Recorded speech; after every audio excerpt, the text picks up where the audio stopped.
Guru Buddha. We rely upon the Buddha, the Dharma, and the Sangha. We rely upon the assembly of gurus, yidams, dakas, and dakinis. You have to not forget the blissful boys. The blissful girls are the dakinis, and the blissful boys are the dakas. We rely upon the empty clarity of our own minds, the Dharmakaya. All sentient beings, my mothers, who are infinite like space. We rely upon the precious Guru Buddha. We rely upon the Buddha, the Dharma, and the Sangha. We rely upon the assembly of gurus, yidams, dakas, and dakinis, and we rely upon the empty clarity of our own minds, the Dharmakaya. All sentient beings, my mothers, who are infinite like space. We rely upon the precious Guru Buddha. We rely upon the Buddha, the Dharma, and the Sangha. We rely upon the assembly of gurus, yidams, dakas, and dakinis, and we rely upon the empty clarity of our own minds. All sentient beings, my mothers, who are infinite like space. We rely upon the precious Guru Buddha. We rely upon the Buddha, the Dharma, and the Sangha. We rely upon the assembly of gurus, yidams, dakas, and dakinis, and we rely upon the empty clarity of our own minds, the Dharmakaya. So now we visualize Lama Chenrezig so compassionately, effortlessly, sending radiant beams of white light out from his brow, laser beams, totally blessed laser beams of white light that enter our brow and the brows of all the COVID-19, all the Omicron, all the Delta, all the new variations coming, and all the suffering beings who've got the experience similar to the cause of dying young and getting killed from this, but also all the others. The environmental result of killing is that you get sick. You get sick and the physical world itself harms you. And here, of course, it's human beings. That's what's so shocking about this disease. You know, like there's a type of creature in Australia called a cane toad that's so repulsive that any animal who eats it dies an agonizing death. So you can say there's animals and creatures and bugs who will kill you and snakes who will eat you and poison you. But now it's other human beings just by touching or kissing a human being. Human beings are now poison for us. I suppose that's always with it. It's true with all the diseases and the viruses and the flu and everything, isn't it? But here it's quite intense, isn't it? People are dying from contact with other humans. This is environmental result of killing. So heavy. So much suffering.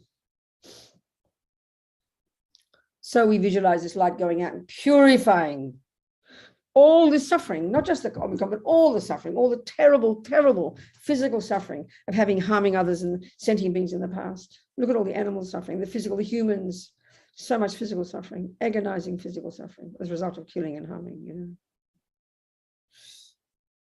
All of this purified, totally purified. The body's totally purified of the sickness, of the suffering, and also purifying the causes, all the millions of other karmic seeds that haven't yet ripened as our suffering, eradicating those, totally eradicating those from our mind. How amazing. Think of this light filling every single sentient being, above, below, behind, in front, to the sides, everywhere, as we say the mantra so happily.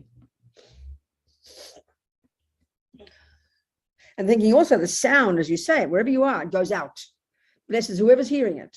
And even if you don't say it, even just your thoughts purifies your mind and purifies the wind energies connected to your mind. So it purifies your body as well. Om Mani Padme Hum. Om Mani Padme Hum. Om Mani Padme Hum. Om Mani Padme Hum. Om Mani Padme Hum. Om Mani Padme Hum. Om Mani Padme Hum.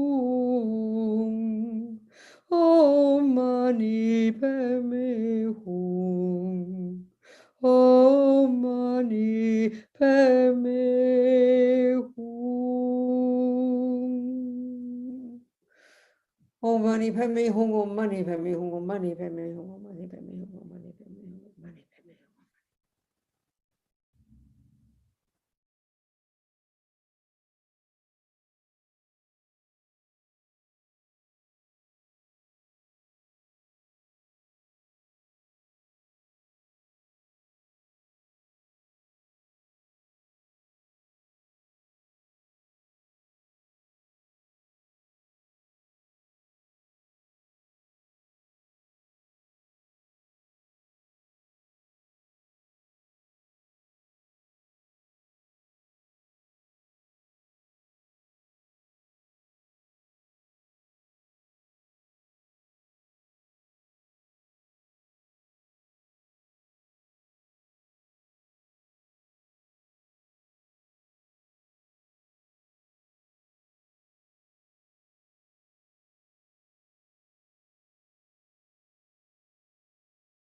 Om Mani Padme Hum.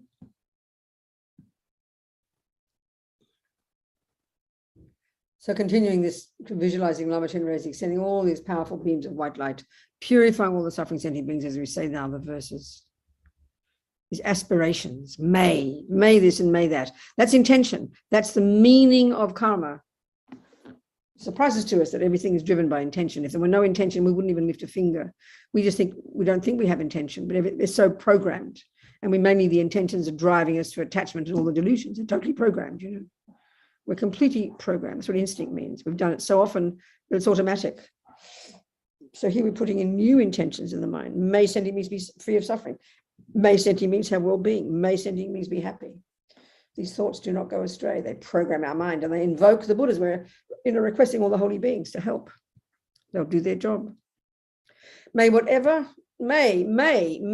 all the diseases that sadden the minds of sentient beings, that result from karma and temporary conditions. Remember, everything is karma, and then the conditions trigger the ripening of the seeds, such as the harms of graha spirits, illnesses in the bhutas, all these beings we don't know about. You go to your doctor, they don't tell you about the bhutas harming you, not occur in the realms of the world. May whatever sufferings there are from life-threatening diseases that, like a butcher leading an animal to be slaughtered, separate the mind from the body in a mere instant, not occur in the realms of the world. May all embodied beings be unharmed by acute, chronic, and other epidemic diseases, the mere sounds of whose names terrify beings as though they've been placed inside the mouth of Yama, the Lord of Death. May all embodied beings be unharmed by the 80,000 classes of interferers, the 360 evil spirits that harm suddenly, the 424 diseases, and so forth. May whatever sufferings there are from life-threatening diseases, from the disturbances of the four elements, depriving the body and mind of every happiness, be totally pacified. And may the body and mind have radiance and power and be endowed with long life, good health, and well-being. Want that for every single being, every single little animal, every single ant. By the compassion of the gurus and the three jewels, by the power of the Dakas, Dakinis, Dharma protectors and guardians, and by the power of the truth of the infallibility of karma and its results, may all these dedications and prayers be fulfilled. May all the diseases that sadden the minds of sentient beings that result from karma and temporary conditions, such as the harms of graha spirits and illnesses in the bhutas, not occur in the realms of the world. May whatever sufferings there are from life-threatening diseases that, like a butcher leading an animal to be slaughtered, separate the body from the mind in a mere instant, not occur in the realms of the world. May all embodied beings be unharmed by acute, chronic, and other epidemic diseases, the mere sounds of whose names terrify beings as though they've been placed inside the mouth of Yama, the Lord of Death. May all embodied beings be unharmed by the 80,000 classes of interferers, the 360 evil spirits that harm suddenly, the 424 diseases, and so forth. May whatever sufferings there are due to disturbances of the four elements, depriving the body and mind of every happiness, be totally pacified. And may the body and mind have radiance and power and be endowed with long life, good health, and well-being. By the compassion of the gurus and the three jewels, by the power of the Dakas, Dakinis, Dharma protectors and guardians, and by the power of the truth of the infallibility of karma and its results, may all these dedications and prayers be fulfilled. Meaning, these very thoughts, it is logical that they will bring results of one kind or another, because that's the way the universe exists. Everything exists on the tip of the wish. May all the set diseases that sadden the minds of sentient beings that result from karma and temporary conditions, such as the harms of graha spirits, illnesses, and the bhutas, not occur in the realms of the world. May whatever sufferings there are due to disturbances, from life-threatening diseases that, like a butcher leading an animal to be slaughtered, separate the body from the mind in a mere instant, not occur in the realms of the world. May all embodied beings be unharmed by acute, chronic, and other epidemic diseases, the mere sounds of whose names terrify beings, as though they've been placed inside the mouth of Yama, the Lord of Death. May all embodied beings be unharmed by the 80,000 classes of interferers, the 360 evil spirits that harm suddenly, the 424 diseases, and so forth.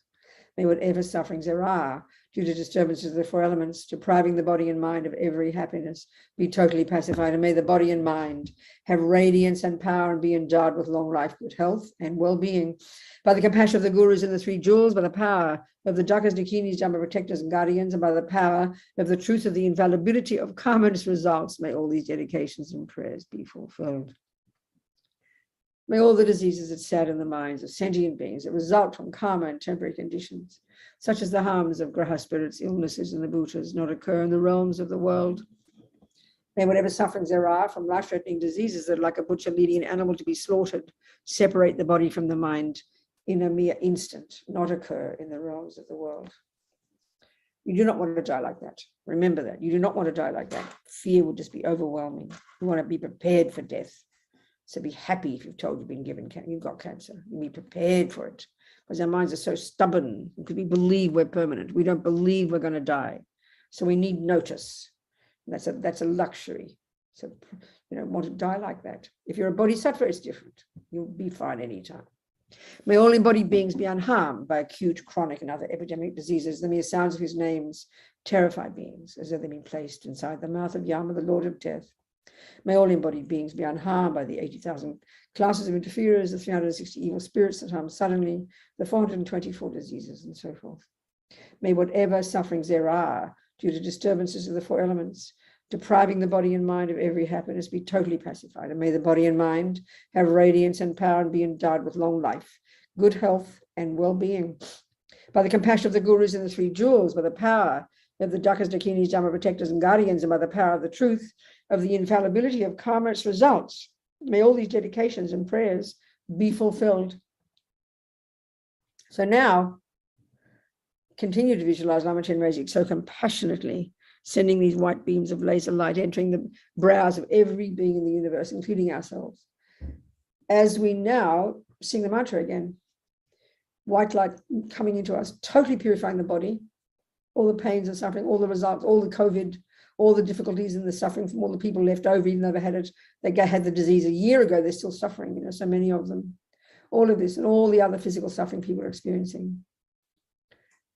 And then all the karmic seeds that haven't yet ripened as our suffering. And there are plenty of those in our mind. Putting atomic bombs under them, preventing them from ripening. That's the most powerful one. For all sentient beings, everyone, this white light. As we sing the mantra.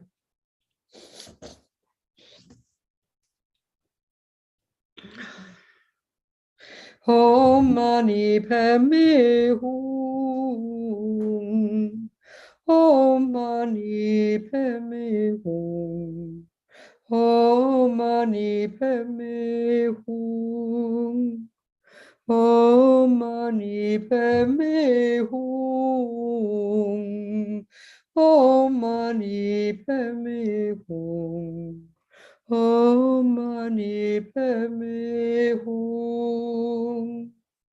Om Mani Padme Hum. Om Mani Padme Hum. Om Mani Padme Hum. Om Mani Padme Hum. Om Mani Padme Hum. Om Mani Padme Hum. Om Mani Padme Hum. Om Mani Padme Hum. Om Mani Padme Hum.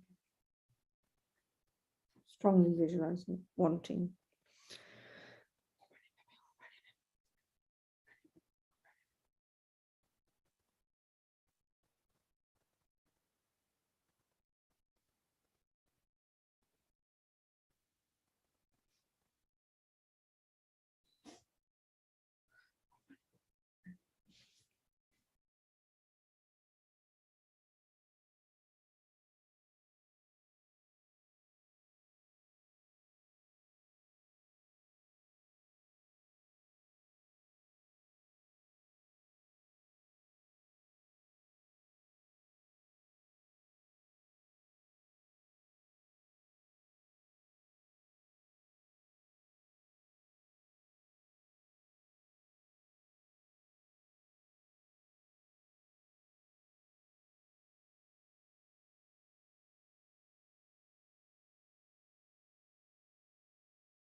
Om Mani Padme Hum.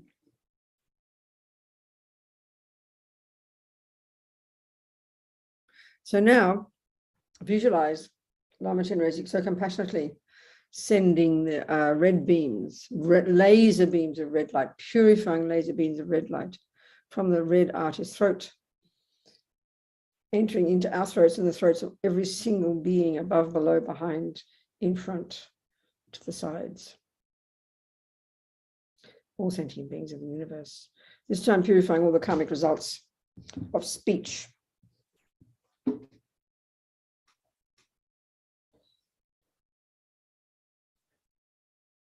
The experience is similar to the cause, the environmental results. All karmas have, all actions have all four results: type of rebirth, tendency to keep doing it, having it done to you, or an environmental result.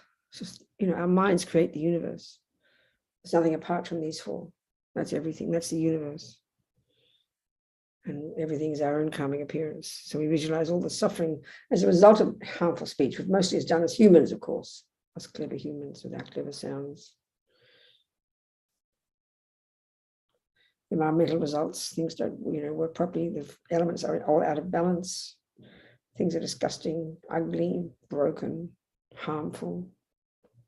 And all the tendencies to lie, bad mouth behind backs, harsh speech, rabbiting on about nothing. All of this totally purified for every sentient being. And all the karmic seeds of the past that haven't yet ripened, all of these purified as well. Red light beams filling all of us as we say the mantra. Om Mani Padme Hum, Om Mani Padme Hum, Om Mani Padme Hum, Om Mani Padme Hum.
Om Mani Padme Hum.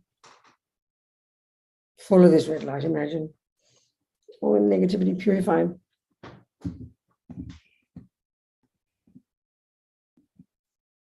And imagine, So then the next one is we visualize Guru kindly, Shakyamuni, Guru Shakyamuni, no, not wrong Buddha. Chenrezig, kind Lama Chenrezig. Sending blue light, blue beams, laser beams from his heart. The blue horn is heart, like the sky, blue, entering our hearts, and this time purifying the mind, the source of all the problems, all the misconceptions, all the wrong views, all the fabrications, all the misconceptions, all the delusions, all the afflictions, all the neuroses, whatever word you like, for these states of mind that we have made up and have no basis in reality. And that's why they cause suffering. And thus the eradication of them is the cause of happiness. Right there, like that. This is amazing. Imagine this, all sentient beings, free of ego grasping, the primordial clinging to this fantasy me, which has never existed, doesn't exist, and could never exist. which we believe in utterly, so primordially that we don't even understand the words. That's gone. And the attachment, its main voice, this emotional hunger, this dissatisfaction, this constantly wanting something more, never satisfied, gone. Then the aversion and the panic attack of not getting what attachment wants, that's gone too. If there's no attachment, there's no aversion. If there's no ego grasping, there's no attachment. And there's none of these three, there's none of the others. They're all gone. No basis, gone. Full of this blissful blue light, every sentient being. Imagine. So happy. Om Mani Padme Hum, Om Mani Padme Hum.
Om Mani Padme Hum.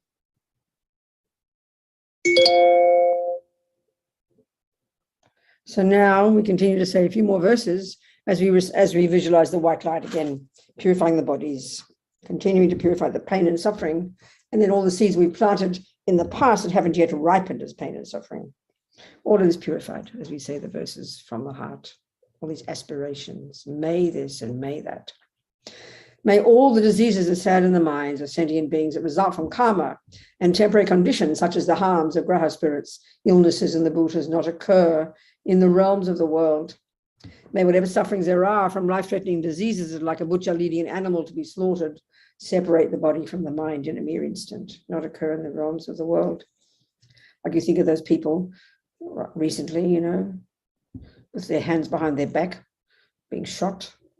Can you imagine the horror? Can you imagine if you haven't practiced? There's no way in the universe you wouldn't have fear. That would be so shocking way to die, wouldn't it? You don't want that. May all embodied beings be unharmed by acute, chronic, and other epidemic diseases, the mere sounds of whose names terrify beings as if they've been placed inside the mouth of Yama, the Lord of Death. May all embodied beings be unharmed by the 80,000 classes of interferers of 360 evil spirits that harm suddenly the 424 diseases and so forth. May whatever sufferings there are due to disturbances of the four elements, depriving the body and mind of every happiness, be totally pacified, and may the body and mind have radiance and power and be endowed with long life, good health, and well-being. By the compassion of the gurus and the three jewels, by the power of the Dakas, Dakinis, Dharma protectors and guardians, and by the power of the truth of the infallibility of karma and its results, may all these dedications and prayers be fulfilled. May all the diseases that sadden the minds of sentient beings that result from karma and temporary conditions, such as the harms of graha spirits, illnesses, and the bhutas, not occur in the realms of the world. May whatever sufferings there are from life-threatening diseases that, like a butcher leading an animal to be slaughtered, separate the body from the mind in a mere instant, not occur in the realms of the world. May all embodied beings be unharmed by acute, chronic, and other epidemic diseases, the mere sounds of whose names terrify beings as though they've been placed inside the mouth of Yama, the Lord of Death. May all embodied beings be unharmed by the 80,000 classes of interferers, the 360 evil spirits that harm suddenly, the 424 diseases, and so forth. And may whatever sufferings there are due to disturbances of the four elements, depriving the body and mind of every happiness, be totally pacified. And may the body and mind have radiance and power and be endowed with long life, good health, and well-being. And I always have to keep reminding us, because we so take it for granted, because attachment is so enormous that once, because we've got good health and well-being, in other words, because we've got pleasant feelings, because attachment's getting what it wants, then we just take it for granted. That shows how deep, that proves how deep attachment is. If each second we're not astonished and delighted in our past virtuous karma of non-killing and non-stealing and non-harming, which is the cause of why our body has got good health, why we wake up with relatively healthy body, and why things are relatively good, we take it for granted. We take it for granted. It's only when the bad things happen we have a panic attack. That shows how deep attachment is. It's this assumption that I deserve good things, so we sit and rest on our laurels. So we have to remind ourselves continuously, and it becomes natural, that everything, this is the karmic appearance of our virtue. Having a healthy body is the karmic appearance of our virtue. The fact that we're still alive is like a miracle. It's the result of karmic appearance of our non-killing, karmic appearance of non-harming, that our body is relatively healthy. Should be like, it's like a miracle if we compare with the world. Do not take it for granted. It's easy to say, why do bad things happen? That's easy to question. But the real suffering is not questioning the happiness. That's the suffering of change. So whatever sufferings there are due to disturbances of the four elements, depriving the body and mind of every happiness, be totally pacified. And may we have radiance, and body and mind have radiance and power, and be endowed with long life, good health, and well-being. And why do you need it? So you can keep practicing. That's it. No other reason. By the compassion of the gurus and the three jewels, by the power of the Dakas, Dakinis, Dharma protectors, and guardians, and by the power of the truth of the infallibility of karma and its results, may all these dedications and prayers be fulfilled. May what all the diseases that sadden the minds of sentient beings that result from karma and temporary conditions such as the harms of graha spirits, illnesses, and the Buddhas not occur in the realms of the world. May whatever sufferings there are from life-threatening diseases that, like a butcher leading an animal to be slaughtered, separate the body from the mind in a mere instant, not occur in the realms of the world. May all embodied beings be unharmed by acute, chronic, and other epidemic diseases, the mere sounds of whose names terrify beings as though they've been placed inside the mouth of Yama, the Lord of Death. May all embodied beings be unharmed by the 80,000 classes of interferers, the 360 evil spirits that harm suddenly, the 424 diseases, and so forth. May whatever sufferings there are due to disturbances of the four elements, depriving the body and mind of every happiness, be totally pacified, and may the body and mind have radiance and power and be endowed with long life, good health, and well-being. By the power of the truth, by the compassion of the gurus and the three jewels, by the power of the Dakas, Dakinis, Dharma protectors, and guardians, and by the power of the truth of the infallibility of karma and its results, may all these dedications and prayers be fulfilled. May all the diseases that sadden the minds of sentient beings that result from karma and temporary conditions such as the harms of graha spirits, illnesses, and the Buddhas not occur in the realms of the world. May whatever sufferings there are from life-threatening diseases that, like a butcher leading an animal to be slaughtered, separate the body from the mind in a mere instant, not occur in the realms of the world. May all embodied beings be unharmed by acute, chronic, and other epidemic diseases, the mere sounds of whose names terrify beings as though they've been placed inside the mouth of Yama, the Lord of Death. May all embodied beings be unharmed by the 80,000 classes of interferers, the 360 evil spirits that harm suddenly, the 424 diseases, and so forth.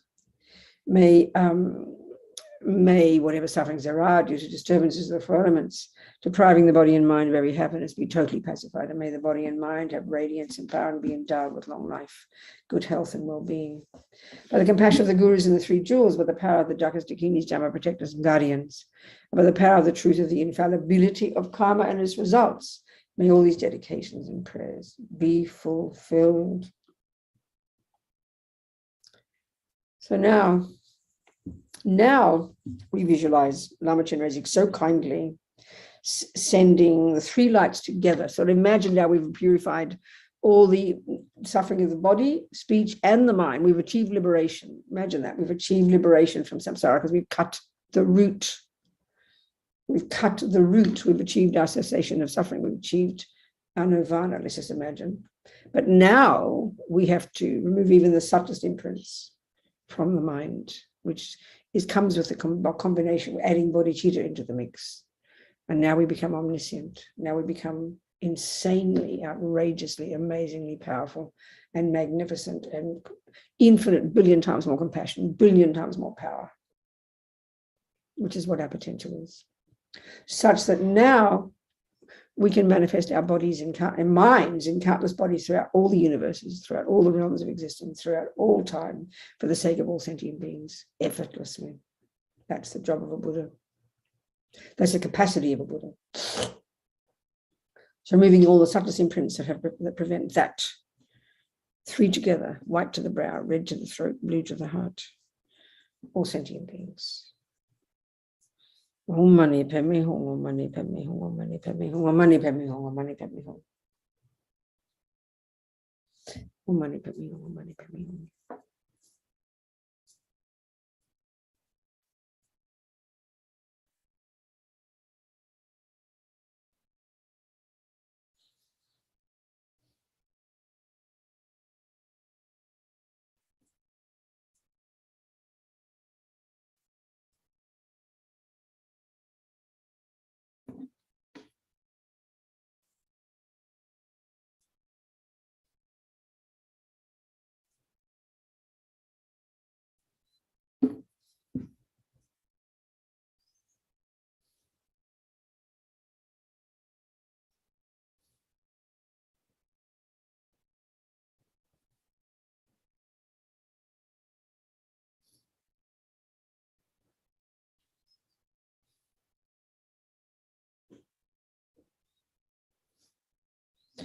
So now imagine that Lama Chenrezig so happily, imagine this his lotus dissolves into the sun disk and moon disk, and they all dissolve into his body. Just like that, gone. And now he happily comes and sits above our crowns. Every being in the universe, facing the same way as each one of us. Imagine. And then he happily dissolves into white light, dissolves through our crowns, every single one of us. And then we imagine that the body, speech, and mind of Chenrezig and the body, speech, and mind of the Lama and our body, speech, and mind, they merge. Union, oneness, as Lama Yeshe says. Same thing. Imagine this.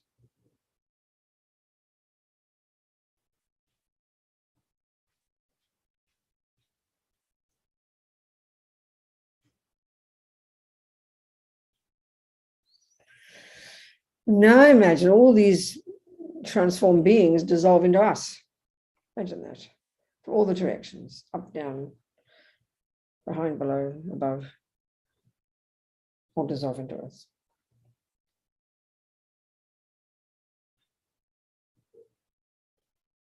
And now we imagine our mind. We expand to fill the universe. Infinite wisdom, infinite bliss, infinite compassion, our true nature. And why is it our true nature? Because delusions have been removed. And how can delusions be removed and why? Because they have no basis in reality, because they're fantasies, they're made up. And what makes them go? Seeing reality. And why can delusions be removed? Is because they're empty. They depend on arisings. Why delusions depend on arisings? Because they're made up of bits and pieces. They're made up of action. An action of killing is made up of an action. It's made up of various thoughts. It's a dependent arising made of bits and pieces. So one of the main bits in there that makes it negative is the motivation. So none of those, they're all these bits. Therefore, it's dependent arising. The existence of a negative action is dependent upon the bits. So you change the bits, then you change the action, like that. Everything exists like that. Things exist because they're empty.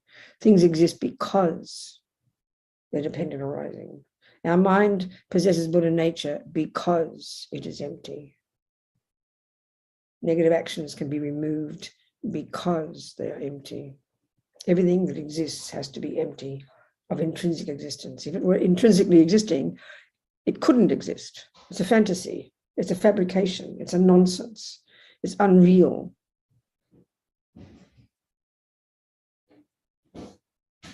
So because imagine we've seen this truth, we've seen this reality.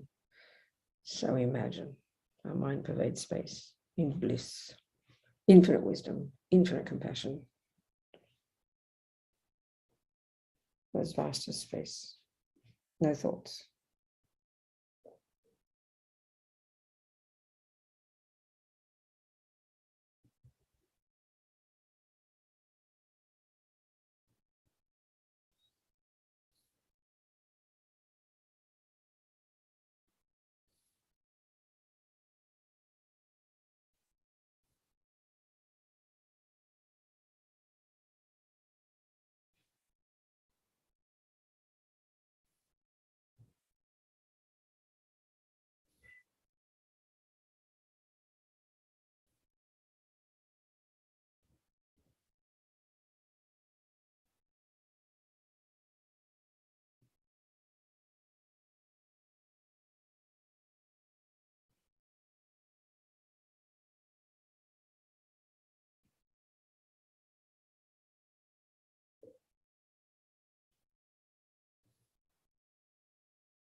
and relax. And then we think, well, how much of the rest of the day there's left for us. We have these 4 immeasurable thoughts. How wonderful it would be if all sentient beings could abide in equanimity. May they abide so. And then the courage of the Bodhisattva. I will make this happen. Please, Guru Buddha, bless me. Guru Chenrezig, Lama Chenrezig, bless me to be able to do this. How wonderful it would be if all sentient beings could be free of suffering and its causes. May they be free. I will make this happen. Please, Lama Chenrezig, bless me to be able to do this. How wonderful it would be if all sentient beings could have happiness. And Rinpoche says that we have to say happiness of enlightenment and its causes. May they have them. I will make this happen. Please, Lama Chenrezig, bless me to be able to do this. How wonderful it would be if all sentient beings were never parted from higher rebirths and liberation's excellent bliss. May they never be parted. I will make this happen. Please, Lama Chenrezig, bless me to be able to do this. So we dedicate in the 3 seconds I've got left. There's Venerable Carol waiting for me. I'm so sorry. So then we dedicate, millisecond, quickly dedicate with all our hearts, dedicate every one of these seeds we planted this entire hour. May they ripen exactly as we visualize so that we really can be a benefit to all sentient beings. May we never give up doing that. And may bodhicitta grow and grow. And may all the holy beings who are embodiments of this, may they live long, long, long lives because the world needs them badly. That's it. Thank you, Venerable Carol. Over to you. Oh, thank you. Good morning, Venerable Rubina. Nice to see you. Thank you so much. Thanks, everyone. Much love, everybody. Goodbye. Goodbye. And thank you. Thank you. Okay. Bye. Bye. So good morning and welcome to the next session of the Thangtong Gyalpo Prayer. I'm Carol Jambachitso from the San Francisco Bay Area. It's always a pleasure to come on after Venerable Rubina's just remarkable meditations and visualizations. So I feel fortunate to have this time slot. So welcome, everyone. Thank you to Chenrezig Institute for continuing to support this effort, for IMI, the monks and nuns who make this happen, for all of you who join in the Zoom room and on YouTube. Thank you to everyone. There's so many people here that joined for Venerable Rubina. It's wonderful. And so for this session, let's just get started with a little bit of centering meditation, just to kind of relax the mind a bit, not really relax the body and focus the mind. So you can take a moment to check your posture. If you're seated on a cushion or chair, it doesn't matter. The main thing is to make sure your back is straight. You can imagine your spine is like a stack of coins. And just check, you don't want it stiff, but just straight, And then we can do a quick body scan, just starting at the crown of the head. And just as you bring your attention to each area of the body, you can feel any tension, any stress leaving. So just relaxing the jaw, your neck, your shoulders. I know oftentimes my shoulders are up. I don't even realize it. So just take a moment to check them out, to really bring the attention there. Make sure they're relaxed. And then to relax your trunk, your diaphragm. We're going to take a few special breaths. So just taking in a deep breath very slowly. Inhaling. Holding for a second or two, and then very slowly exhaling. And as you exhale, just feel any remaining tension leaving the body, any stress you feel, just let that go. And taking another breath, just breathing in, holding for a second or two. And then exhaling again, slowly. And this time, as you exhale, Just letting go of any thoughts or concerns on the mind. And letting the mind rest on the breath. So just allowing yourself to let go of that to-do list, whatever it is, or whether it's for today or tomorrow. Just letting the attention rest on the breath. Then taking in that third breath, holding for a second or two, and then slowly exhaling. And this time as you exhale, just let go of any distractions in the room. Sounds, just let them become part of the area around you.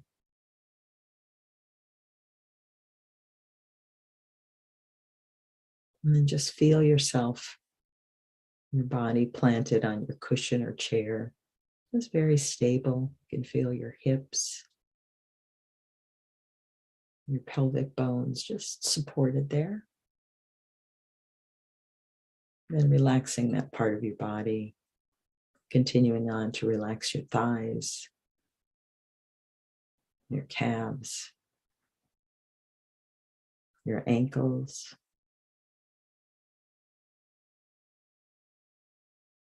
Relaxing your feet, your toes. Now just turning the attention to the breath. And that might be the sensation of your breath at your nostrils as you breathe, the rise and fall of your chest, your belly, wherever it feels most prominent. Just rest your attention there. Just take a moment to watch the breath. Breathing in and breathing out.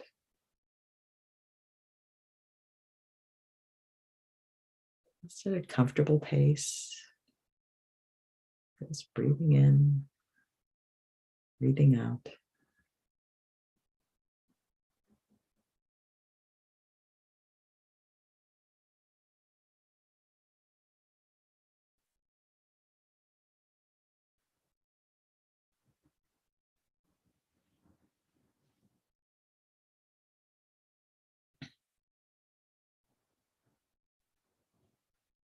Now turning our thoughts to our motivation for being here. We're doing this practice. I can think, just as I wish to be free of suffering, to have this lasting happiness, so does every sentient being. We all want the same thing. We want to be free of suffering and to have happiness.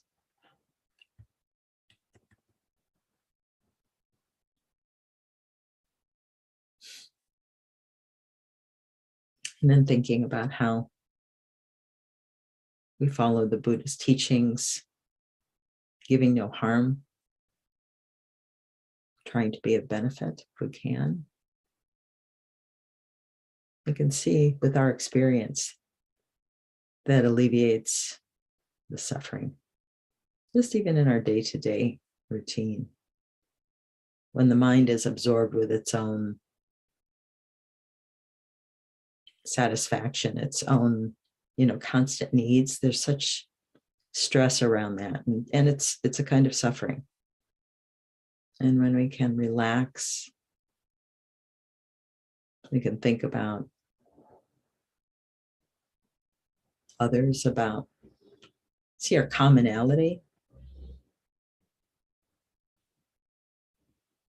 And we let go of that tight self-cherishing, that tightness that grasps not only at ourselves, but at things around us, everything we see. So just sitting with that thought for a moment and thinking how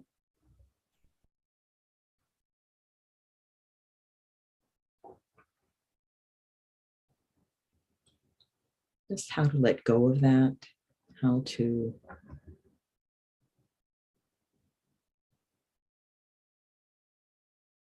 and really following this path laid out by the Buddha, where we're freed from that. And ultimately, we're freed from this cycle of suffering.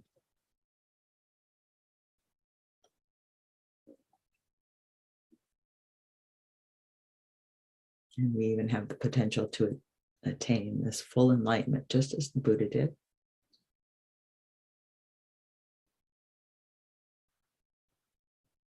But doing that just for our own ends leaves every being still suffering. So we can turn that thought, turn that motivation outward, make it larger, make it this Mahayana action by changing our goal, just opening it up so that this goal of enlightenment, this goal to end suffering is not just for ourselves, but for every single sentient being. So just wishing them the same goal, that they might attain enlightenment.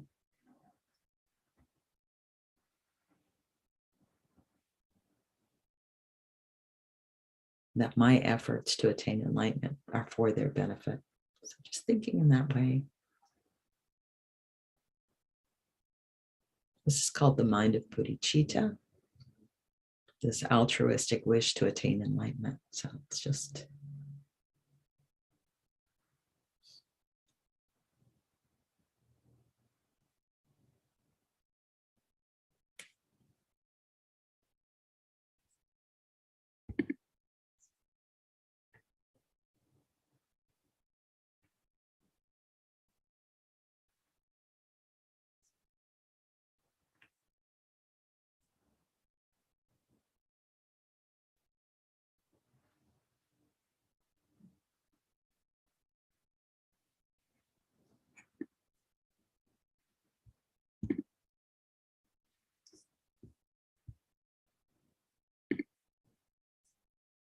so with this thought of enlightenment in mind,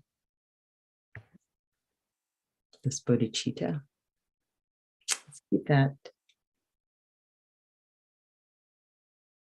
just in our hearts as we recite this motivation for the Thangtong Gyalpo Prayer, this prayer liberating Sakya from disease.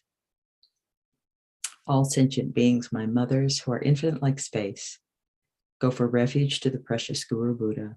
We go for refuge to the Buddha, the Dharma, and the Sangha. We go for refuge to the assembly of gurus, yidams, and dakinis. We go for refuge to the empty clarity of our own minds, the Dharmakaya. So now we're using this motivation of bodhicitta, this basically set ourselves on this path by taking refuge. We take refuge in Buddha, gave the teachings, the Dharma, and then the Sangha.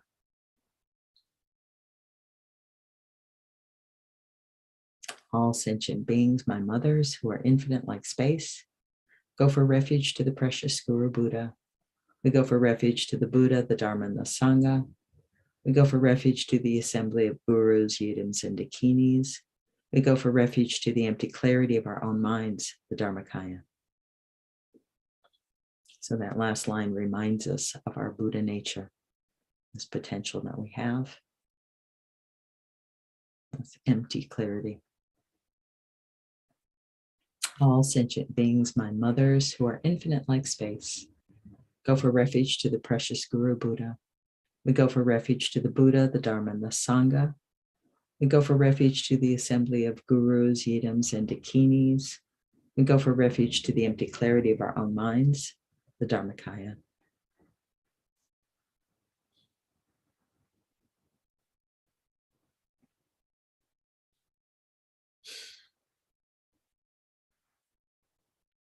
So now just visualizing yourself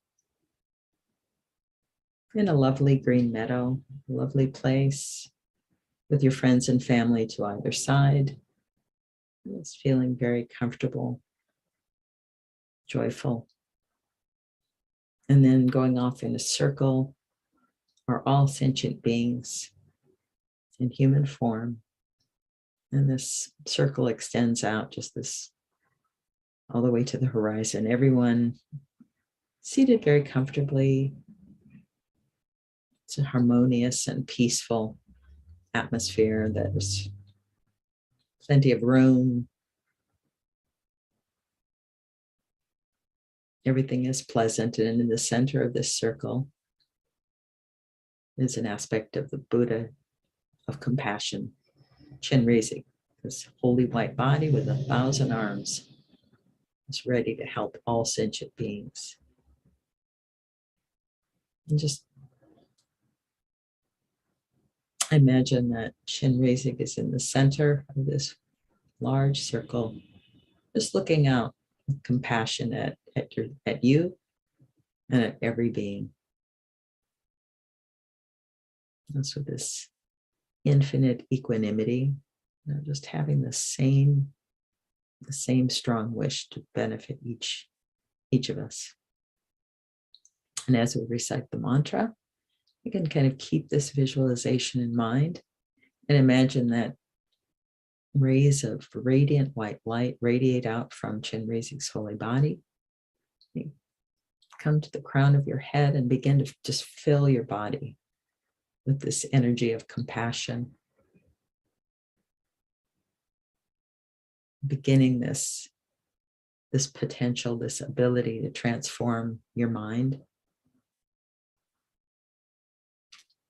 into this mind of Chenrezig, this mind of compassion. Likewise, as these rays of light radiate out from Chenrezig's body, they enter the crown of every other single sentient being as well. So we're all just sitting in this area together, receiving this radiant, compassionate energy. Om Mani Padme Hum, Om Mani Padme Hum, Om Mani Padme, Om Mani Padme, Om Mani Padme, Om Mani Padme, Om Mani Padme, Om Mani Padme.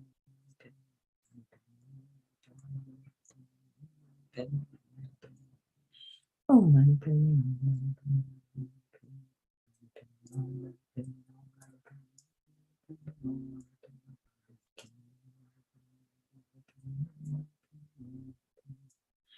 Om Mani Padme,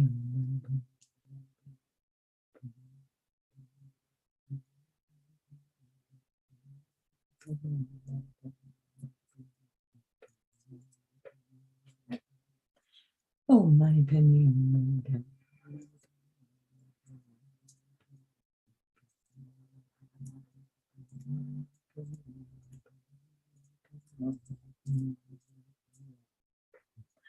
Om Mani Padme.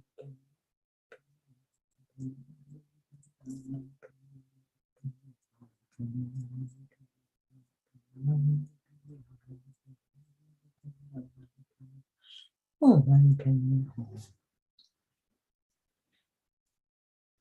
So as you imagine your body filling up with this compassionate energy of Chenrezig, we can think to transform the mind that we need can purify all of our negative actions, negative thoughts, negative words in this life and from beginningless lifetimes. I'm just thinking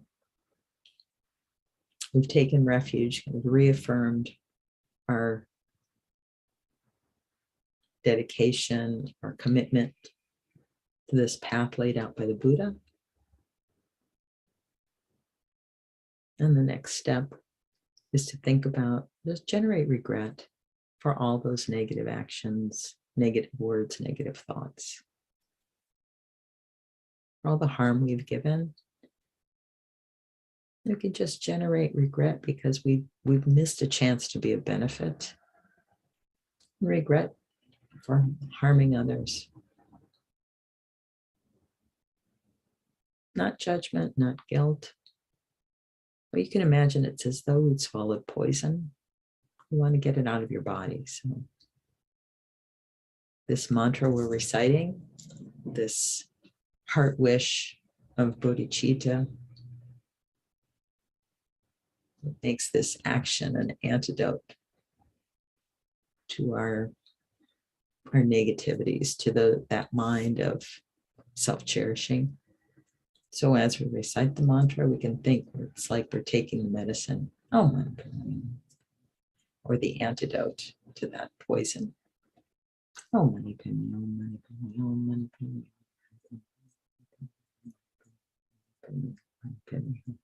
Om Mani Padme, Om Mani Padme, Om Mani Padme, Om Mani Padme.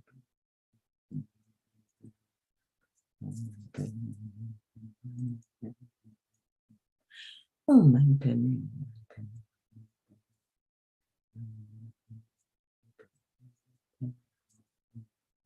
Om Mani Padme.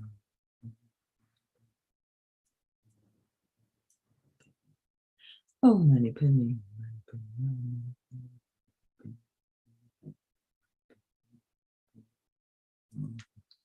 Om Mani Padme.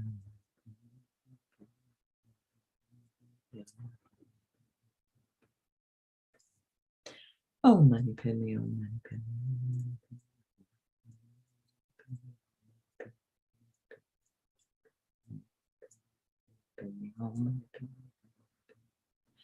Om Mani Padme.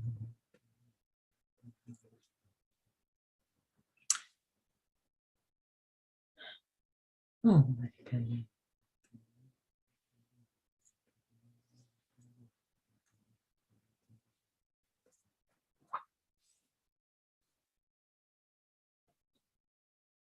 And then to complete this purification process, you just need to think about really being committed to not repeating these negativities. So to be determined not to have negative thoughts, not to speak just harmful words, and not to do any harm. So just making that determination. Oh, Mani Padme.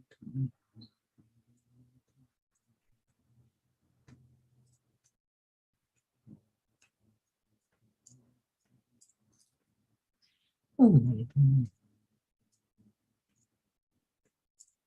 At this point, it's just, I'm not saying that we make a commitment that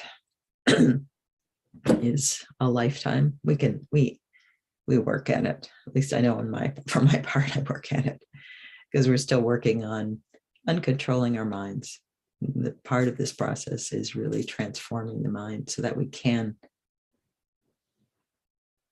protect the mind, keep it away from avoid negative thoughts.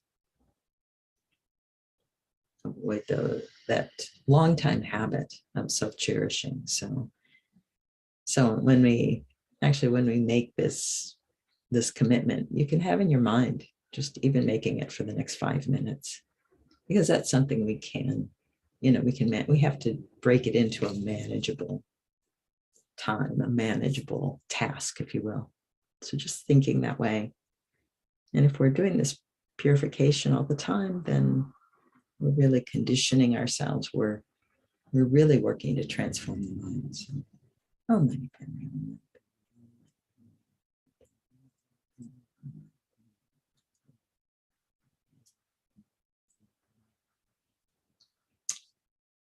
So just imagining that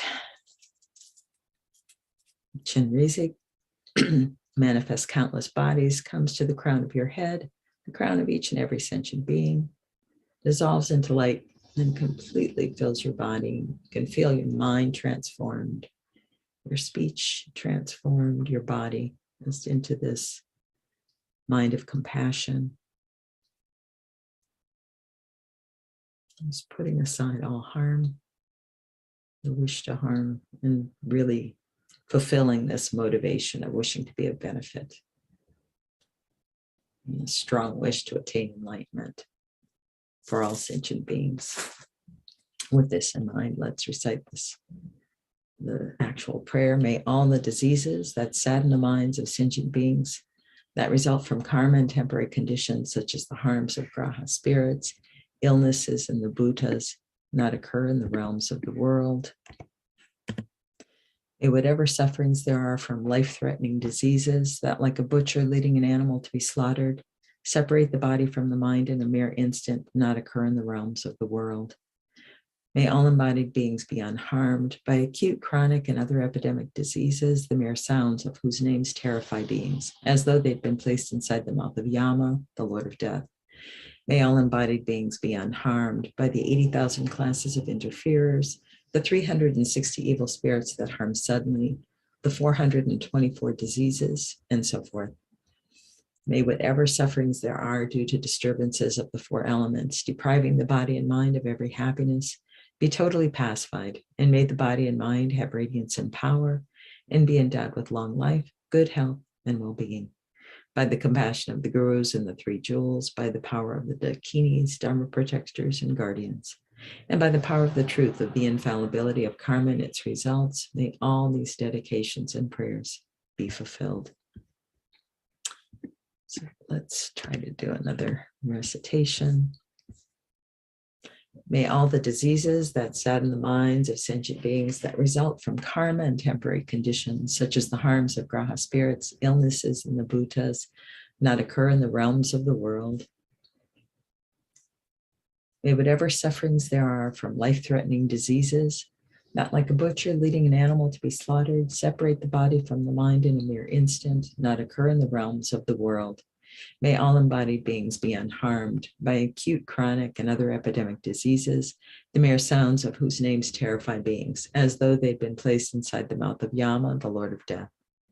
May all embodied beings be unharmed by the 80,000 classes of interferers, the 360 evil spirits that harm suddenly, the 424 diseases, and so forth. And may whatever sufferings there are, due to disturbances of the four elements, depriving the body and mind of every happiness, be totally pacified. And may the body and mind have radiance and power, and be endowed with long life, good health, and well-being. By the compassion of the gurus and the three jewels, by the power of the dakinis, dharma protectors, and guardians, and by the power of the truth of the infallibility of karma and its results, may all these dedications and prayers be fulfilled. So just thinking strongly, may this occur. We can do this final repetition with this in mind, again reaffirming this heart, this mind of bodhicitta, making this the cause of enlightenment. May all the diseases that sadden the minds of sentient beings that result from karma and temporary conditions, such as the harms of graha spirits, illnesses, and the bhutas, not occur in the realms of the world. May whatever sufferings there are from life-threatening diseases, that like a butcher leading an animal to be slaughtered, separate the body from the mind in a mere instant, not occur in the realms of the world. May all embodied beings be unharmed by acute, chronic, and other epidemic diseases, the mere sounds of whose names terrify beings, as though they'd been placed inside the mouth of Yama, the Lord of Death. May all embodied beings be unharmed by the 80,000 classes of interferers, the 360 evil spirits that harm suddenly, the 424 diseases, and so forth. And may whatever sufferings there are due to disturbances of the four elements, depriving the body and mind of every happiness, be totally pacified. And may the body and mind have radiance and power, and be endowed with long life, good health, and well-being. By the compassion of the gurus and the three jewels, by the power of the dakinis, dharma protectors, and guardians, and by the power of the truth of the infallibility of karma and its results, may all these dedications and prayers be fulfilled. So let's just do a quick dedication, just dedicating for every single sentient being, all those who are suffering from COVID, the effects of COVID, suffering from the isolation, from the difficulties, everything that's happened over these past few years, all the negativity that's arisen from this dealing with this disease, dealing with all of its effects. So for everyone who's actually suffering illness, may they be freed of all these sufferings. And also for those, everyone who's suffering from the war in Ukraine, the physical pain, suffering, the devastation, and as well as the mental pain, the difficulties, the pain felt around the world. Then thinking of these actions, of what's happening, as well as the shortages, the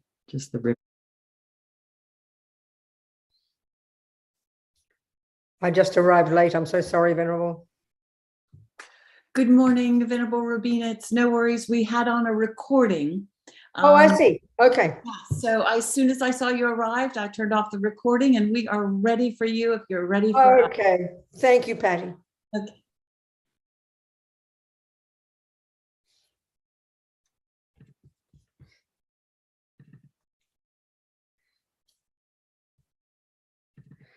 All right.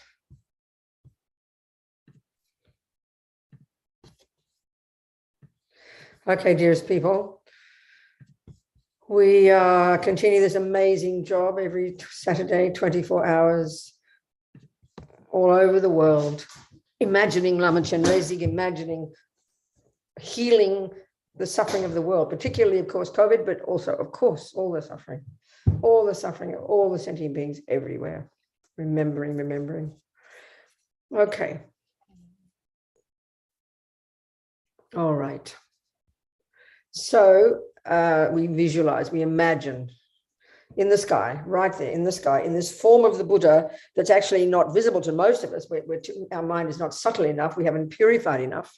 It's known as the enjoyment body, and it's mostly from Tantra. And it's the subtle light body of the Buddha that the great Arya Bodhisattvas, those who realize emptiness, they can see this. And this is a subtler form of the Buddha, as I said, a subtler form. The other one behind me is known as the Nimanakaya, the Buddha at the time India. This is the emanation body, they call that, one that we can see. So we visualize Lama Chenrezig. And Lama, we say Lama Chenrezig because it's the, hang on a second, I want to close my door.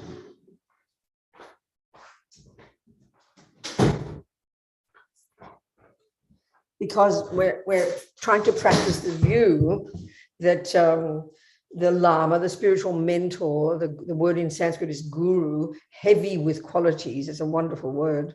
We all need one of those in whatever field. But here we're talking about ourselves becoming a Buddha. So we're visualizing the person we feel close to, the one we have checked up on, analyzed, looked at, heard, and decided that they the person for us. You know, as Lama Yeshe says, Buddha is dead. So that's the Four Noble Truths only become real for us when we hear it from the mouth of a person in front of us, speaking in our language, looking like us, sounding like us, because that's where we're at, you know. This is the kindness of the Buddhas manifesting in bodies and forms that we can communicate with. So we become our Buddha. We can become our Buddha. So we're visualizing our spiritual teacher. And if we don't have one, we imagine, you know, if you like the Dalai Lama, for example, you think he's a good example, perfect. You can find him to be pretty faultless. And you think of him manifesting as Chenrezig, compassionate-eyed one, this Buddha, this peaceful aspect of the Buddha manifesting compassion and loving kindness in the sky in front of us. Just imagine. If you can't visualize well, don't worry, just imagine.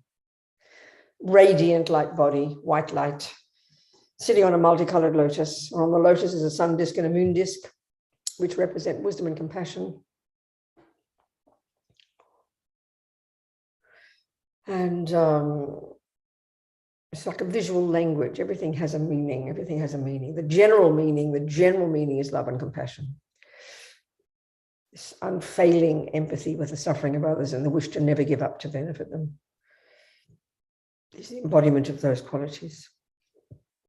And it's in this Sambhoga, as I said, it's the Bodhisattva style. And it's not the monk style, it's quite different, you know, it's coming from the Vajrayana, it's a different style.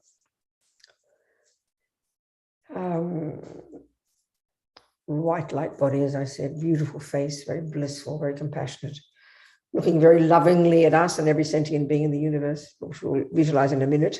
But we see him there, and we see, and he's got 4 hands, the 2 in front, the 2 in at his heart, held in the prayer mudra or gesture, holding what they call a wish-fulfilling jewel, and the other 2 held aloft about the level of his ear. The right hand holding a crystal rosary, in the left hand holding a white lotus. Everything's made of light, radiant, should lift the mind, make the mind very happy, light, spacious.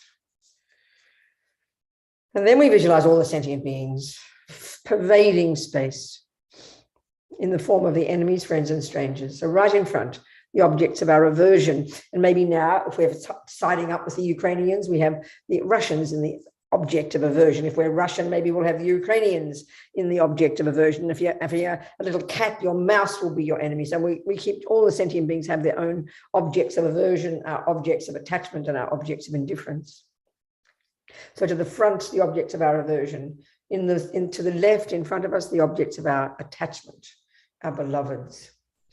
And to the right and in front and above and below and behind and to the sides, as far as the horizon goes, all the other sentient beings, all the strangers. So the objects of attachment are those who we adore, who we do have love and compassion for them because they fulfill our needs. The objects of aversion, the enemies, we don't have love and compassion for them, and the 99% of the rest of the world, we don't have any feeling for them because they neither harm nor help us. This is the logic of ego. There's no basis at all in reality. So all sentient beings, all want to be happy, all don't want to suffer, all possess Buddha nature. Think like this.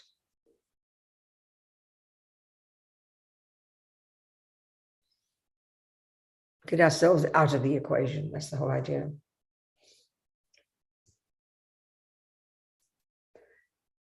So we're thinking particularly of those as a result of the pandemic suffering, all the suffering, the millions of humans around the world. But we think of all the suffering, all the sentient beings. Experiencing the suffering of suffering, which is when the bad things happen, experiencing the suffering of change, which catches us unaware because it's when attachment arises and we think it's called happiness, but then it turns into the suffering because it can't last. And then even the most subtle suffering, the all pervasive suffering. All sentient beings.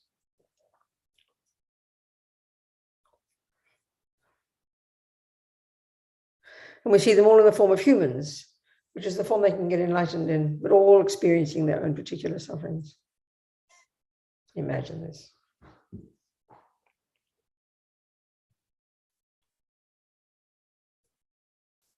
And so now,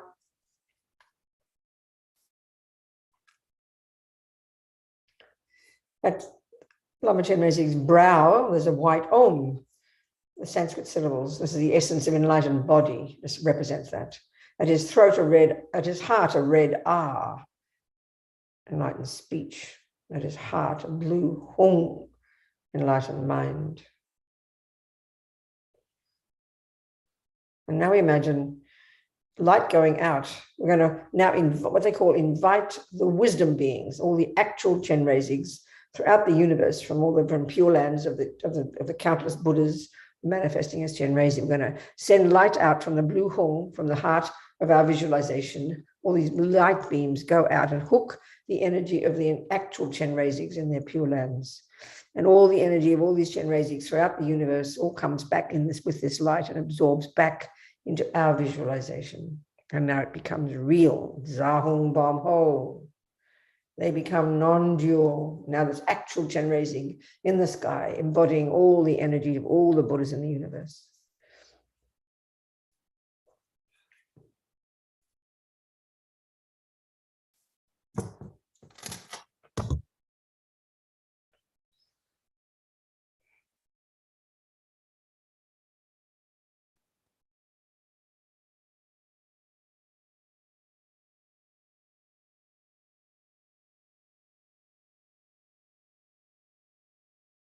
So now imagine all taking refuge together, all sentient beings, all suffering sentient beings.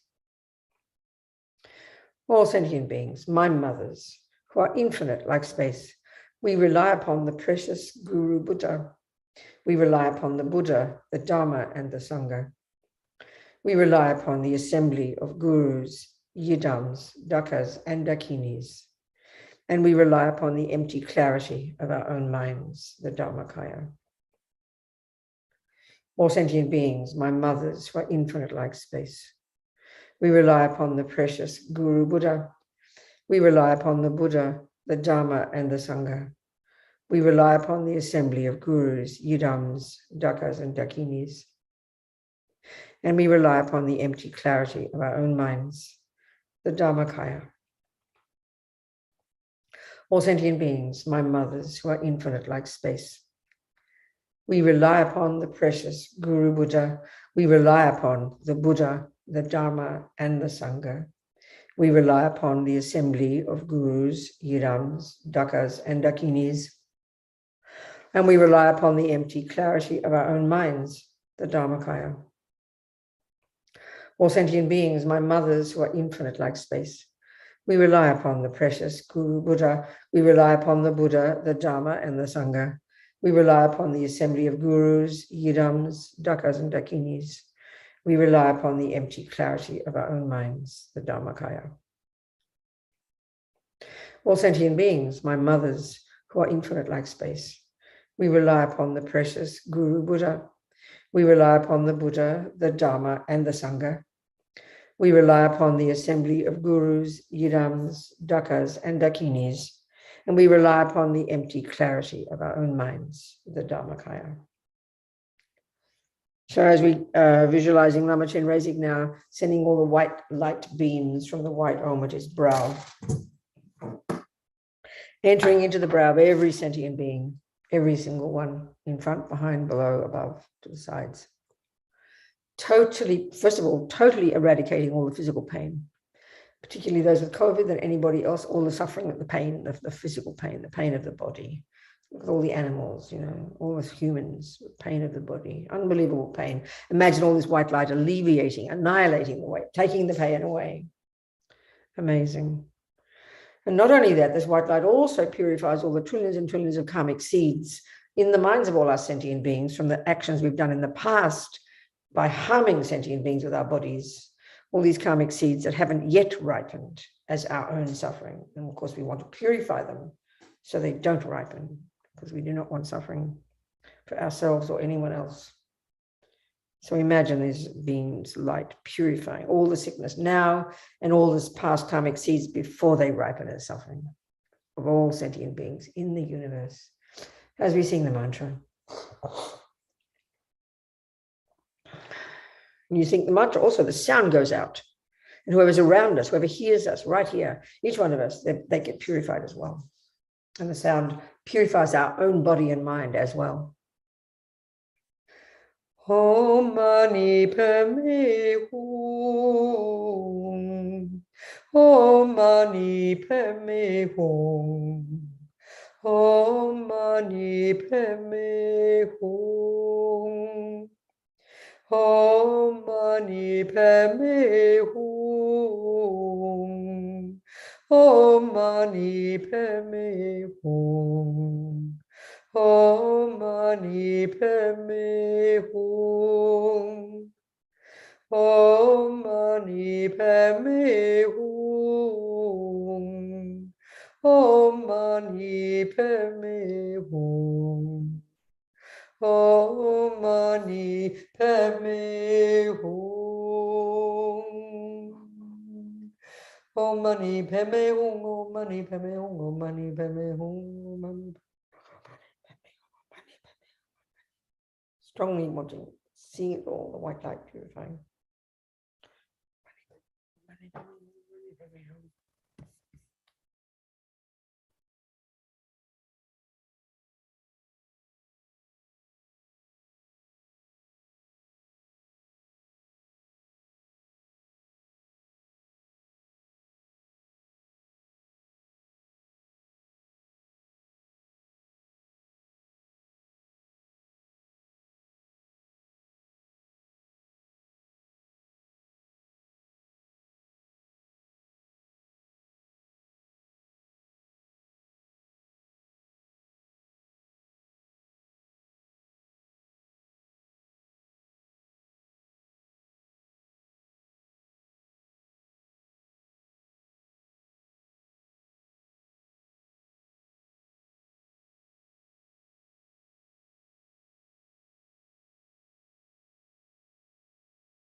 Momani Padme Hum.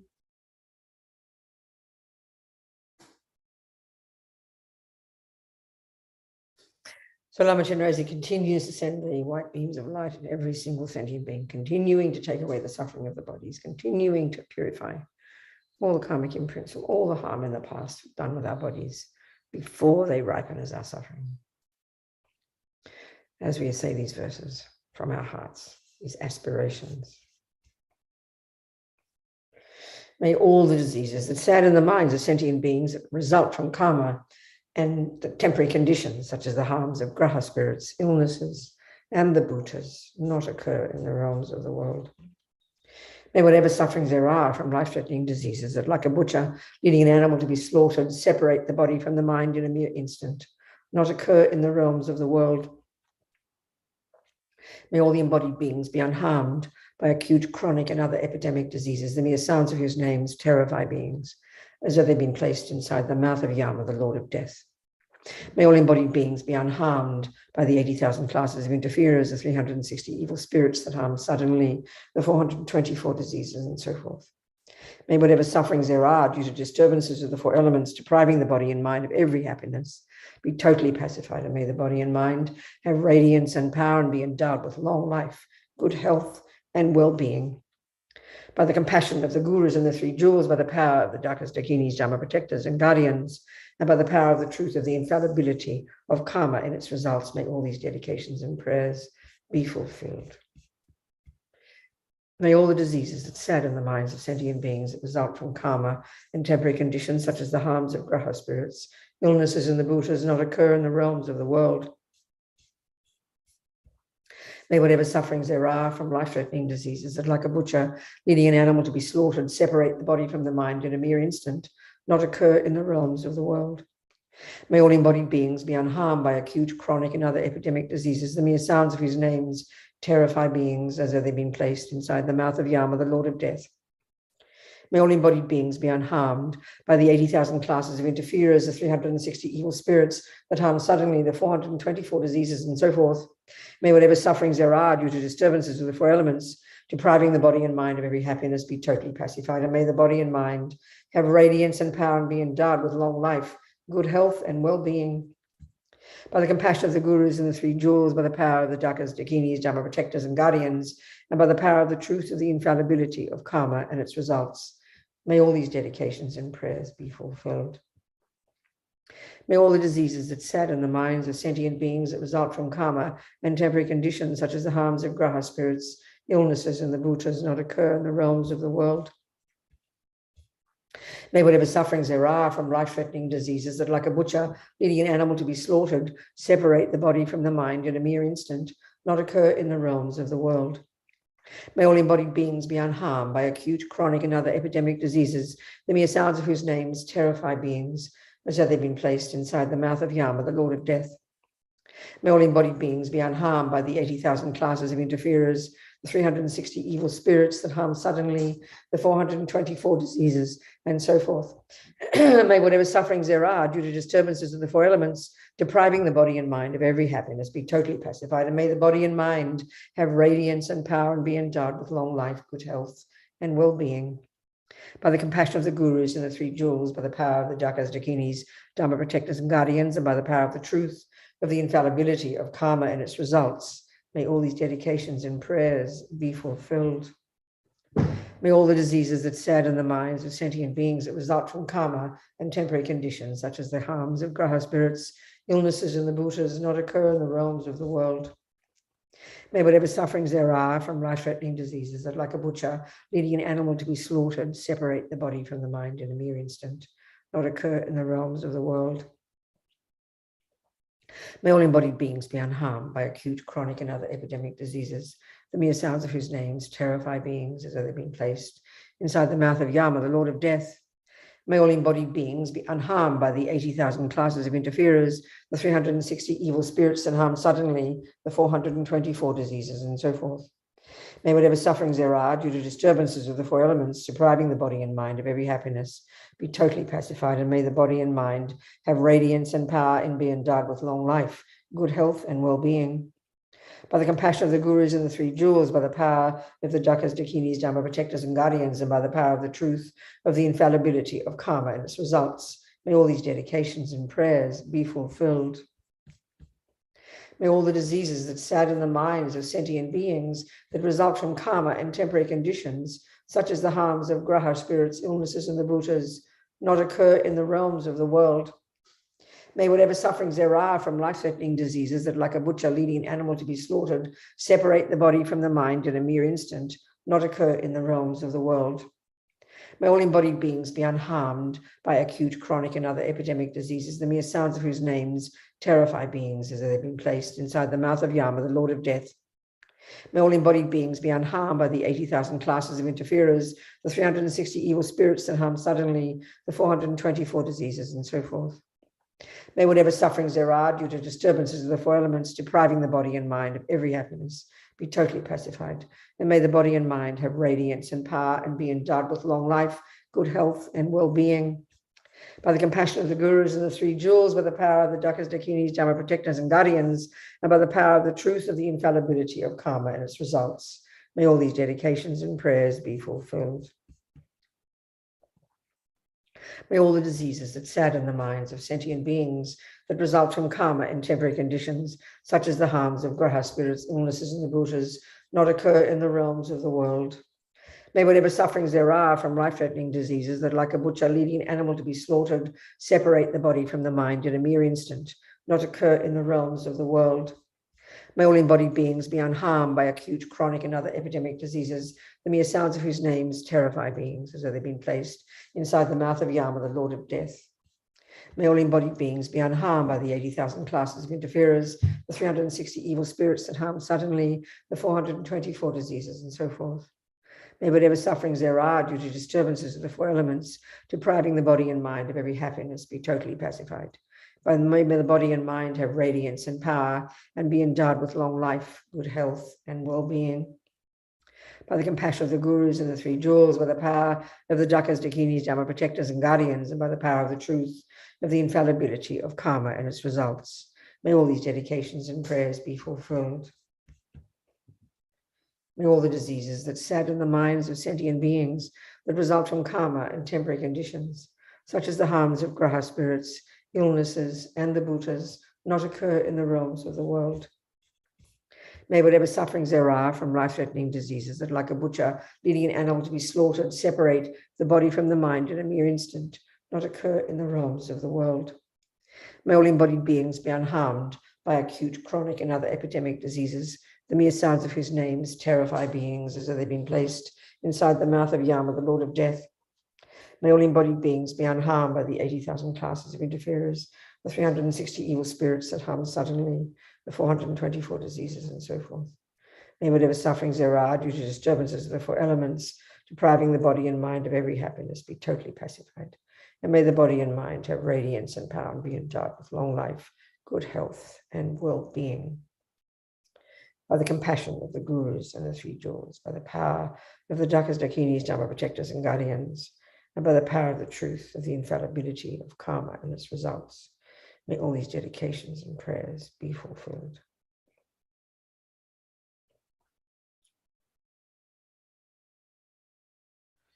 So continuing to see the white light coming from Lama Chenrezig's brow, the white arm, entering all the sentient beings in front, behind, below, above, to the sides, instantly purifying the suffering of bodies, and crucially purifying the past negative karma that hasn't yet ripened as our suffering, totally annihilating all of this as we say the mantra from our hearts.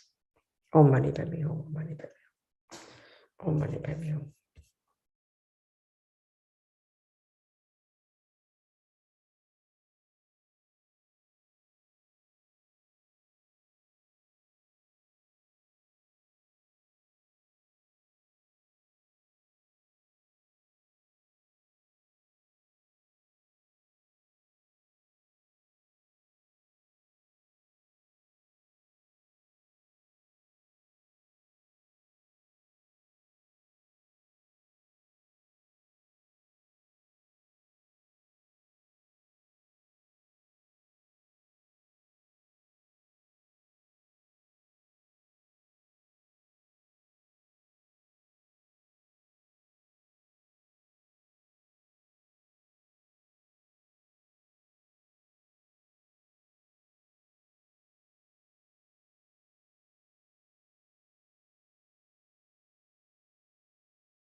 Om Mani Padme Hum.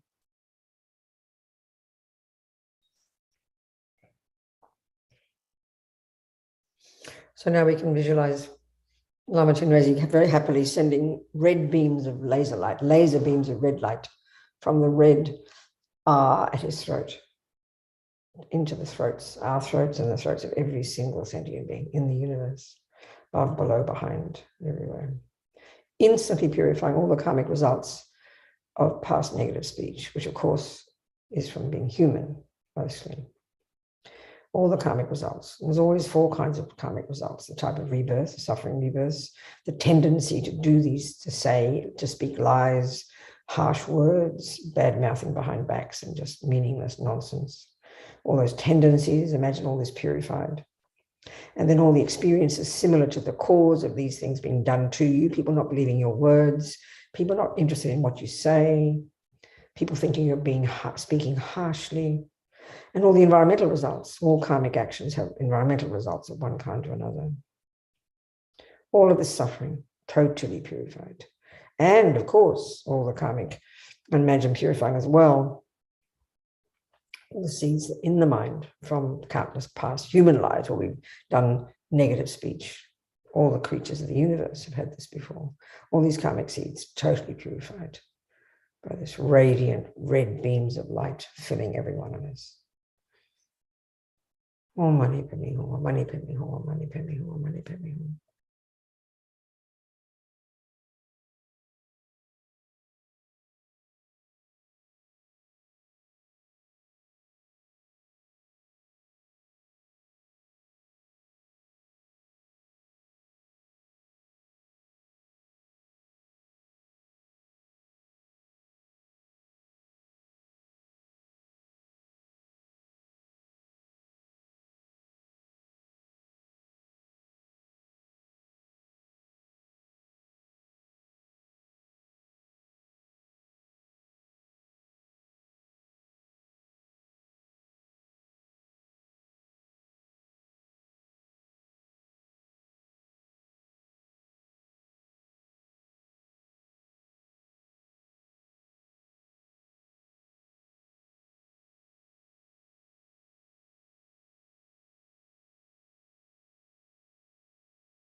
Om Mani Padme Hum.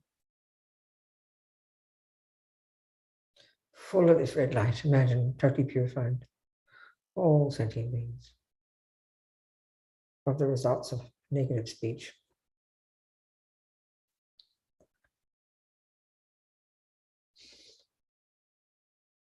And now Lama Chenrezig so compassionately sends radiant beams of blue light from his heart, from the blue horn at his heart. And this, of course, purifies the source of all the problems, which is the misconceptions in the mind, the delusions, all the fantasies, all the exaggerated, distorted conceptual stories deep in the bones of our being that we all totally believe in. And all the animals, billion times more powerful than ours. We've at least got access. As humans, we at least have access to some virtuous thoughts, some positive thoughts, some reasonable thoughts. That's the miracle of being human. But look how hard it is still to practice them. But that's the miracle. That's our saving grace. Animals, no chance. Forget about the other beings. Totally driven by the delusions. So this blue light instantly purifying all the suffering, all these painful states of mind that have been causing us suffering for eons, instantly annihilated by this radiant blue light. The ego grasping, the root delusion that believes in the intrinsic me, and the attachment to get what that me wants, the aversion, and the anxiety, and the panic, and the worries, and the fears when it doesn't. And all the other delusions, the arrogance, the low self-esteem, jealousy, all the rest, all the nonsense. And all the other misconceptions, all the misconceptions about cause and effect, misconceptions about the nature of mind, misconceptions about our potential, all of this, all of these misconceptions gone from the mind of every sentient being, as we say the mantra so happily. Om mani padme hum, Om mani padme hum, Om mani padme hum.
Om mani padme hum.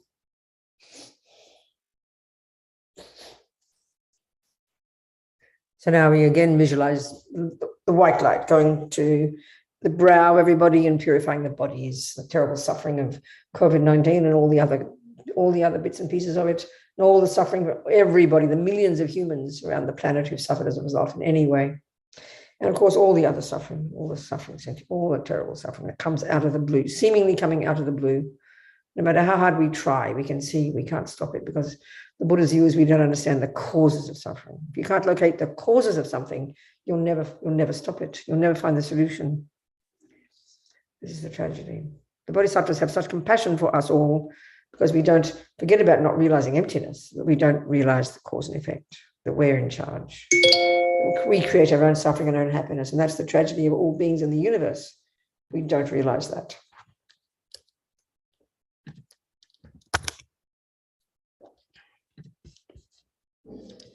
So we can say the verses again from our hearts. The white light purifying all the suffering of the sicknesses. May all the diseases that sadden the minds of sentient beings that result from karma and temporary conditions, such as the harms of graha spirits, illnesses, and the bhutas, not occur in the realms of the world. May whatever sufferings there are from life-threatening diseases that, like a butcher leading an animal to be slaughtered, separate the body from the mind in a mere instant, not occur in the realms of the world. May all embodied beings be unharmed by acute, chronic, and other epidemic diseases, the mere sounds of whose names terrify beings, as though they've been placed inside the mouth of Yama, the Lord of Death. May all embodied beings be unharmed by the 80,000 classes of interferers, the 360 evil spirits that harm suddenly, the 424 diseases, and so forth. May whatever sufferings there are due to disturbances of the four elements, depriving the body and mind of every happiness, be totally pacified, and may the body and mind have radiance and power, and be endowed with long life, good health, and well-being. By the compassion of the gurus and the three jewels, by the power of the Dakas, Dakinis, Dharma protectors, and guardians, and by the power of the truth of the infallibility of karma and its results, may all these dedications and prayers be fulfilled. May all the diseases that sadden the minds of sentient beings that result from karma and temporary conditions, such as the harms of graha spirits, illnesses, and the bhutas, not occur in the realms of the world. May whatever sufferings there are from life-threatening diseases that, like a butcher leading an animal to be slaughtered, separate the body from the mind in a mere instant, not occur in the realms of the world. May all embodied beings be unharmed by acute, chronic, and other epidemic diseases, the mere sounds of whose names terrify beings as though they've been placed inside the mouth of Yama, the Lord of Death. May all embodied beings be unharmed by the 80,000 classes of interferers, the 360 evil spirits that harm suddenly, the 424 diseases, and so forth. May whatever sufferings there are due to disturbances of the four elements, depriving the body and mind of every happiness, be totally pacified, and may the body and mind have radiance and power and be endowed with long life, good health, and well-being. By the compassion of the gurus and the three jewels, by the power of the Dakas, Dakinis, Dharma protectors, and guardians, and by the power of the truth of the infallibility of karma and its results, may all these dedications and prayers be fulfilled. May all the diseases that sadden the minds of sentient beings that result from karma and temporary conditions, such as the harms of graha spirits, illnesses, and the bhutas, not occur in the realms of the world. May whatever sufferings there are from life-threatening diseases that, like a butcher leading an animal to be slaughtered, separate the body from the mind in a mere instant, not occur in the realms of the world. May all embodied beings be unharmed by acute, chronic, and other epidemic diseases, the mere sounds of whose names terrify beings as though they've been placed inside the mouth of Yama, the Lord of Death. May all embodied beings be unharmed by the 80,000 classes of interferers, the 360 evil spirits that harm suddenly, the 424 diseases, and so forth. May whatever sufferings there are due to disturbances of the four elements, depriving the body and mind of every happiness, be totally pacified, and may the body and mind have radiance and power and be endowed with long life, good health, and well-being.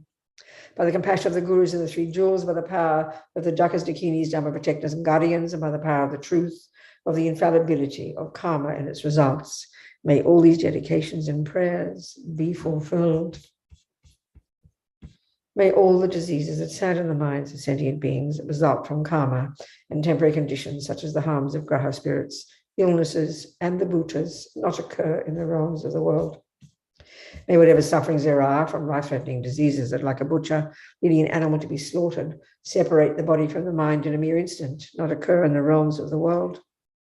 May all embodied beings be unharmed by acute, chronic, and other epidemic diseases, the mere sounds of whose names terrify beings, as though they've been placed inside the mouth of Yama, the Lord of Death. May all embodied beings be unharmed by the 80,000 classes of interferers, the 360 evil spirits that harm suddenly, the 424 diseases, and so forth. May whatever sufferings there are due to disturbances of the four elements, depriving the body and mind of every happiness, be totally pacified, and may the body and mind have radiance and power and be endowed with long life, good health, and well-being. As I always like to remind us, and we need to continuously, that if at this moment we've even got some semblance of well-being and good health, even a little bit, then what happens is, because we have such attachment, and this is the thing we have to understand, this attachment is so primordial, so spontaneous, so automatic, so desperate, that every second it gets good feelings, then we take it for granted. There's this huge kind of almost like an arrogance about attachment, that somehow we deserve good feelings, so when we have them, we rest on our laurels. We never for 1 second think, oh my God, this is unbelievable. The fact that I've even got 5 minutes of good feelings, 5 minutes of reasonable health. This is a miracle. This is the fruit of my past virtue. So I must not waste it. And I must create more by creating more virtue. We don't think that. We just relax into it. And then the second bad feelings come, the second ill health comes, the second pain comes, we freak out, have a panic attack. Why is this happening to me? How dare this happen? We're frantic, This is the universe. This is how deep attachment is. So just every time we notice that we're still alive, that's a miracle, a start. That's the experience similar to the cause of past non-killing, that like a miracle, not like a miracle, it's caused by our past non-killing, living in vows of not killing.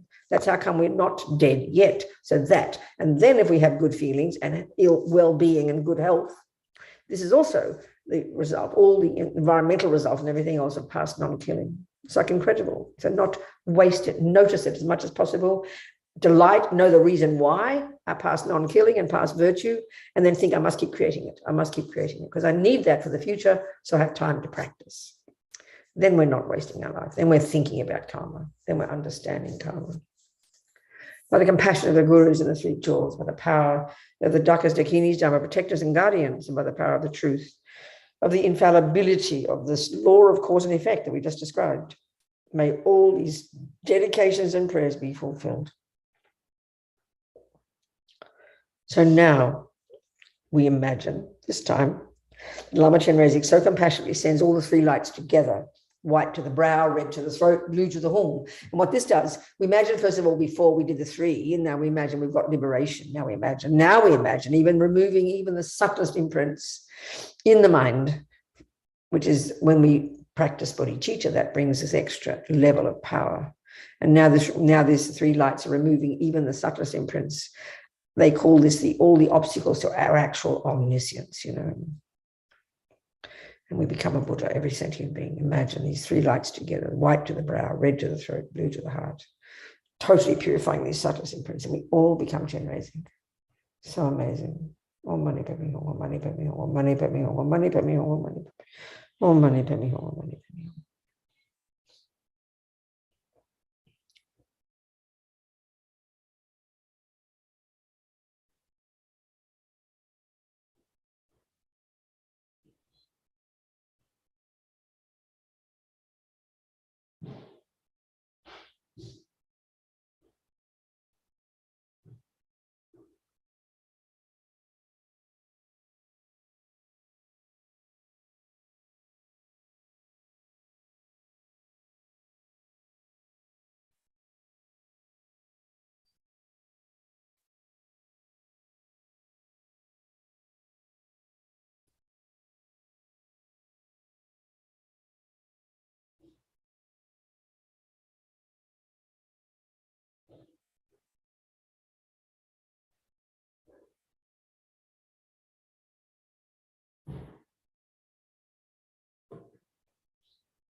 Om mani padme hum.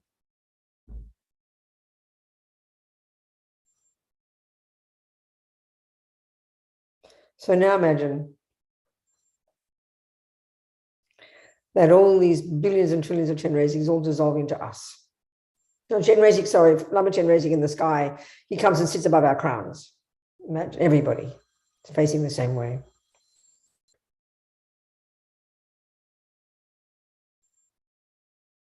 And he happily dissolves through our crown. And we imagine that the energy of the body, the enlightened body, speech, and mind of the Chenrezig, the energy of enlightened body, speech, and mind of the Lama, and our own body, speech, and mind, they all merge, becoming one. Imagine this. And then we imagine all the Chenrezigs from all the universe, all dissolving into us.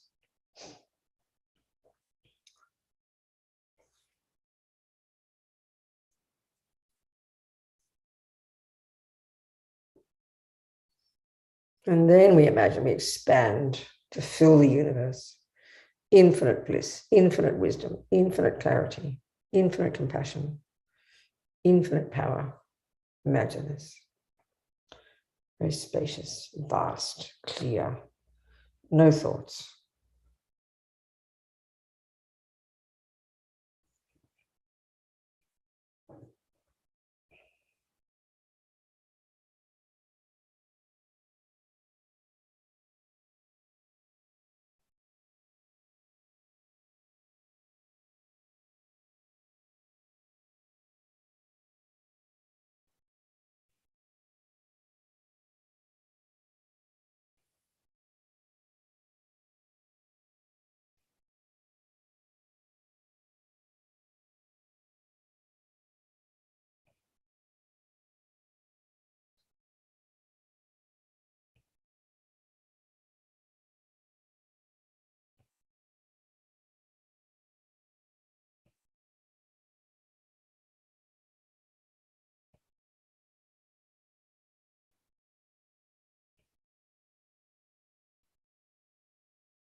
And then we delight in this, and we say the four immeasurable thoughts, these amazing aspirations of the Bodhisattva, the courageous attitude.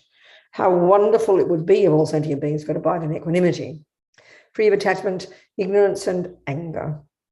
May they abide so. And then this brave attitude, I will make this happen.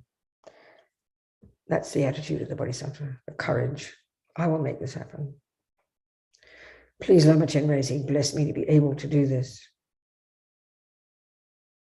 How wonderful it would be if all sentient beings could be free of suffering and its causes. May they be free.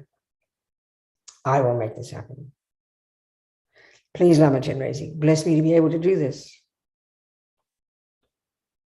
How wonderful it would be if all sentient beings could have happiness, the happiness of enlightenment and its causes.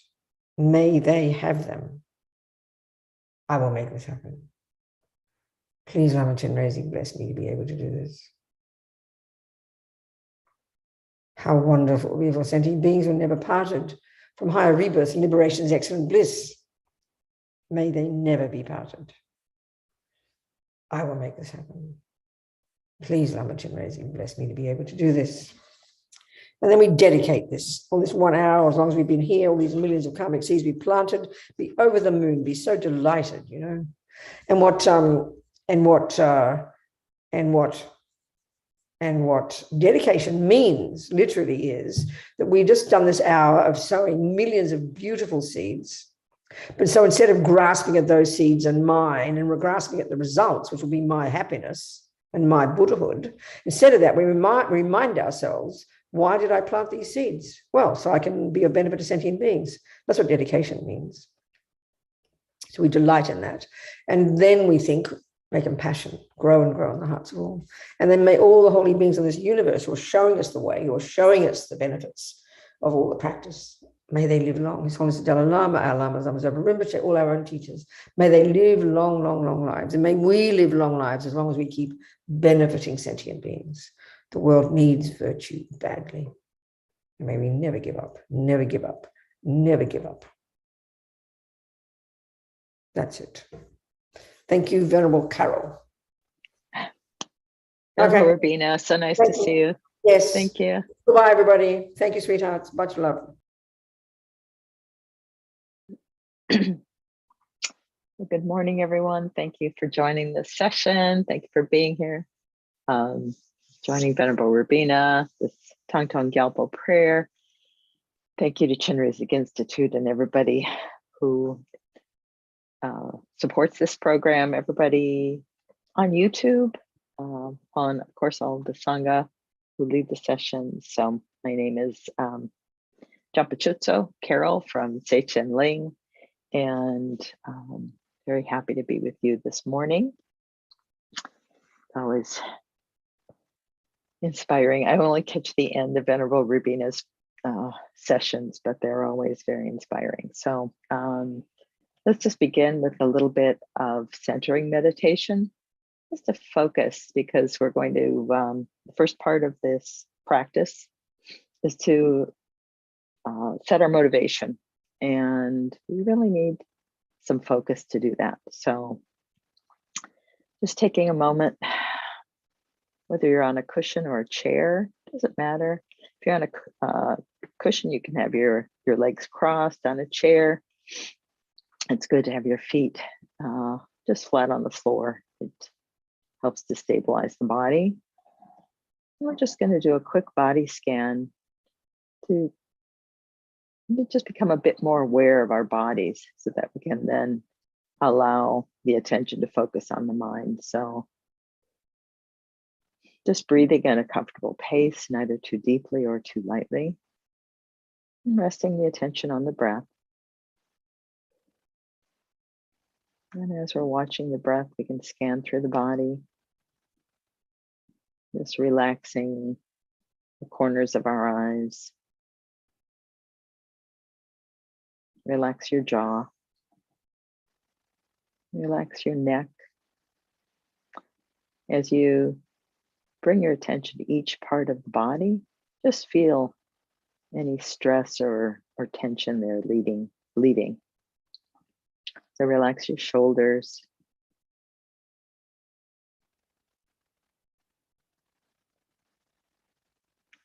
And then for the center of the body, we're going to take a few special breaths. So we're going to breathe in a little more deeply, slowly hold it for a second or two, and then very slowly exhale.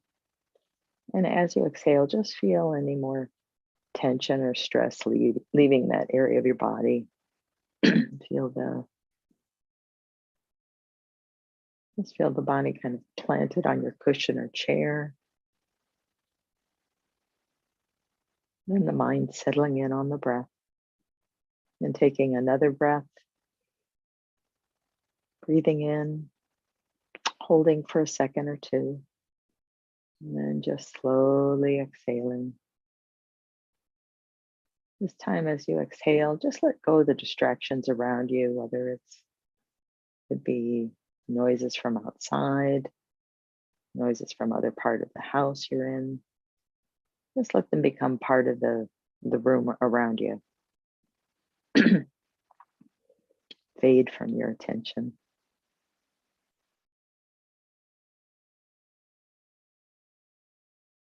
And taking in a third breath, holding for a second or two. And then as we slowly exhale, just let go of any lingering thoughts on your mind, maybe it's the list of things you have to do today or tomorrow or what happened today. And just let them go. Just let the mind rest on the breath. Just allowing the mind to be present, just to watch the breath.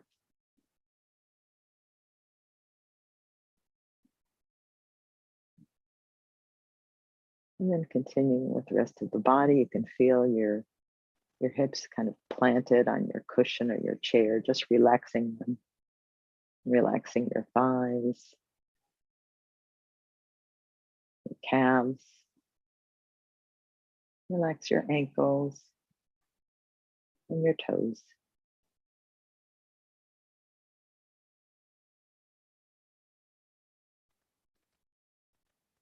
Just feeling the body relaxed and the mind alert.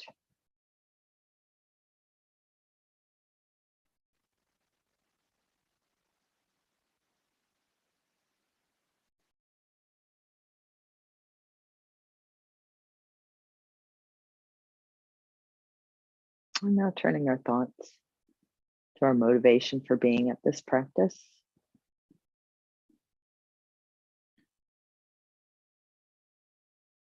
We can use this kind of motivation for every single thing we do, every moment of the day. Just this centering, thinking, just as I wish to be free of suffering and have happiness, so does every sentient being. We all want the same thing.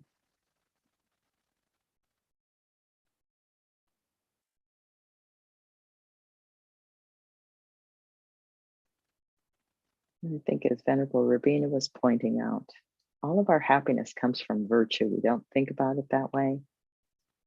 We think about it sometimes as an entitlement or an accident or luck. But it's totally about karma and about the results of what we do. So just thinking the best way to achieve happiness is to be aware of our actions, to be aware of our speech, and what motivates the thought. The speech and the actions are our thoughts, so we want to watch our thoughts very carefully.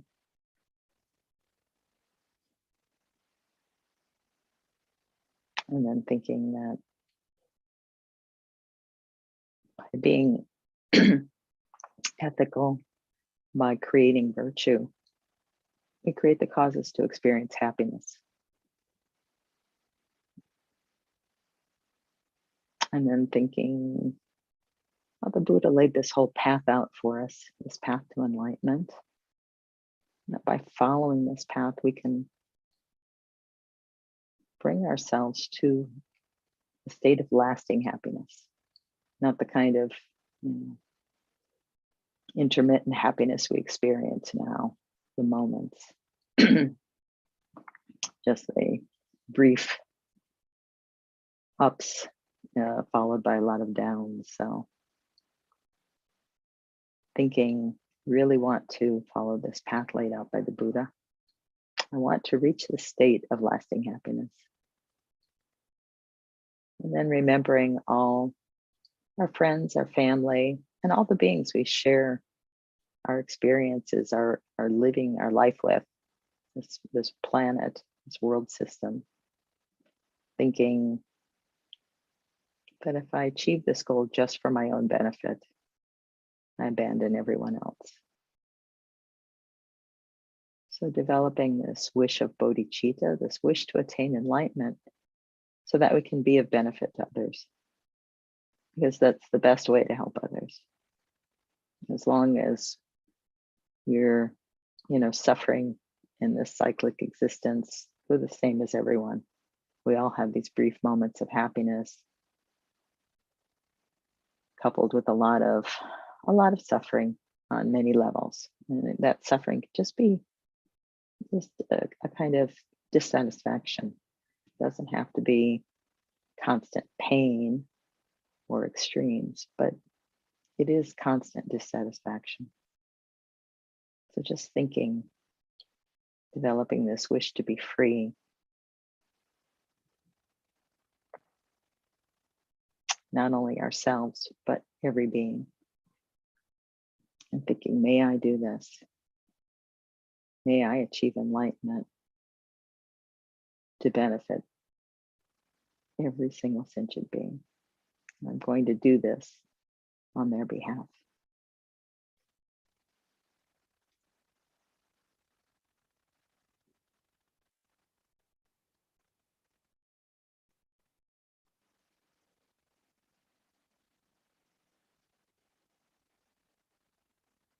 So with this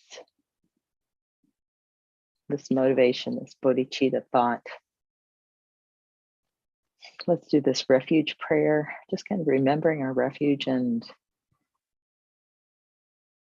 committing ourselves to this bodhicitta motivation, this wish to benefit sentient beings by this commitment to achieving enlightenment for their sakes. So all sentient beings, my mothers, who are infinite like space, go for refuge to the precious Guru Buddha. We go for refuge to the Buddha, the Dharma, and the Sangha. We go for refuge to the assembly of gurus, yidams, and dakinis. We go for refuge to the empty clarity of our own minds, the Dharmakaya. All sentient beings, my mothers, who are infinite like space, go for refuge to the precious Guru Buddha. We go for refuge to the Buddha, the Dharma, and the Sangha. We go for refuge to the assembly of gurus, yidams, and dakinis. We go for refuge to the empty clarity of our own minds, the Dharmakaya.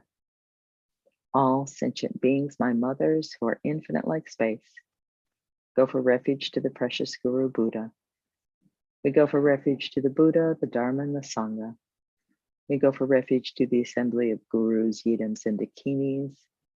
We go for refuge to the empty clarity of our own minds, the Dharmakaya. So just taking these words to heart. Just committing ourselves to this refuge and to this determination of virtue to keep our minds in virtue and to follow this path to enlightenment, to benefit all sentient beings. And then,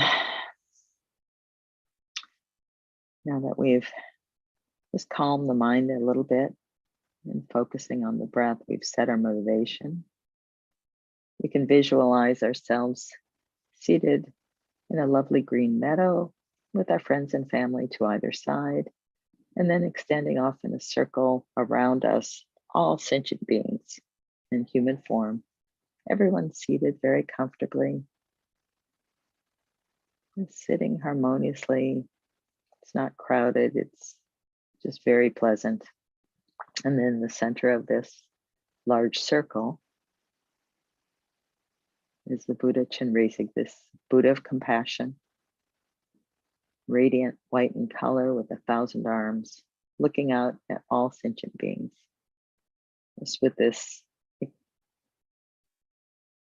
limitless compassion, really wanting to eliminate the suffering of every sentient being. And just think as we recite the mantra, Om Mani Padme Hum, this mantra of Chenrezig, that rays of light radiate out from Chenrezig's body, come to your crown, to the crown of each and every sentient being, begin filling you up with this compassionate energy. So that think that this energy that you receive enables you to really transform your mind to this mind of compassion and this mind of virtue. Just bringing total relief from suffering and enabling us to act with this compassionate mind. Om Mani Padme, Om Mani Padme, Om Mani Padme, Om Mani Padme, Om Mani Padme, Om Mani Padme, Om Mani Padme, Om Mani Padme,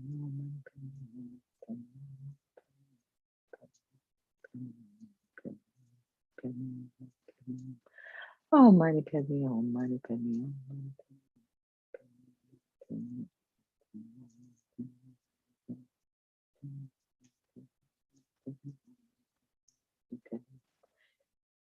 Oh, Mani Padme, Om Mani Padme, Om Mani Padme, Om Mani Padme.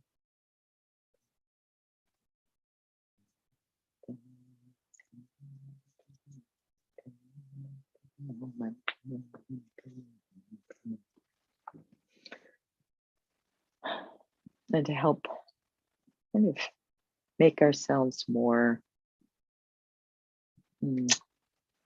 able to use this compassionate energy to transform our minds, we need to purify. We need to work on transforming our minds. We can do this. We've already 4 aspects of this practice, and we've already done the first by taking refuge. And the second part is to just reflect on all the negativities we've done in this lifetime. You can imagine past lifetimes if you want to look from or think about it in a Buddhist perspective. But we can imagine, we certainly know in this lifetime, the things that we regret, harm we've given to others, and the harm we give to others always results in harm to ourselves. So just thinking and generating regret as though I'd swallowed poison. I want to get this out of my body. I want to find the antidote. Oh, mani padme hum, mani padme hum, mani padme hum, mani padme hum.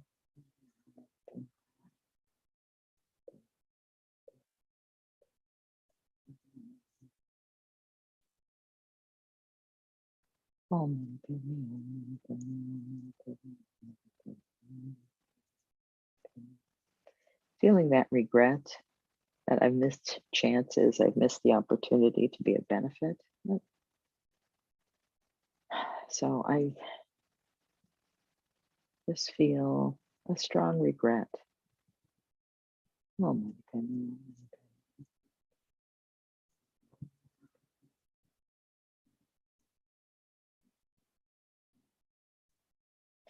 We can think of this mantra recitation as an antidote. It's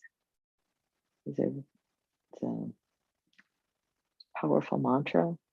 If we think of it that way, we can really use it to transform our minds to this mind of compassion. So think about doing that as we recite this mantra, that we're really embracing this antidote to our own negative minds. Oh, mani padme hum, mani padme hum, mani padme hum.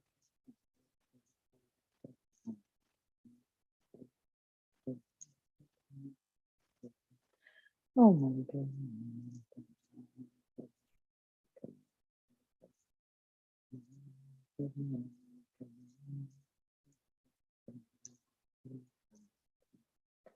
Oh, mani padme hum.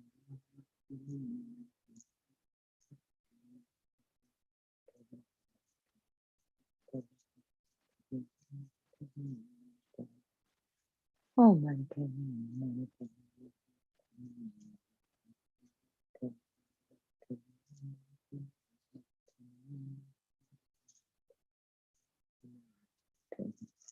Oh, mani padme hum.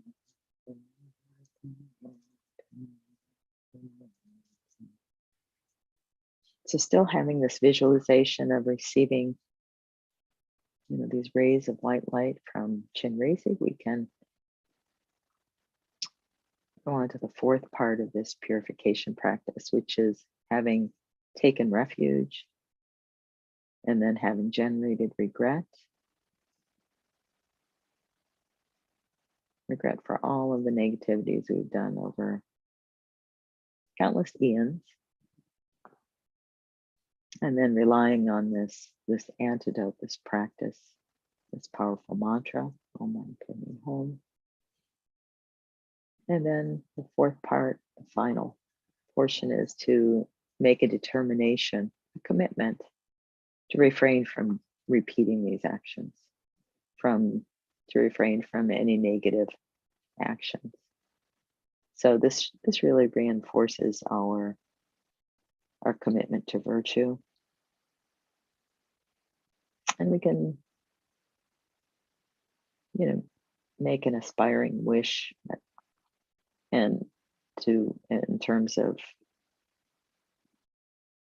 really refraining from negativities. At this point, it's, for me, it's impossible to just say, oh, I'll never get angry again. I'll never do this, because that's not true. So that's not a practical, that's not what the kind of commitment we're making here.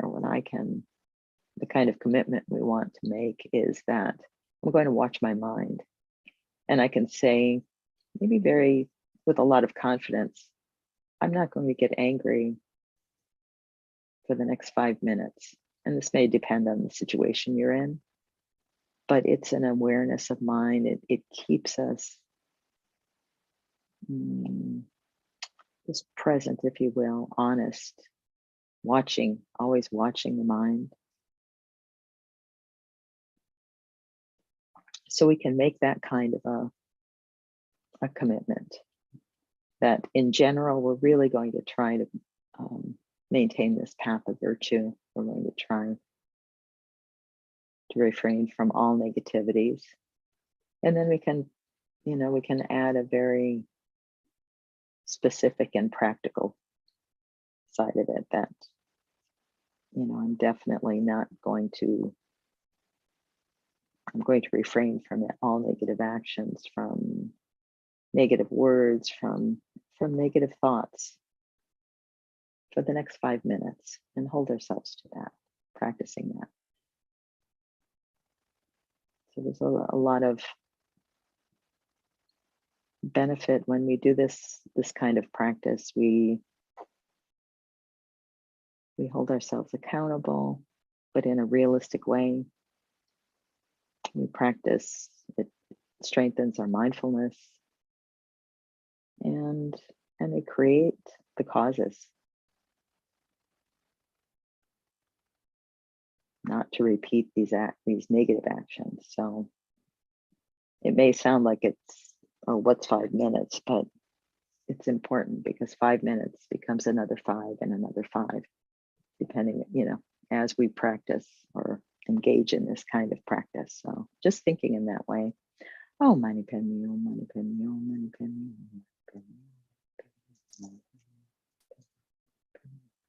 oh, mani padme.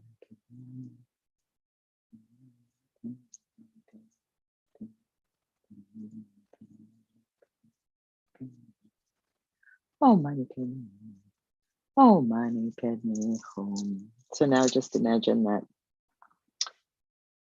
Buddha Chenrezig, looking out at all beings, manifests countless emanations, comes to the crown of your head and the crown of each and every sentient being, completely dissolving into light, entering your crown and filling your body with this infinite compassionate energy.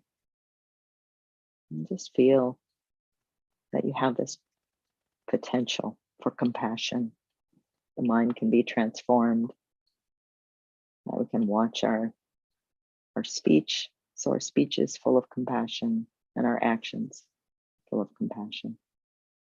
With that thought, that visualization, do this prayer. May all the diseases that sadden the minds of sentient beings that result from karma and temporary conditions, such as the harms of graha spirits, illnesses, and the bhutas, not occur in the realms of the world. May whatever sufferings there are from life-threatening diseases that, like a butcher leading an animal to be slaughtered, separate the body from the mind in a mere instant, not occur in the realms of the world. May all embodied beings be unharmed by acute, chronic, and other epidemic diseases, the mere sounds of whose names terrify beings, as though they'd been placed inside the mouth of Yama, the Lord of Death.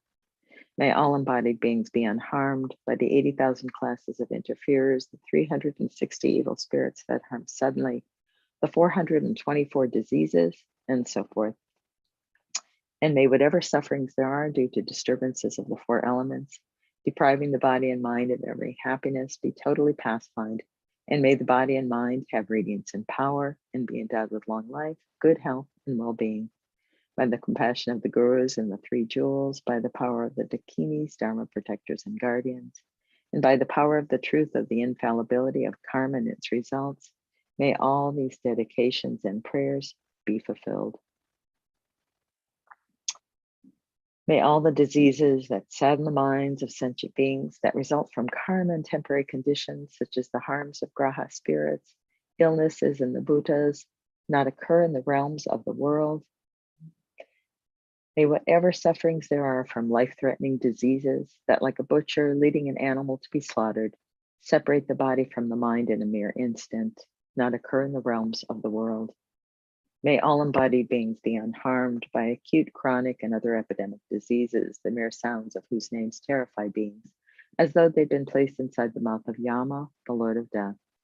May all embodied beings be unharmed by the 80,000 classes of interferers, the 360 evil spirits that harm suddenly, the 424 diseases, and so forth. And may whatever sufferings there are due to disturbances of the four elements, depriving the body and mind of every happiness, be totally pacified. And may the body and mind have radiance and power, and be endowed with long life, good health, and well-being. By the compassion of the gurus and the three jewels, by the power of the dakinis, dharma protectors and guardians, and by the power of the truth of the infallibility of karma and its results, may all these dedications and prayers be fulfilled. So on this last repetition, just imagine that this prayer is being. Sorry, my earbuds are dying. And that all of our intent here is being actualized. So all of our intentions from that bodhicitta motivation. May all the diseases that sadden the minds of sentient beings that result from karma and temporary conditions, such as the harms of graha spirits, illnesses in the bhutas, not occur in the realms of the world.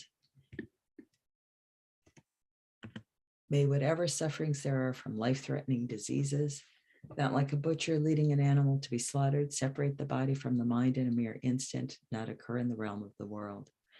May all embodied beings be unharmed by acute, chronic, and other epidemic diseases, the mere sounds of whose names terrify beings, as though they'd been placed inside the mouth of Yama, the Lord of Death. May all embodied beings be unharmed by the 80,000 classes of interferers, the 360 evil spirits that harm suddenly, the 424 diseases, and so forth. And may whatever sufferings there are due to disturbances of the four elements, depriving the body and mind of every happiness, be totally pacified.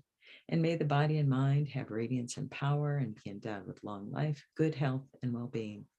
By the compassion of the gurus and the three jewels, by the power of the dakinis, dharma protectors and guardians, and by the power of the truth of the infallibility of karma and its results, may all these dedications and prayers be fulfilled. So just to complete this practice, we can dedicate with, again, this mind of bodhicitta, dedicating all of the positive potential, all of the positive results of this action, of our thoughts, our words, just showing up to be here, focusing our minds, dedicating all of this to the enlightenment of ourselves and all sentient beings.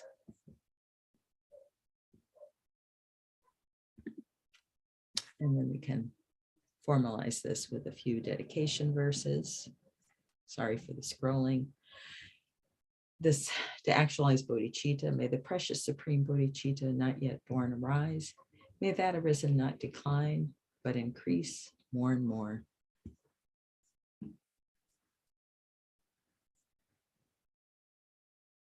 And then sealing the merits with emptiness due to all the past, present, and future merits collected by me, the numberless Buddhas, and the numberless sentient beings, which are completely empty of existing from their own side.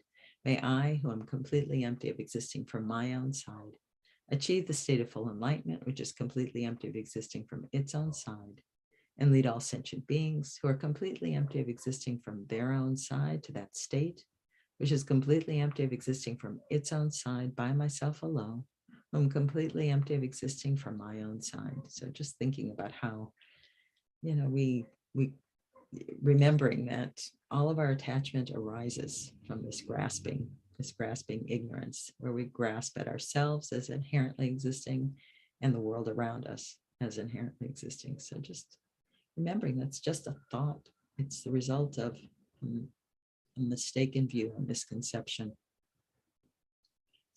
And then just dedicating again with bodhicitta, I fully dedicate all these virtues to be able to train just like the hero Manjushri, who knows reality well, and just like Samantabhadra as well.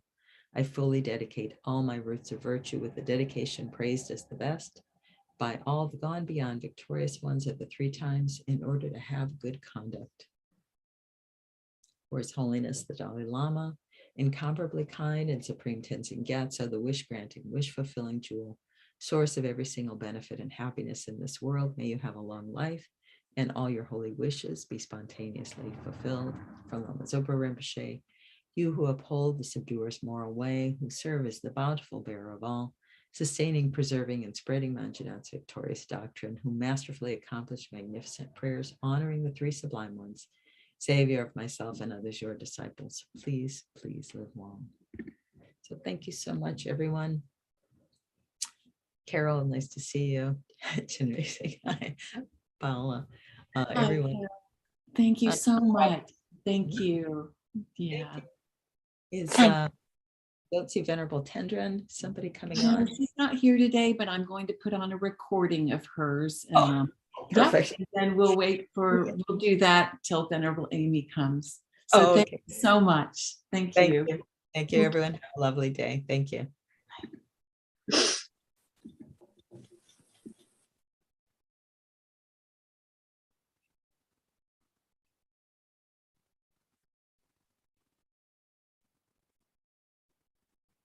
Presence of your loved ones, your friends,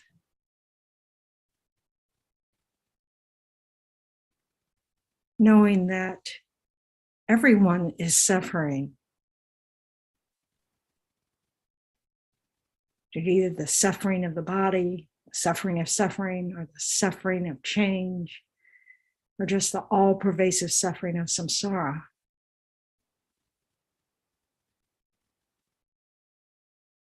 So think of someone that you care for and cultivate that compassion that wishes them to be free of suffering, opening that tender spot of the heart, the proof of our Buddha potential.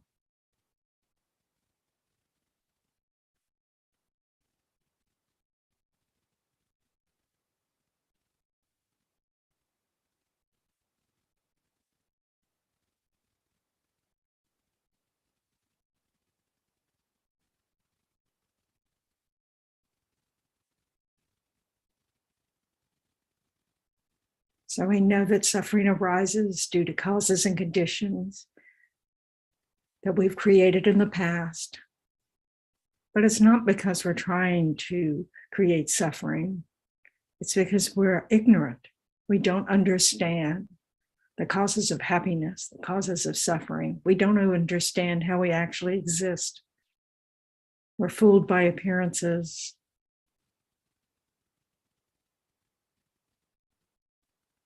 And we're all the same in this way. All of us sentient beings are yet to be liberated,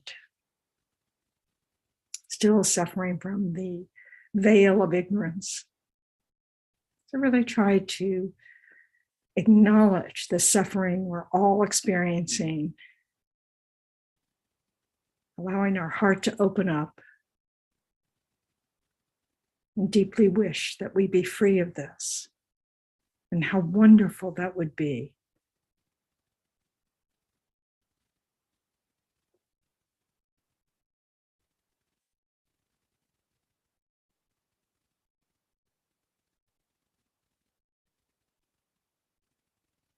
But since we don't know what we're doing, we need to turn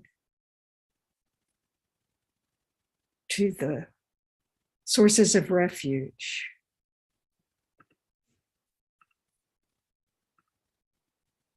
The Buddha, the Dharma, and the Sangha. So now try to imagine in the space in front of all these sentient beings surrounding you. It's a large jeweled throne, on top of which is seated our own root guru in the aspect of the glorious conqueror Shakyamuni Buddha. The color of his holy body is the purest gold. His one face, 2 arms. He's wearing the saffron robes of a monk. His holy body is in the nature of transparent light, and he sits in a Vajra posture in the center of an aura of light rays.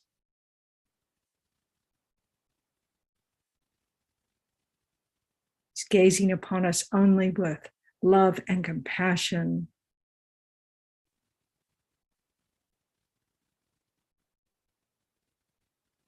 No judgment, no discrimination, caring for us all equally.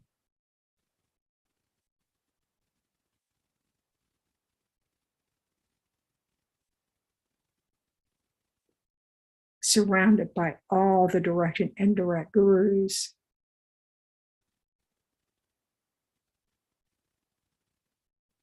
Yidams, all the Buddhas, all the Bodhisattvas, all the Dakas and Dakinis, all the Dharma protectors.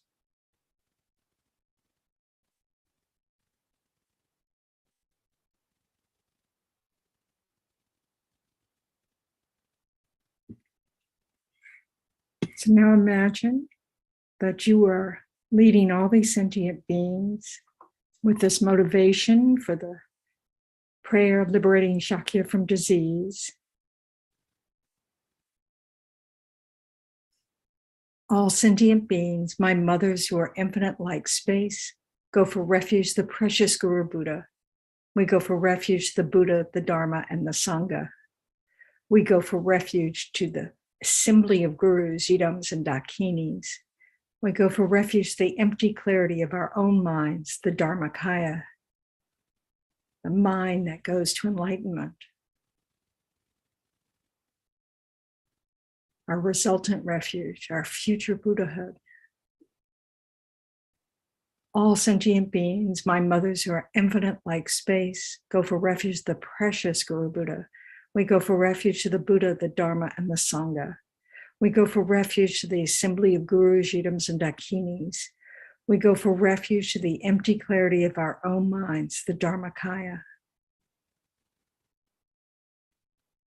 All sentient beings, my mothers who are infinite like space, go for refuge to the precious Guru Buddha. We go for refuge to the Buddha, the Dharma, and the Sangha. We go for refuge to the assembly of gurus, yidams, and dakinis.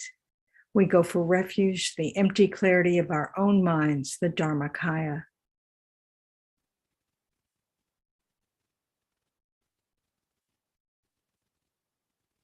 So feel a strong sense of reliance on the enlightened ones who are leading us to learn the causes of happiness, to abandon the causes of suffering. Imagine that the refuge field dissolves into light, absorbing up into Shakyamuni Buddha, who comes to the crown of our heads, sending purifying white light through our crown, eliminating all the causes of suffering.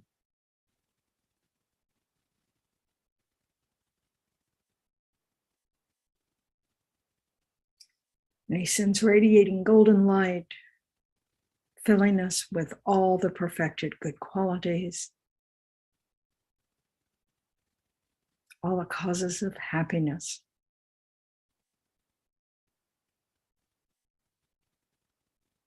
Then he dissolves into light, entering through the crown of our heads, into all sentient beings, down to the heart, where he abides, always ready to help us.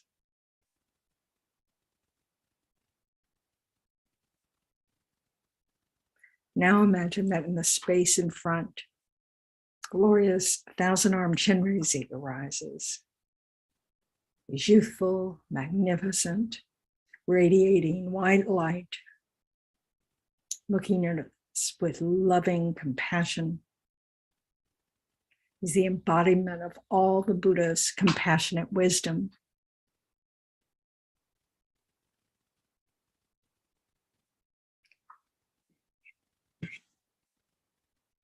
So on behalf of all those suffering from this pandemic, whatever ways in which they're suffering, the physical suffering of the disease, the mental suffering that accompanies all our worries about this pandemic, the isolation, the financial worries, whatever it is.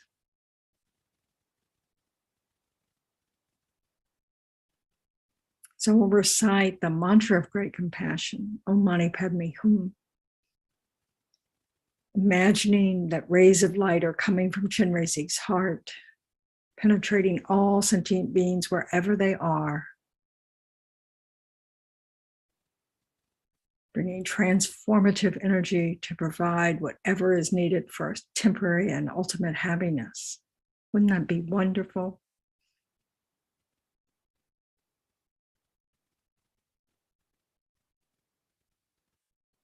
So we'll recite Om Mani Padme Hum.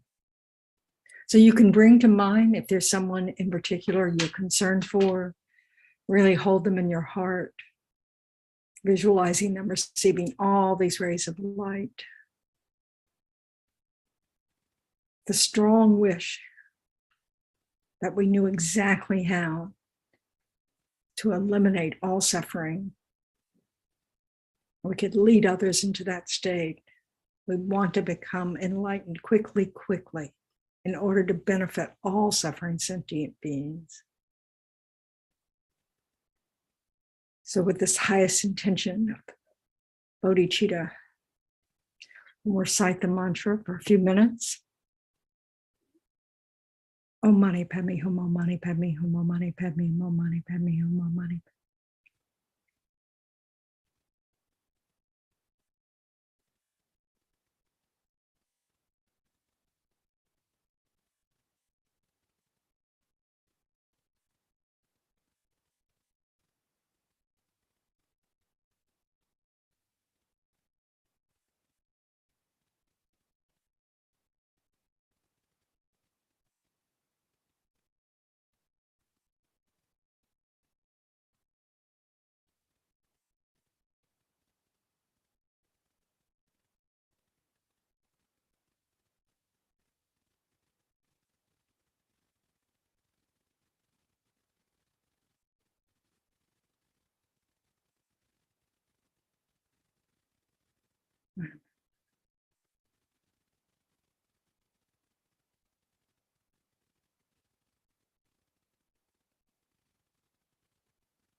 Mani Padme Hum, Om Mani Padme Hum, Om Mani Padme Hum, Om Mani Padme Hum, Om Mani Padme Hum, Om Mani Padme Hum.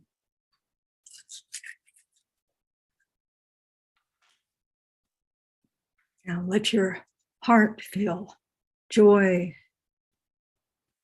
your efforts of fulfilling Guru's advice. And really try to imagine that all sentient beings and filled with radiating light from Chenrezig. We're doing this work on their behalf. And how fortunate we are that we have something we can do on the behalf of sentient beings. And we have a teacher who advises us.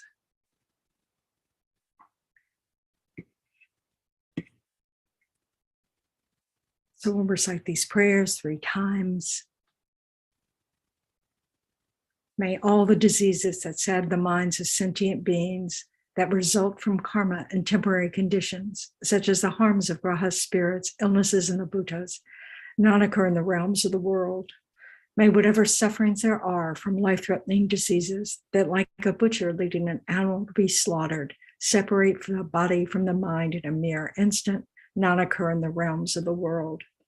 May all embodied beings be unharmed by acute, chronic, and other epidemic diseases, the mere sounds of whose names terrify beings as though they've been placed inside the mouth of Yama, the Lord of Death.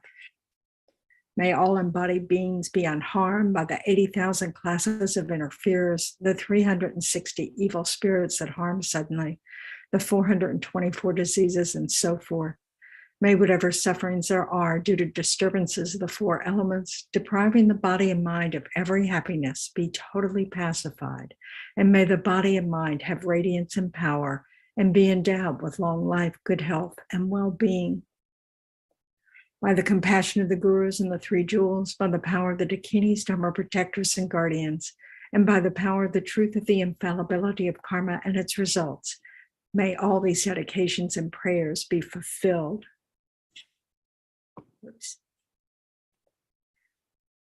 May all the diseases that sadden the minds of sentient beings that result from karma and temporary conditions, such as the harms of graha spirits, illnesses, and the bhutas, not occur in the realms of the world.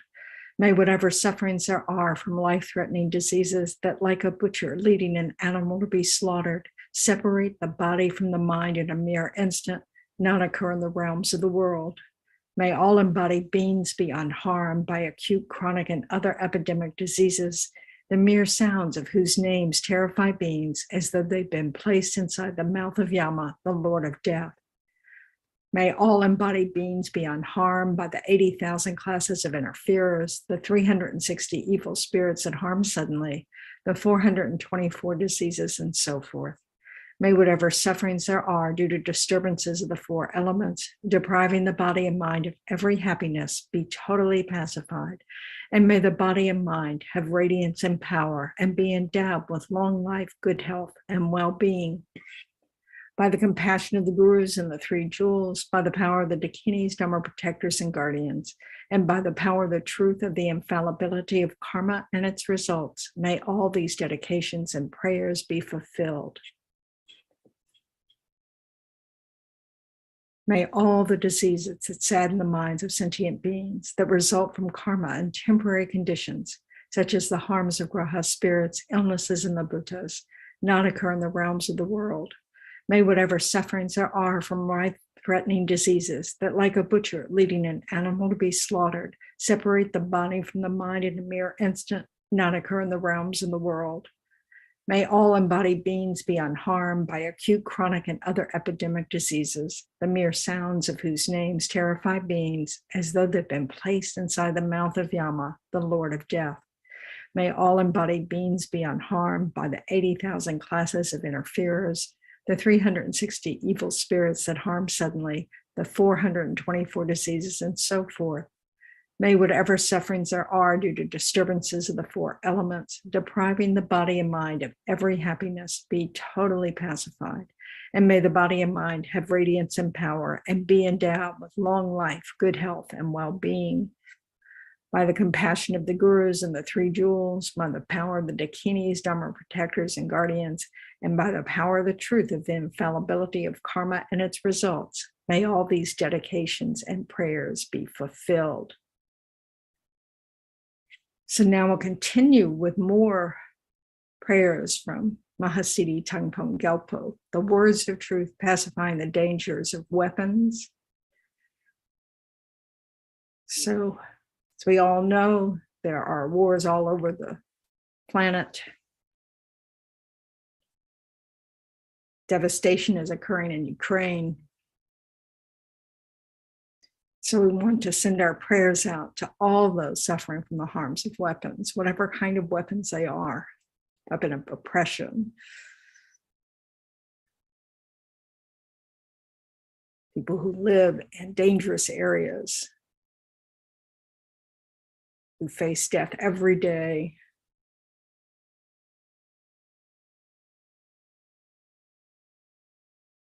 So we're sending our compassion to them. So again, visualize the Chenrezig. We'll recite Om Mani Padme Hum for a couple of minutes, really trying to say these mantras on the behalf of all suffering sentient beings, understanding their suffering, having compassion for their suffering, the deep wish that we knew how to lead them completely out of suffering. Om Mani Padme Hum, Om Mani Padme Hum, Om Mani Padme Hum, Om Mani Padme Hum, Om Mani Padme Hum, Om Mani Padme.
Mani Padme Hum, Om Mani Padme Hum, Om Mani Padme Hum, Om Mani Padme Hum, Om Mani Padme Hum, Om Mani Padme Hum.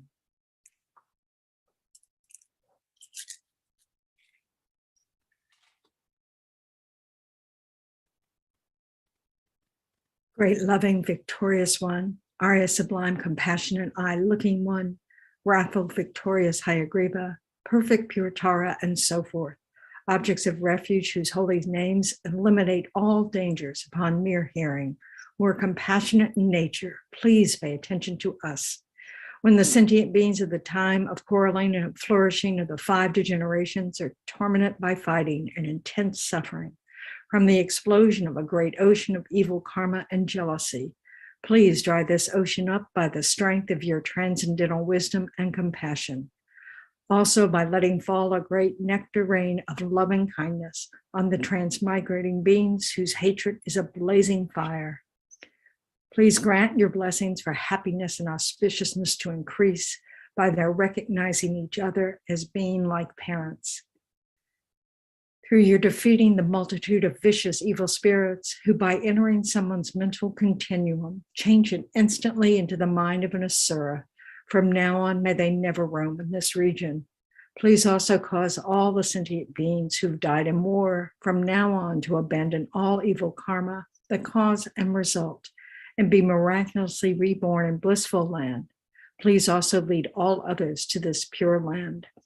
Please cause all those who are born and die to have long lives and not have sicknesses, to stop all their quarreling and fighting and to enjoy a life in the 10 virtues.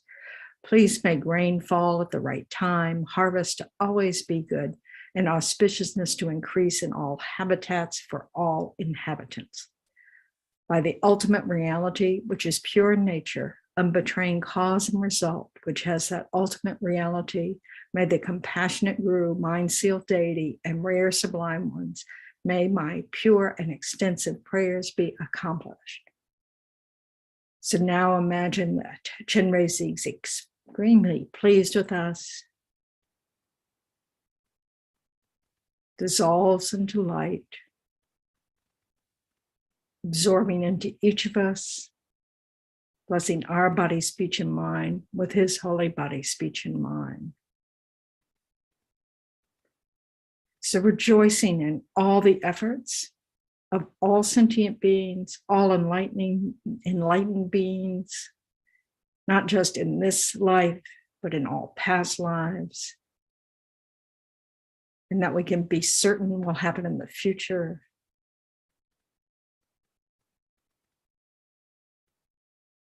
We want to dedicate them to be causes for the enlightenment of all sentient beings. So we dedicate to them the great ocean of enlightenment, to not exhaust until there are no suffering sentient beings left in samsara.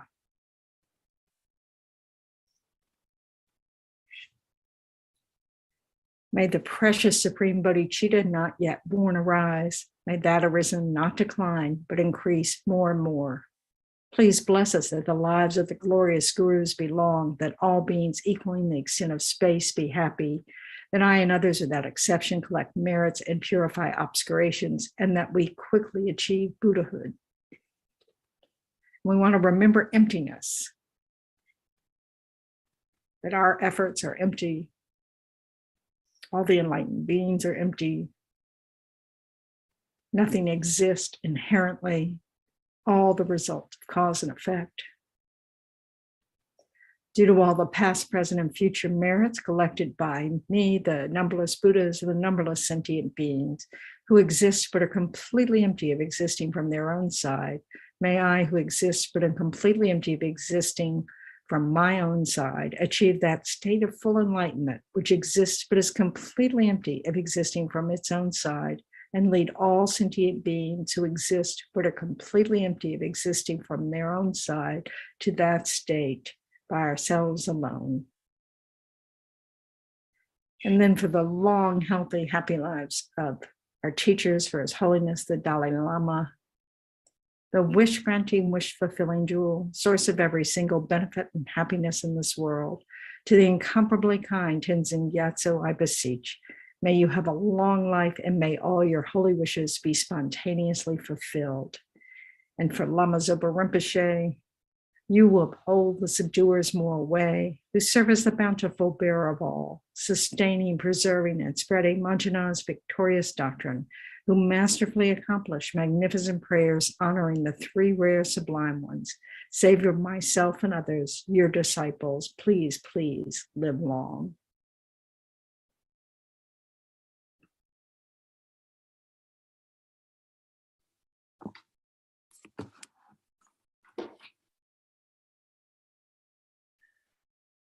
Oh, I guess that was recording. Okay, because I was going to say, it's my dear friend, but they must have done a recording. Wonderful. Welcome, everyone. Just getting the Facebook Live thing up. Okay. I hope you are all well. Thank you so much for joining. It's lovely to see all of you. Please take a moment right now to set your motivation for these practices. Lama Zopa Rinpoche's recommended we do for this time, this period of the COVID pandemic. So one of the best things we can do is to do these practices. They don't take very long. You can do them as long as you like, for as long as you like, and really directing the mind in a positive way to think that when we roll these into our practices to get enlightened quickly, but the real purpose is to benefit all living beings.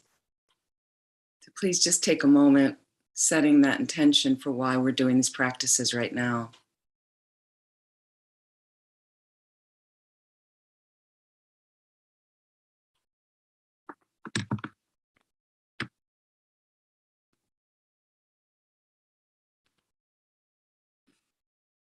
And then we'll begin again, setting that motivation, doing these practices for all those around the planet with COVID, with other illnesses, with other imbalances, body and mind. We'll start with the Vajra armor practice.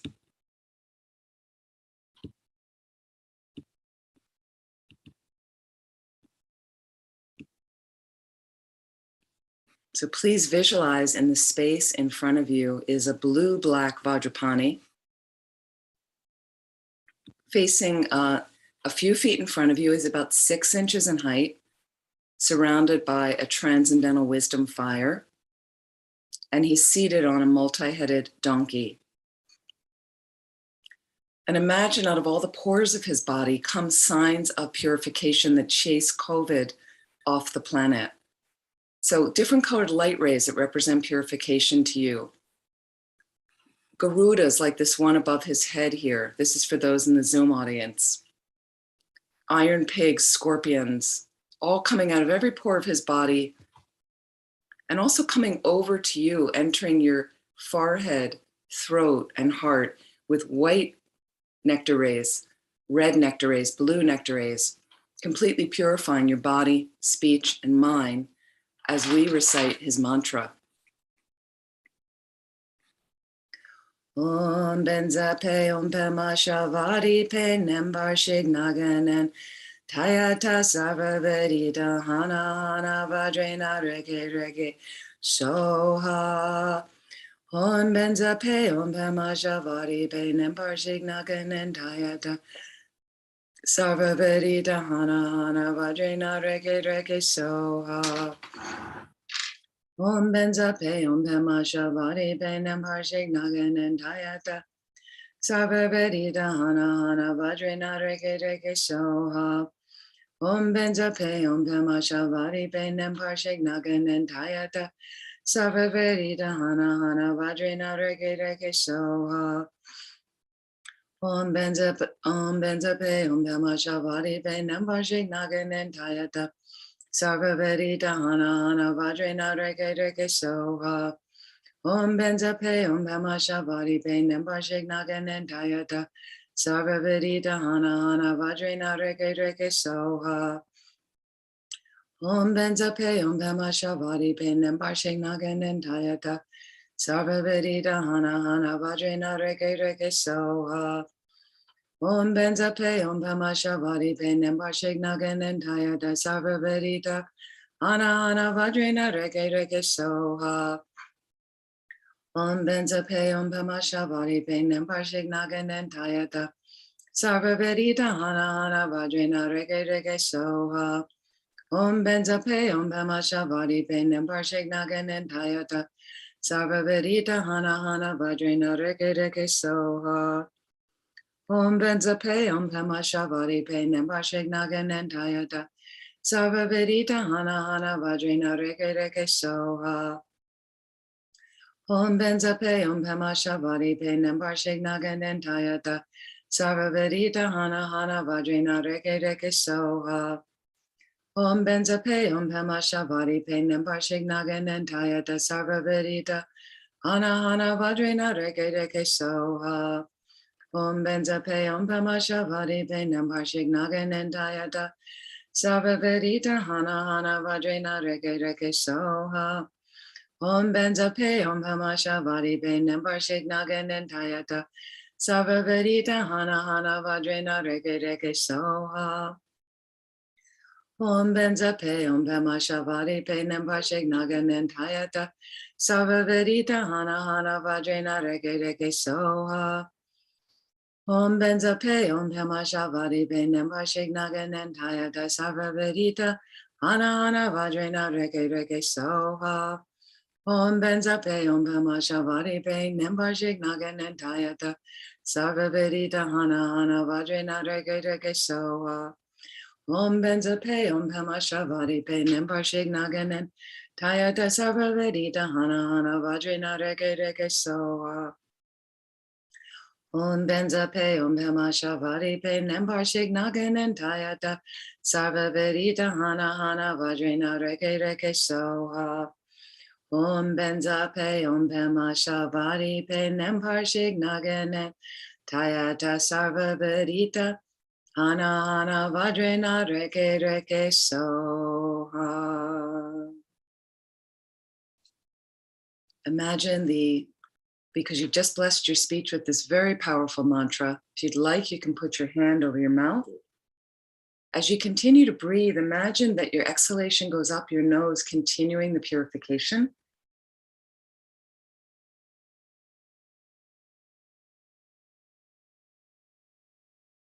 If you have something to drink, you can blow on the surface a few times.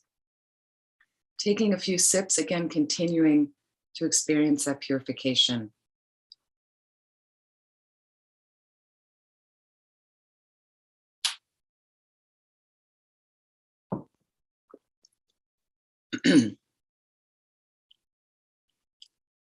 And imagine the blue-black Vajrapani in the space in front of you dissolves into emptiness.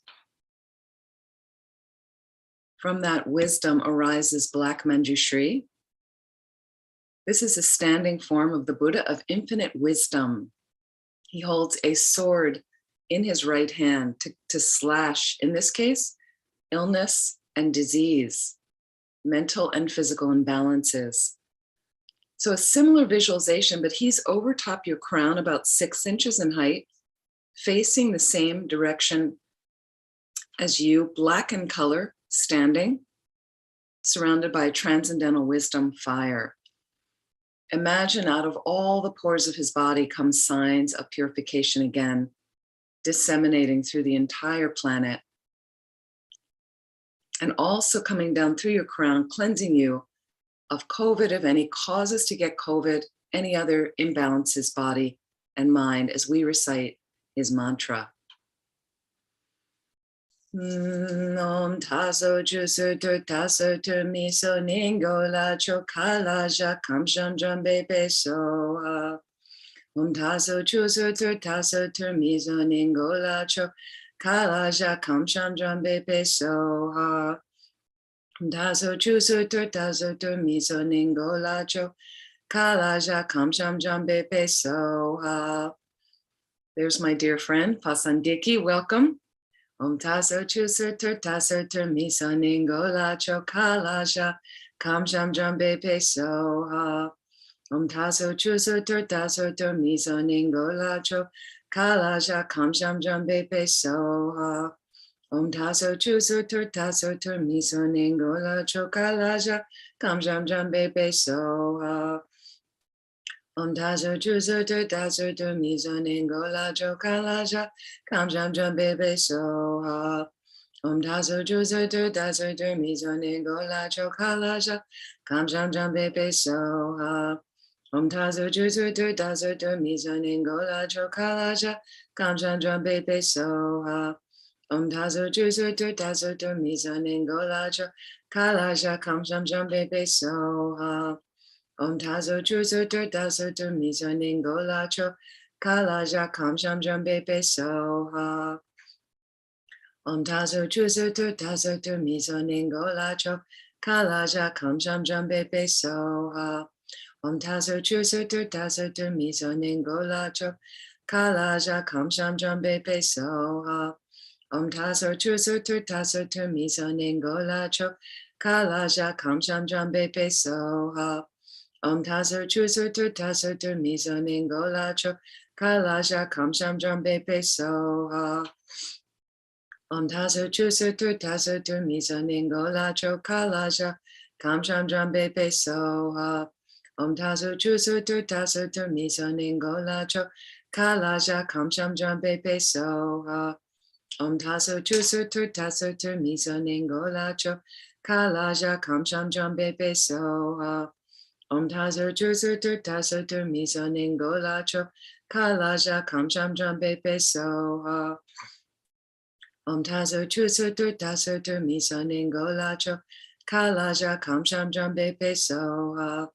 Om taso chusu tur taso tur miso ningo lacho kalaja kamsham jambe peso. Om taso chusu tur taso tur miso ningo lacho kalaja kamsham jambe peso.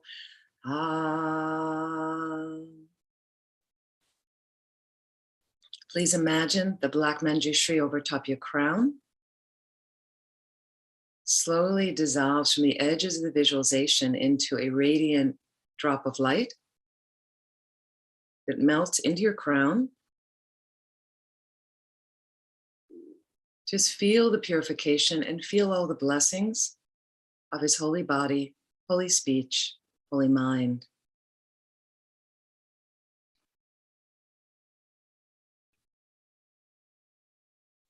I'm going to go to our next prayer, and I just want to put in the chat, I'd like to thank Chenrezig Institute and all of those that are supporting this, the different hosts. So again, you can make a donation via that link if you'd like to help them like that. Thank you so much.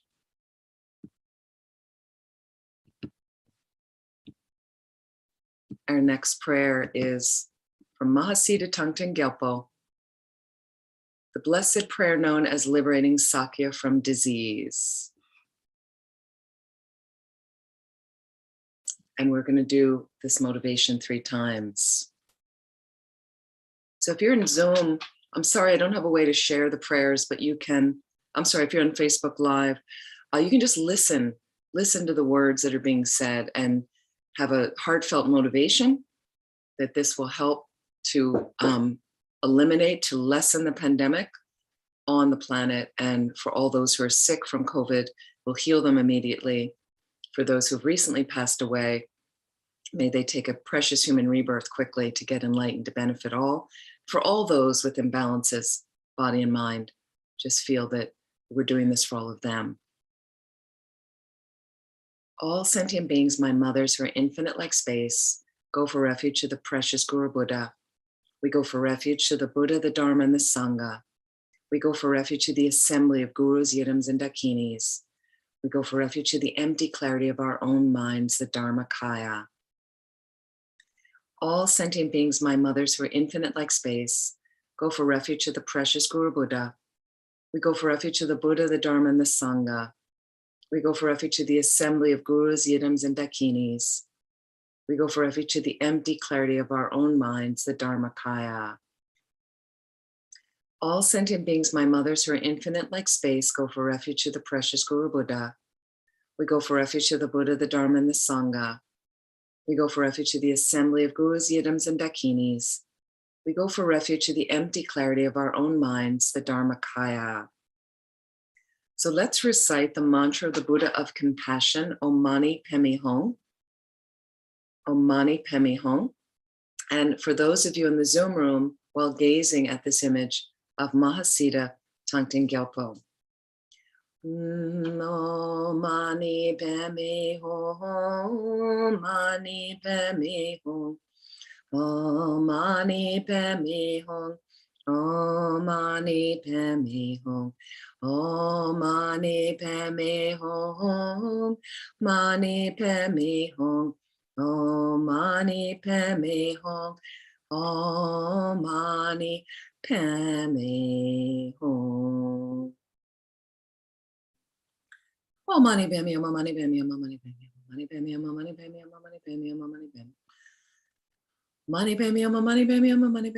Padme Hum, Om Mani Padme Hum, Om Mani Padme Hum, Om Mani Padme Hum. Mani Padme Hum, Mani Padme Hum, Mani Padme Hum, Mani Padme Hum, Mani Padme Hum, Mani Padme Hum, Mani Padme Hum, Mani Padme Hum, Mani Padme Hum, Mani Padme Hum. Mani Padme Hum, Mani Padme Hum, Mani Padme Hum, Mani Padme Hum, Mani Padme Hum, Mani Padme Hum, Mani Padme Hum. Mani Padme Hum, Mani Padme Hum, Mani Padme Hum, Mani Padme Hum, Mani Padme Hum, Mani Padme Hum. Mani Padme Hum, Mani Padme Hum, Mani Padme Hum, Mani Padme Hum, Mani Padme Hum, Mani Padme Hum. Mani Padme Hum, Mani Padme Hum, Mani Padme Hum, Mani Padme Hum, Mani Padme Hum, Mani Padme Hum, Mani Padme Hum. Mani Padme Hum, Mani Padme Hum, Mani Padme Hum, Mani Padme Hum, Mani Padme Hum. Mani Padme Hum, Mani Padme Hum, Mani Padme Hum, Mani Padme Hum, Mani Padme Hum. Mani Padme Hum, Mani Padme Hum, Mani Padme Hum, Mani Padme Hum, Mani Padme Hum, Mani Padme Hum. Mani Padme Hum, Mani Padme Hum, Mani Padme Hum, Mani Padme Hum, Mani Padme Hum, Mani Padme Hum, Mani Padme. Mani Padme Hum, Mani Padme Hum, Mani Padme Hum, Mani Padme Hum, Mani. Mani Padme Hum, Mani Padme Hum, Mani Padme Hum, Mani Padme Hum, Mani Padme Hum, Mani Padme. Money pami ama, money pami ama, money pami ama, money pami ama, money pami ama, money pami. Money pami ama, money pami ama, money pami ama, money pami ama, money pami ama, money. Money pami ama, money pami ama, money pami ama, money pami ama, money pami home. Money pami ama, money pami ama, money pami ama, money pami ama, money pami home. Money pami ama, money pami ama, money pami ama, money pami ama, money pami ama, money pami ama. Money pami ama, money pami ama, money pami ama, money pami ama, money pami ama, money pami. Money pami ama, money pami ama. Oh, money pami home. Let's do the actual prayer. We will do 3 times. May all the diseases that sadden the minds of sentient beings that result from karma and temporary conditions, such as the harms of graha spirits, illnesses, and the bhutas, not occur in the realms of the world. May whatever diseases there are from life-threatening diseases, that like a butcher leading an animal to be slaughtered, separate the body from the mind in a mere instant, not occur in the realms of the world. May all embodied beings be unharmed by acute, chronic, and other epidemic diseases, the mere sounds of whose names terrify beings, as though they've been placed inside the mouth of Yama, the Lord of Death. May all embodied beings be unharmed by the 80,000 classes of interferers, the 360 evil spirits that harm suddenly, the 424 diseases, and so forth. May whatever sufferings there are due to disturbances of the 4 elements, depriving the body and mind of every happiness, be totally pacified. And may the body and mind have radiance and power and be endowed with long life, good health, and well-being. By the compassion of the gurus, by the compassion of the gurus and the 3 jewels, by the power of the dakinis, dharma protectors and guardians, and by the power, the truth of the infallibility of karma and its results, may all these dedications and prayers be fulfilled.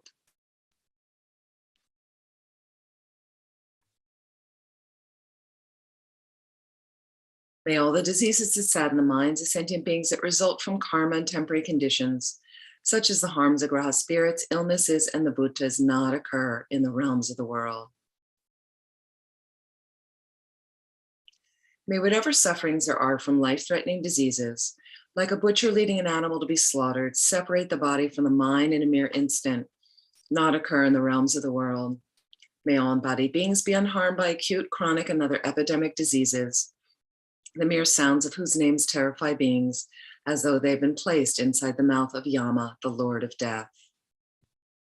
May all embodied beings be unharmed by the 80,000 classes of interferers, the 360 evil spirits that harm suddenly, the 424 diseases, and so forth. May whatever sufferings there are due to disturbances of the 4 elements, depriving the body and mind of every happiness, be totally pacified. And may the body and mind have radiance and power and be endowed with long life, good health, and well-being. By the compassion of the gurus and the 3 jewels, by the power of the dakinis, dharma protectors and guardians, and by the power of the truth of the infallibility of karma and its results, may all these dedications and prayers be fulfilled. One last time with this prayer. May all the diseases that sadden the minds of sentient beings that result from karma and temporary conditions, such as the harms of graha spirits, illnesses, and the bhutas, not occur in the realms of the world. May whatever sufferings there are from life-threatening diseases, like a butcher leading an animal to be slaughtered, separate the body from the mind in a mere instant, not occur in the realms of the world. May all embodied beings be unharmed by acute, chronic, and other epidemic diseases, the mere sounds of whose names terrify beings, as though they've been placed inside the mouth of Yama, the Lord of Death. May all embodied beings be unharmed by the 80,000 classes of interferers, the 360 evil spirits that harm suddenly, the 424 diseases, and so forth. May whatever sufferings there are due to disturbances of the 4 elements, depriving the body and mind of every happiness, be totally pacified. And may the body and mind have radiance and power and be endowed with long life, good health, and well-being. By the compassion of the gurus and the 3 jewels, by the power of the dakinis, dharma protectors and guardians, and by the power of the truth of the infallibility of karma and its results, may all these dedications and prayers be fulfilled.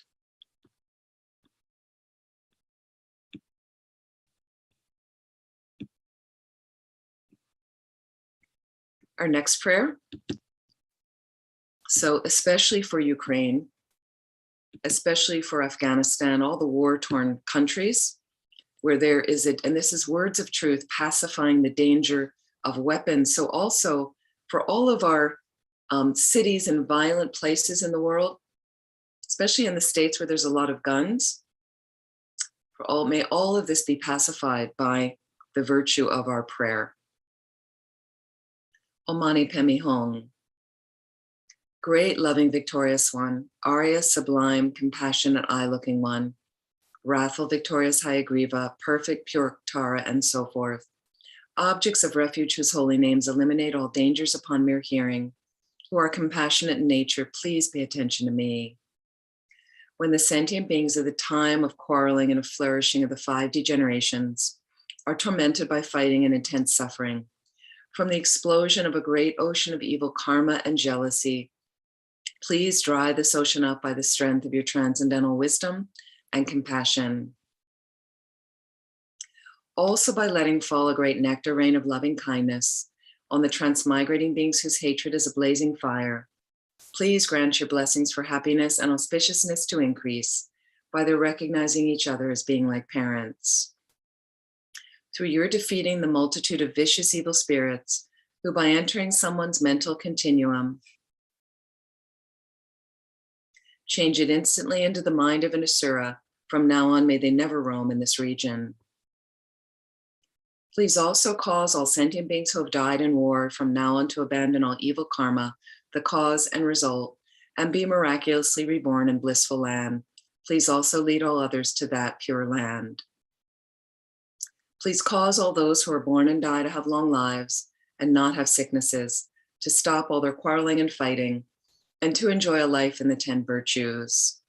Please make rain fall at the right time, harvest to always be good, and auspiciousness to increase in all habitats and for all inhabitants.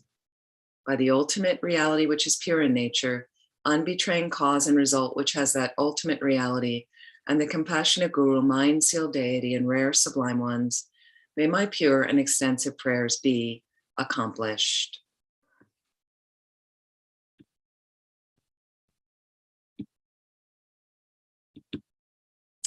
This prayer is for all those who are poor and starving.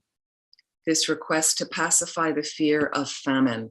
So for all those places in the world, may it change for people to have all the food they need, all the drinks they need, no more drought, things like that, so they can grow their crops. Having generated the mind aspiring to the highest supreme enlightenment, in order to truly liberate all infinite living beings, you, the compassionate victorious one, completed the 2 accumulations. The assemblies of guiding Buddhas, Bodhisattvas, hearers, Pratyeka Buddhas, Gurus, Yidams, Dakinis, and Dharma guardians of the 10 directions, Yaksha wealth gods, the lords of treasures, along with their retinues. Think of these protectorless living beings at the degenerate times with love, and then in order to truly protect these embodied beings who are tormented by the sufferings of hunger, thirst, and poverty, let fall a rain of whatever attractive enjoyments are needed, jewels, food, wealth, grains, bedding, and so forth, on this world's land of snows. Please pacify the harms of the 4 elements, untimely wind, fire, drought, rain, floods, and so forth, and may nourishing grains from crops, harvests, and so forth ripen and increase like they do during the age of completion. By the force of having made extensive requests with strong entreaties through the force of love and compassion, may the eon of sickness, fighting, and famine be pacified. May we possess a happy long life free from illness. Through the great compassion of the victorious ones and their children, and the force of the infallible truth of cause and effect, may the teachings of the victorious ones spread and increase, and may all living beings swiftly attain the highest enlightenment.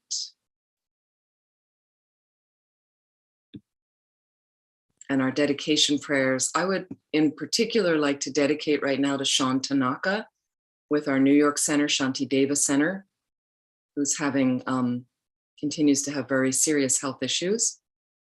Also for Geshe Tenley's full recovery, our Boston Geshe, Ross Lasley, Jody Galt, Joanne Lemson, Venerable Pelgay,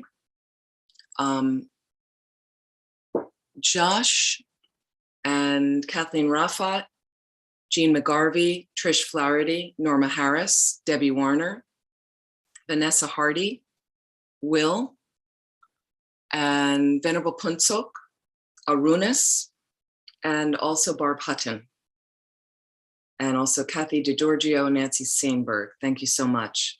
Let's do these dedication prayers for all of these beings, and may all those with COVID be healed instantly.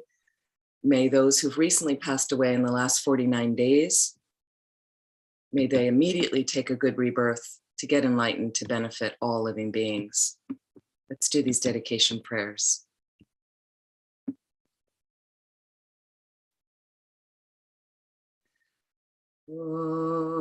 Janchu Senjo Rinpoche, Ma Ge Banam Ge Gyurchik, Ge Banyam Ba Me Ba Yi, Gone Gondu Belwarsho.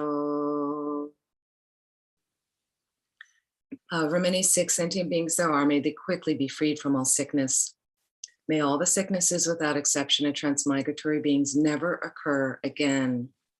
In all my lives never separated from perfect gurus, may I enjoy the magnificent Dharma.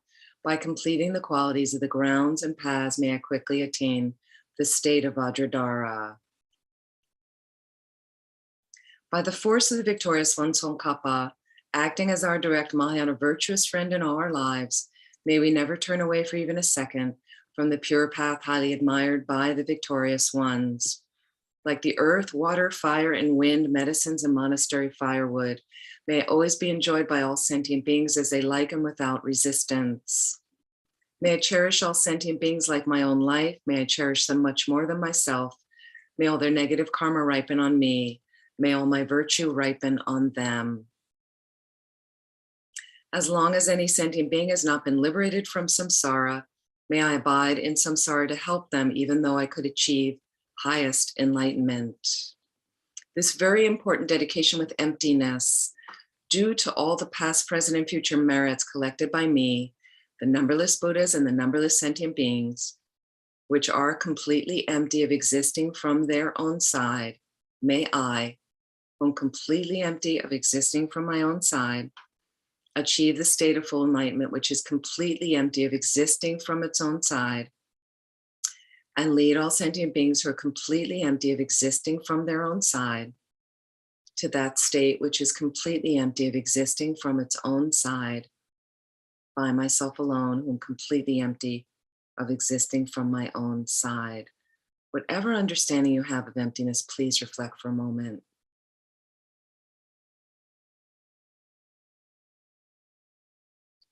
I fully dedicate all these virtues to be able to train just like the hero Manjushri, who knows reality, and just like Samantabhadra as well.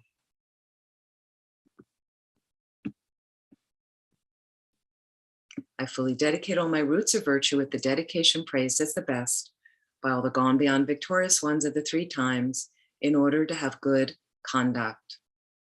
For the long life of His Holiness the Dalai Lama, the wish-granting, wish-fulfilling jewel, source of every single benefit and happiness in this world, to the incomparably kind Tenzin Gyatso I beseech, may all your holy wishes be spontaneously fulfilled.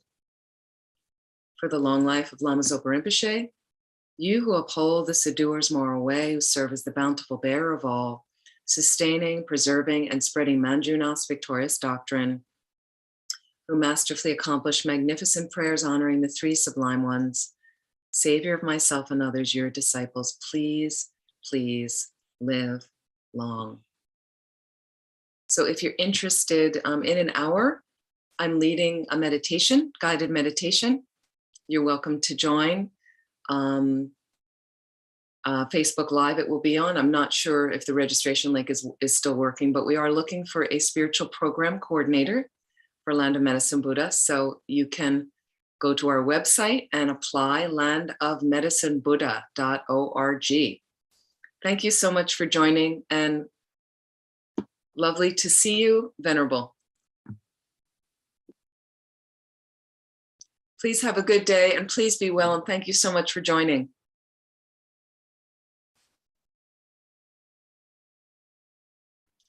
Venerable, you are muted. Oh. Oh, Venerable Champa Tsomo, you're muted. Oh, she might be doing it in yeah. Good that you tell me. Thank you to Ginny. Thank you so much. Thank you to Ginny in Manchester and Chenrezig Institute for hosting. Thank you so much. Yeah. See you all soon. Ok. Ciao cara. Allora, grazie all'aiuto della mia sorella di Dharma, non passiamo un'ora intera con me che parlo e voi che non sentite niente. Ok, fantastico. Allora, carissimi, oggi facciamo una pratica un po' come si può dire, zuzzurellona.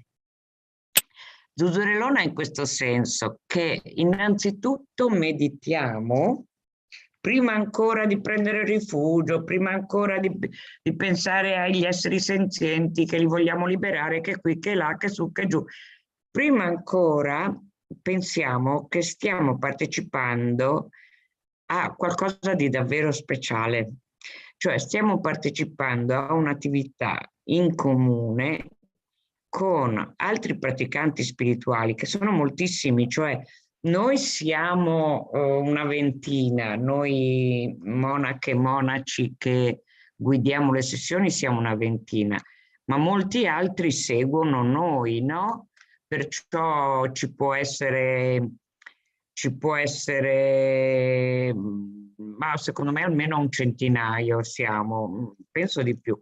Comunque almeno un centinaio di persone ogni sabato che Dio manda in terra, si fa per dire, sappiamo bene che non è Dio, non ha nessuna importanza.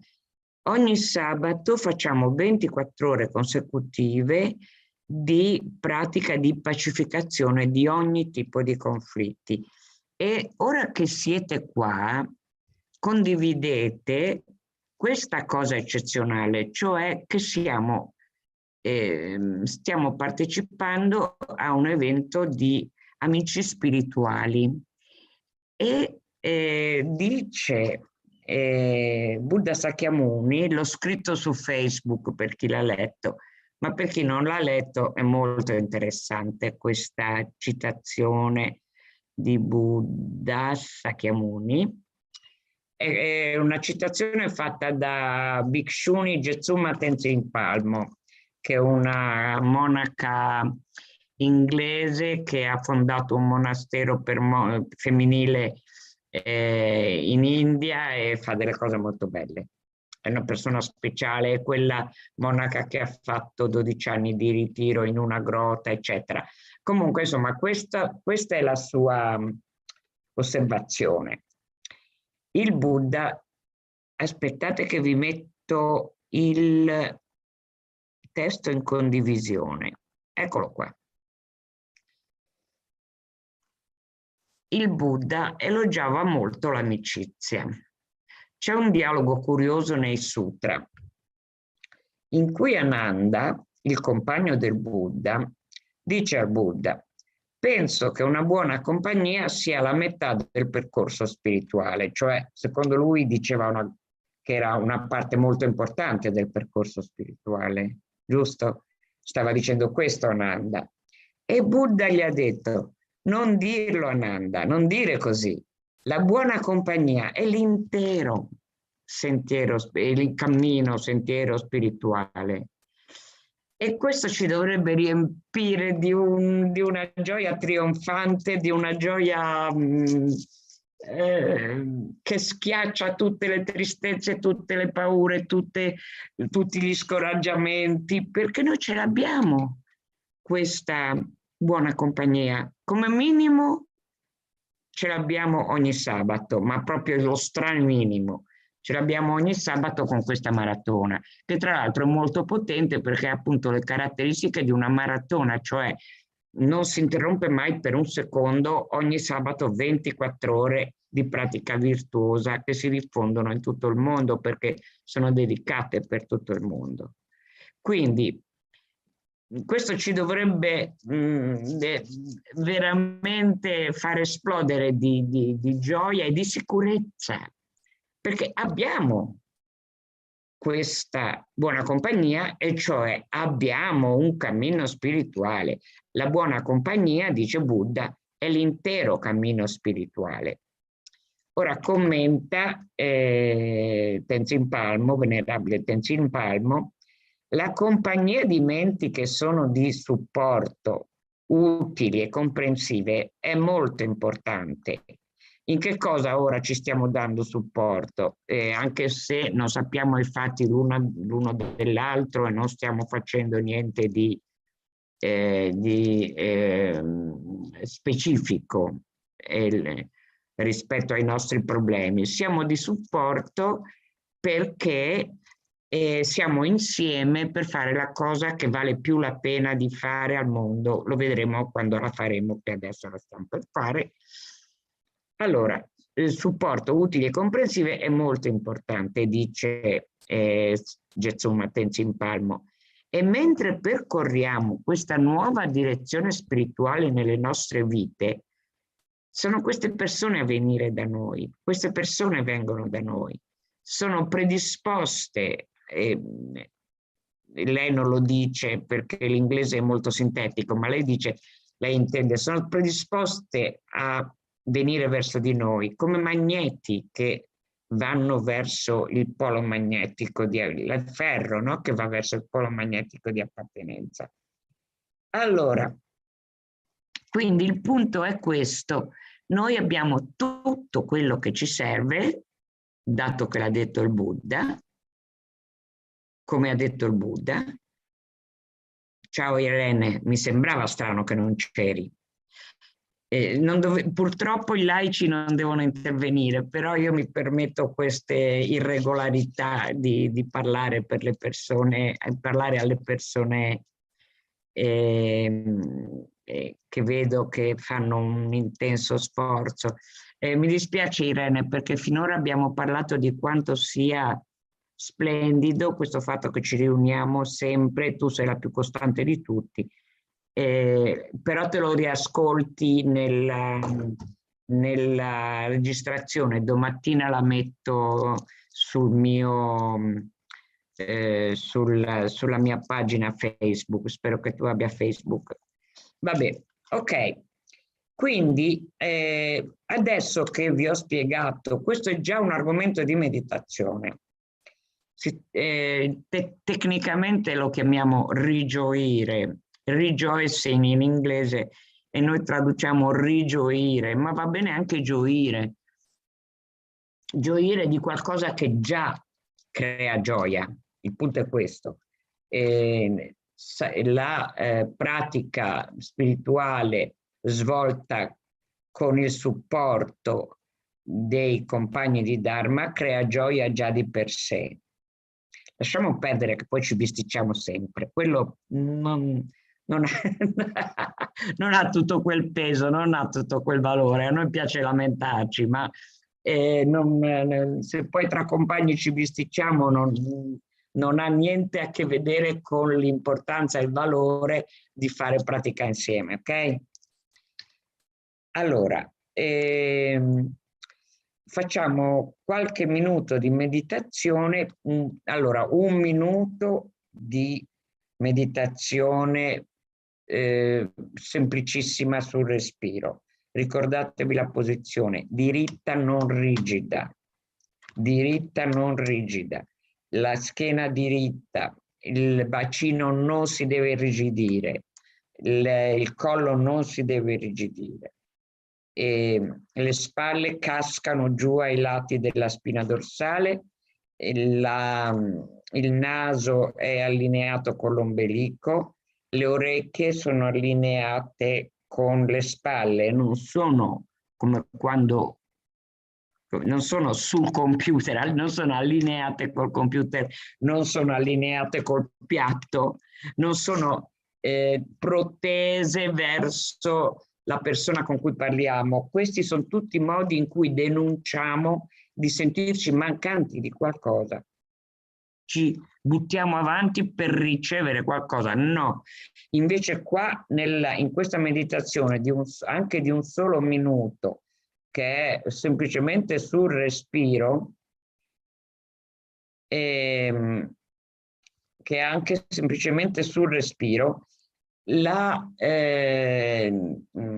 nostra posizione è di perfetta armonia, non diciamo autosufficienza, di perfetto non bisogno, di perfetta non ansia, di perfetto non afferrarsi.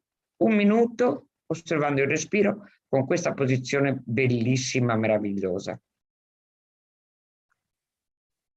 E non buttiamo tutto il nervosismo sulle mani, anche le mani rilassate.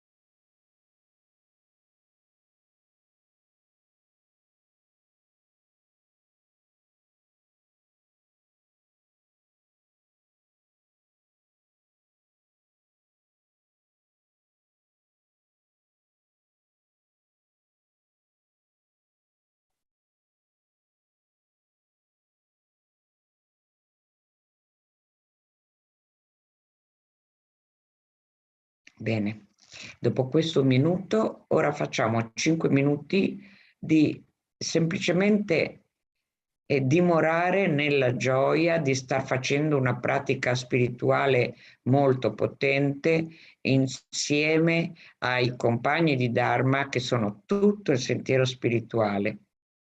Cioè un sollievo immenso, dai. Ok? 5 minuti, gioire.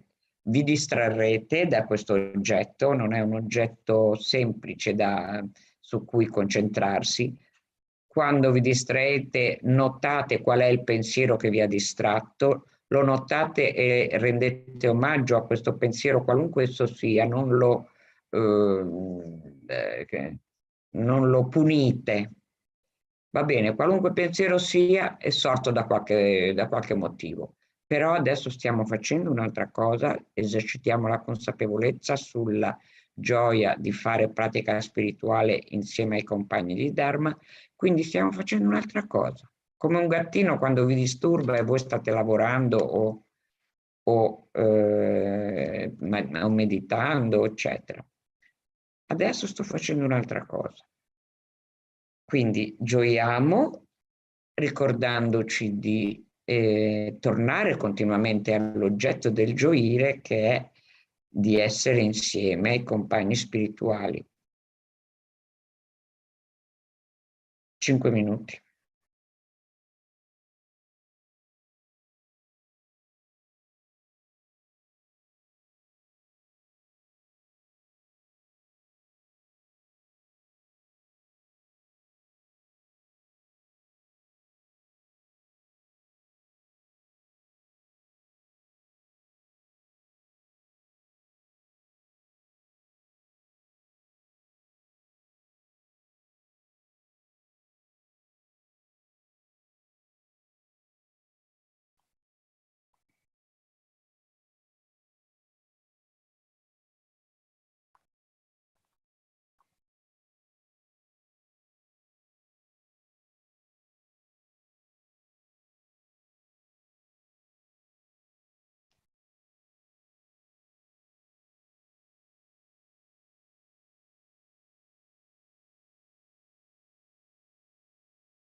Ok?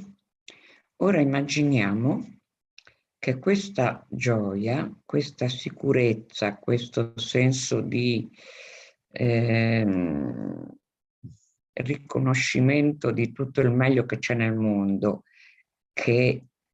in cui noi ci troviamo, cioè ci troviamo in tutto il meglio che c'è nel mondo, questo senso di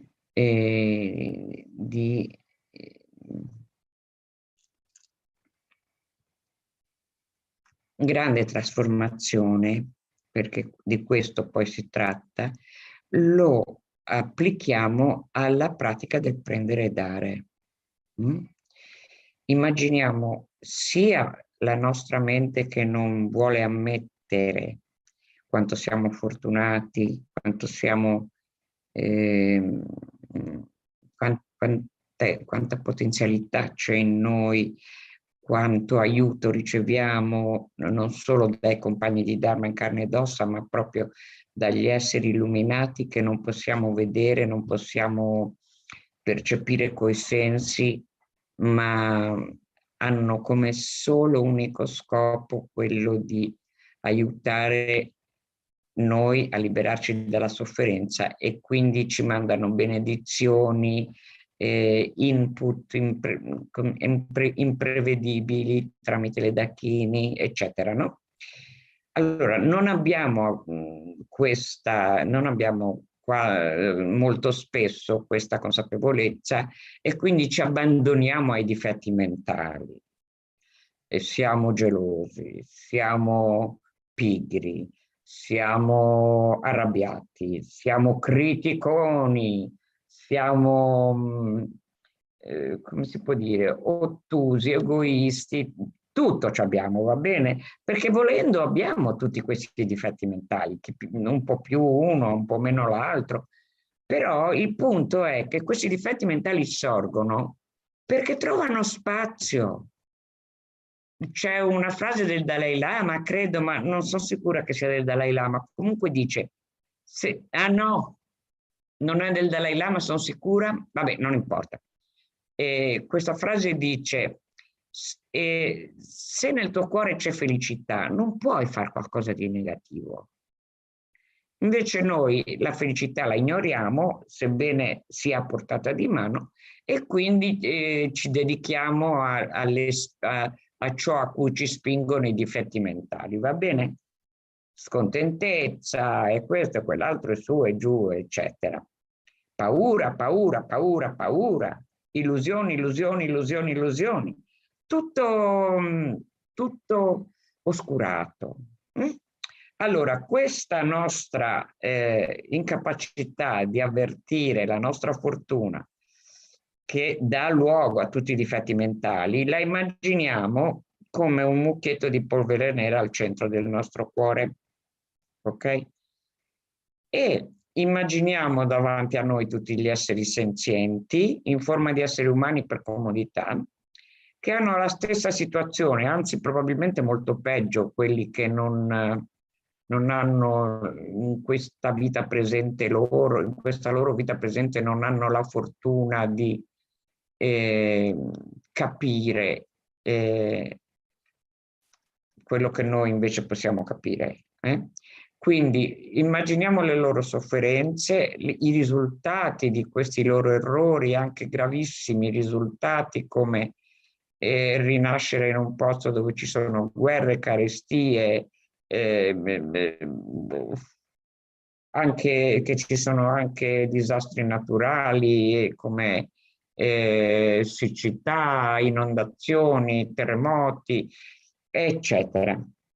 Tutto questo loro soffrire noi lo inspiriamo dentro di noi come sempre fumo nero, catrame, particelle di catrame, veleni e tutto il resto. Lo ispiriamo dentro di noi perché vogliamo che assolutamente venga eliminato da loro. Loro espirano questo fumo nero velenoso, noi lo ispiriamo dentro di noi con la motivazione di compassione, cioè la nostra intenzione è talmente forte che siamo dispostissimi a introiettare queste loro sofferenze. Lì per lì poi magari diciamo, oh Madonna, era meglio se me ne stavo per i fatti miei e non badavo alle sofferenze altrui. Ma poi in realtà non è vero. In ogni caso, inspiriamo questo fumo nero. Il fumo nero si scontra con la polvere nera, che è la nostra incapacità di gioire di tutte le nostre fortune e la nostra dedizione ai difetti mentali, e anche i risultati della nostra dedizione ai difetti mentali in forma di karma negativo. E siamo malati, siamo sfortunati in amore, siamo poveri, qualunque disastro che ci capiti perché è il prodotto di un'attività negativa che abbiamo svolto in passato. Allora, tutto ciò nell'incontrarsi col fumo nero che viene dagli altri provoca un'esplosione di tipo chimico, no? Un'esplosione di luce che riempie tutto il nostro corpo e noi questa luce ci purifica da tutti i problemi, ci dona tutte le qualità positive per percorrere molto velocemente il sentiero e avere le realizzazioni, diventare risvegliati e poter aiutare gli altri con la nostra grande, perfetta saggezza. Questa luce bianca noi la espiriamo in modo tale che vada a permeare tutti gli esseri senzienti che abbiamo sempre di fronte a noi, togliamo loro il fumo nero, diamo loro la luce bianca. Ok? Tutto ciò sulla base di aver riconosciuto quanto siamo fortunati e quanto possiamo essere felici già da questo solo istante. Ok, 5 minuti.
Ok, grazie.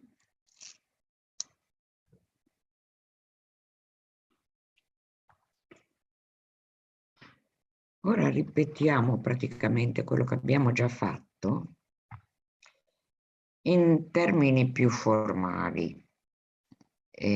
Sapete già che c'è un testo, forse non tutti lo sapete, non lo so. Vabbè, non importa, chi non lo sa lo scopre adesso. Sapete già che c'è questo testo in cui possiamo riassumere in modo conciso praticamente l'intero percorso spirituale nei suoi aspetti principali.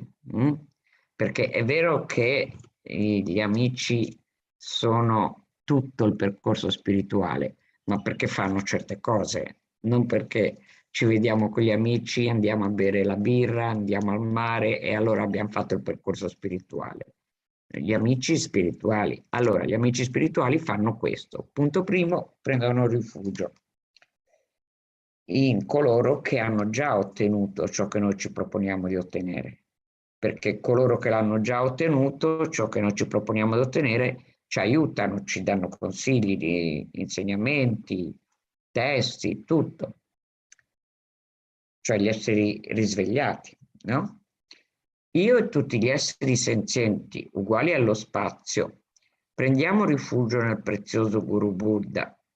Prendiamo rifugio nel Buddha, nel Dharma che è il suo insegnamento e nel Sangha che sono i praticanti che applicano questo insegnamento e che ascoltano il Buddha.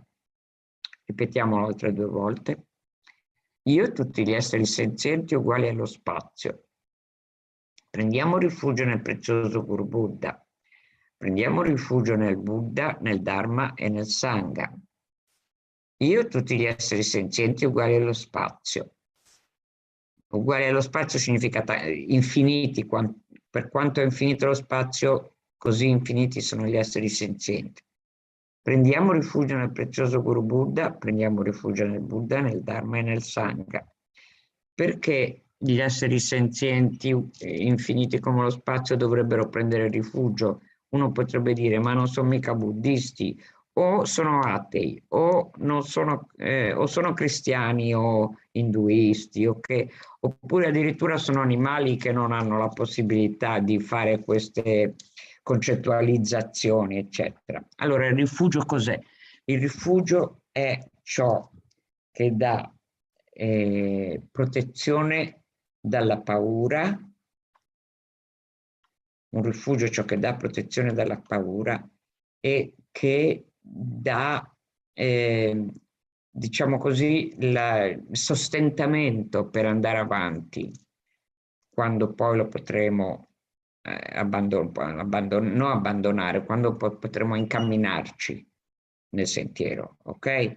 Quindi questo, la protezione dalla paura è qualcosa che tutti, assolutamente tutti vogliono. Trovare la felicità è qualcosa che, incamminandosi nel sentiero, è qualcosa che tutti vogliono. Se poi trovano, si incamminano in un sentiero inadatto che invece di felicità dà sofferenza, è perché devono ancora fare un po' di esperienza, come noi stessi, perché anche noi stessi che siamo, io che sono praticante buddista, c'ho un bel dire, prendo rifugio nel Buddha, nel Dharma, nel Sangha, poi in realtà mi attardo in sentieri che non danno la felicità. Ok? E questo lo fanno un po' tutti gli esseri. Però il rifugio che cercano è quello in chi sa aiutare, in chi sa dare protezione, in chi sa dare sostentamento, chi sa dare felicità, cioè negli esseri risvegliati. Quindi io e tutti gli esseri senzienti prendiamo rifugio. Ora specifichiamo, prendiamo rifugio nell'assemblea dei guru, che è qualcos'altro che il Buddha, perché il Buddha storico è nato 2600 anni fa, mentre l'assemblea dei maestri qualificati o guru vuol dire proprio maestro qualificato, lasciamo perdere gli esotismi, dei maestri qualificati.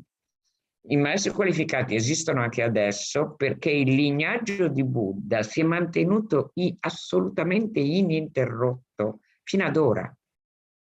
Quindi il lignaggio di scritture, cioè discorsi trascritti dai discepoli del Buddha, e realizzazioni, cioè non solo discorsi, ma chi ha studiato questi discorsi li ha meditati fino ad ottenere le realizzazioni spirituali.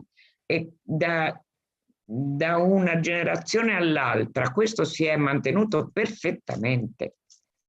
Io adesso, per esempio, sto studiando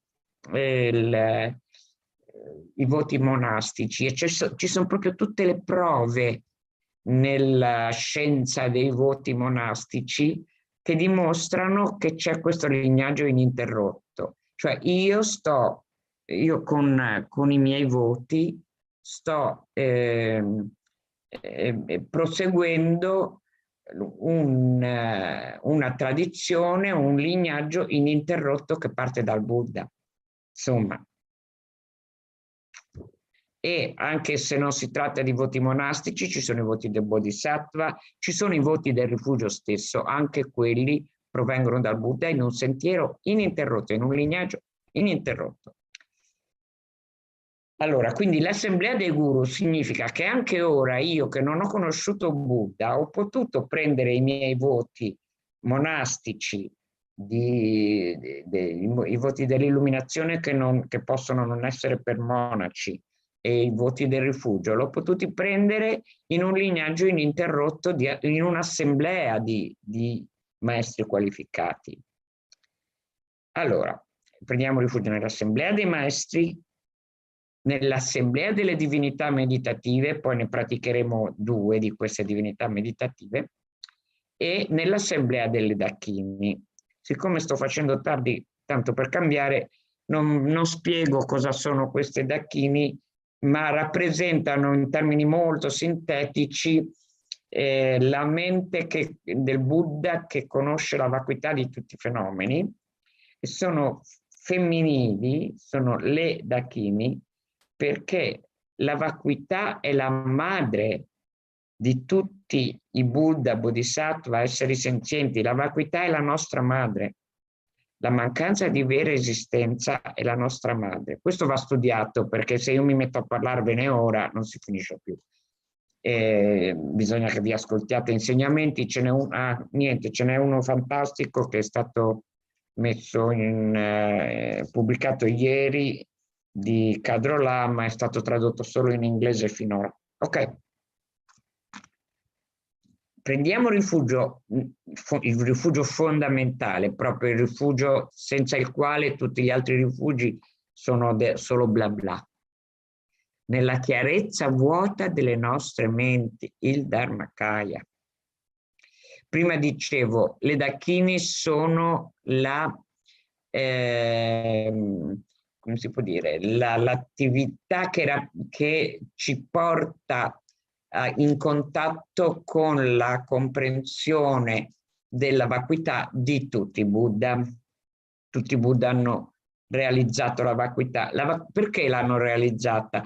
Perché hanno sviluppato il potenziale della loro mente, che è vuota di vera esistenza, chiara e vuota di vera esistenza. Sviluppando questo potenziale si ottiene il Dharmakaya, il corpo di verità del Buddha.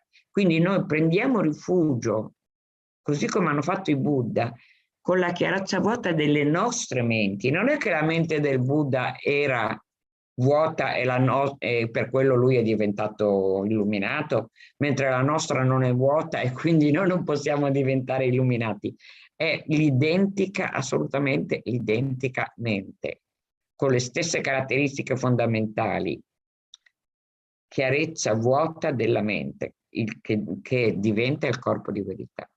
E questo è il rifugio che ci permette di aprire la porta del sentiero. Ripeto altre 2 volte: prendiamo rifugio nell'assemblea dei guru, delle divinità meditative e delle dakini, prendiamo rifugio nella chiarezza vuota delle nostre menti dharmakaya. Prendiamo rifugio nell'assemblea dei guru, delle divinità meditative e delle dakini, prendiamo rifugio nella chiarezza vuota delle nostre menti dharmakaya. Ora, facciamo la pratica di 2 divinità meditative particolarmente interessanti per noi. Uno è il Buddha della compassione. Ci sono divinità meditative, sono la rappresentazione dei vari aspetti illuminati del Buddha. C'è l'aspetto illuminato che è la perfetta saggezza, c'è l'aspetto illuminato che è la perfetta compassione. Ora pratichiamo per esempio la perfetta compassione, mettendoci in contatto con questa mente illuminata di perfetta compassione di Buddha. Come ci mettiamo in contatto? Immaginiamo di fronte a noi Avalokitesvara, che sarebbe appunto la rappresentazione della perfetta compassione dei Buddha. La compassione perfetta vuol dire vittoriosa, la compassione che effettivamente libera gli esseri dalla sofferenza. Non è la nostra compassione lamentosa: oh poverino come sta male. No, no, no. Quindi noi ci mettiamo in contatto con questo aspetto illuminato della compassione di tutti i Buddha, rappresentandocelo in forma di qualcosa di simile a un essere umano, una persona sospesa nello spazio, a 2 metri di distanza da noi, all'altezza della nostra fronte, un corpo luminosissimo, bianco, un volto sorridente, 2 occhi che ci guardano con estrema soddisfazione, con estremo piacere. Il piacere è perché noi chiediamo di entrare in rapporto con loro. La mente della compassione di tutti i Buddha, quando è che prova piacere? Quando può esercitare la compassione, così come noi, no? E se abbiamo una qualità vogliamo esercitarla. Allora, il Buddha della compassione felicissimo ci vede tutti quanti, infiniti esseri quanti siamo, ci vede come suoi figli tornati a casa. Dai pori del suo corpo si emanano infiniti raggi di luce che toccano la nostra testa, entrano nel nostro corpo, ci purificano da tutte le negatività e ci dotano di tutte le qualità positive. Le nostre sofferenze sono eliminate, le nostre qualità di praticare il sentiero sono potenziate e in questo modo ci avviciniamo all'ottenimento del pieno risveglio. Tutti gli esseri, ok? In qualche tempo, in qualche modo, in qualche futuro, in qualche passato, tutti gli esseri sono toccati dalla compassione perfetta di tutti i Buddha. Ok, per sigillare questo nostro contatto recitiamo le parole sacre del Buddha della compassione, Om Mani Padme Hum. Om Mani Padme Hum, Om Mani Padme Hum, Om Mani Padme Hum, Om Mani Padme Hum, Om Mani Padme Hum, Mani Padme Hum.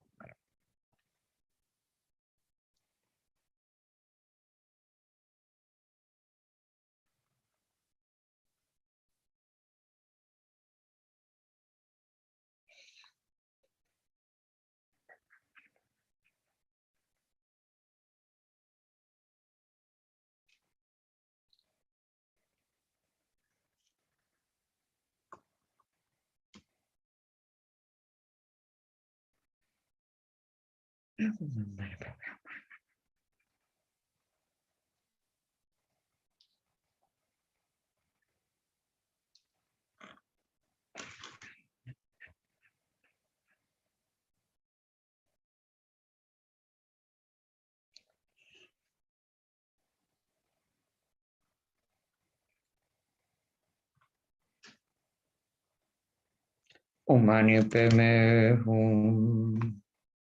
Ok. Ora una seconda divinità meditativa, seconda non in termini di minore importanza, ma siccome noi non possiamo praticare tutte e 2 insieme, prima ne abbiamo praticata una, ora ne pratichiamo un'altra. è Tara, che si presenta in innumerevoli forme, ne sono stilizzate 21, ma si presenta in innumerevoli forme per prestare aiuto quando sembra impossibile ottenere aiuto. Prestare aiuto rispetto a tanti tipi di circostanze. Ora noi, per esempio, chiediamo aiuto perché finisca questa guerra, no? E poi per tante altre situazioni, per le malattie, per il nostro sentiero, per i nostri familiari, per qualunque cosa, ok? Tara aiuta velocissimamente e impensabilmente. Pensavi che una cosa non potesse succedere? Paffete. Con Tara succede, con l'aiuto di Tara succede. È anche questa è la rappresentazione dell'attività illuminata di aiuto veloce e insperato di tutti i Buddha, ma ce la immaginiamo nella forma di una persona di colore verde, luminosissimo, seduta sempre a 2 metri da noi, all'altezza della nostra fronte, nello spazio, e ci guarda sempre con grande piacere.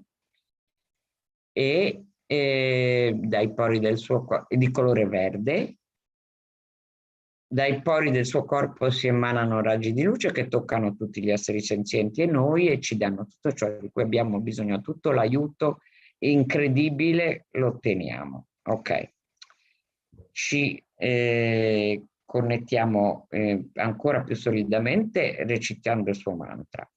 Om tare ture soa, om tare ture soa, om tare ture soa, om tare ture soa.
Om tare ture soa. Bene, adesso cominciano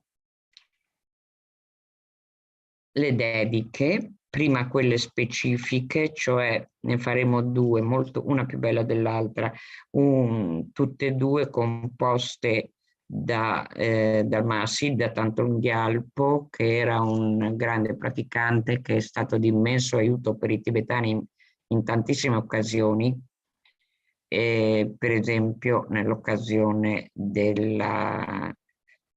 certe malattie che affliggevano per esempio un monastero, era un'epidemia e con la preghiera di Thangtong Gyalpo questa epidemia era sparita. E in occasione di guerre che purtroppo anche in Tibet c'erano state, la preghiera di Thangtong Gyalpo aveva pacificato questa guerra. Ora le recitiamo queste 2 preghiere. Una per le malattie, ovviamente noi abbiamo in mente la pandemia, anche se sta diventando sempre meno grave, però non vogliamo che peggiori di nuovo. Quindi, e poi non c'è solo la pandemia, ci sono tantissime malattie, tanti problemi fisici, la fame soprattutto, il problema peggiore. Possano tutte le malattie che rattristano le menti degli esseri senzienti e che derivano dal karma e da condizioni temporanee come i danni causati dagli spiriti, dalle malattie e dagli elementi, non verificarsi nei reami del mondo. Possa qualunque sofferenza ci sia, dipendente da malattie potenzialmente letali, che come un macellaio che porta un essere ad essere macellato separano il corpo dalla mente in un solo istante, non verificarsi mai più nei reami del mondo. Possono tutti gli esseri incarnati essere illesi da malattie acute, croniche e da altre malattie infettive. Il semplice suono dei cui nomi, la peste, terrorizza gli esseri come se fossero stati collocati all'interno della bocca di Yama, il Signore della Morte. Possano tutti gli esseri incarnati non essere danneggiati dalle 80.000 classi di interferenze dannose, dai 360 spiriti maligni che danneggiano improvvisamente, dalle 424 malattie e così via. Qualunque sofferenza ci sia, dovuta a disturbi causati dai 4 elementi che privano corpo e mente di ogni piacere, possa essere totalmente pacificata e che corpo e mente abbiano splendore e potere, siano dotati di lunga vita, buona salute e benessere. Con la compassione dei guru e dei 3 rari e supremi, cioè Buddha, Dharma e Sangha, con il potere delle Dakini, dei protettori del Dharma e dei guardiani, e con la forza dell'infallibilità del karma e dei suoi risultati, possano queste molte dediche preghiere essere soddisfatte appena vengono pronunciate.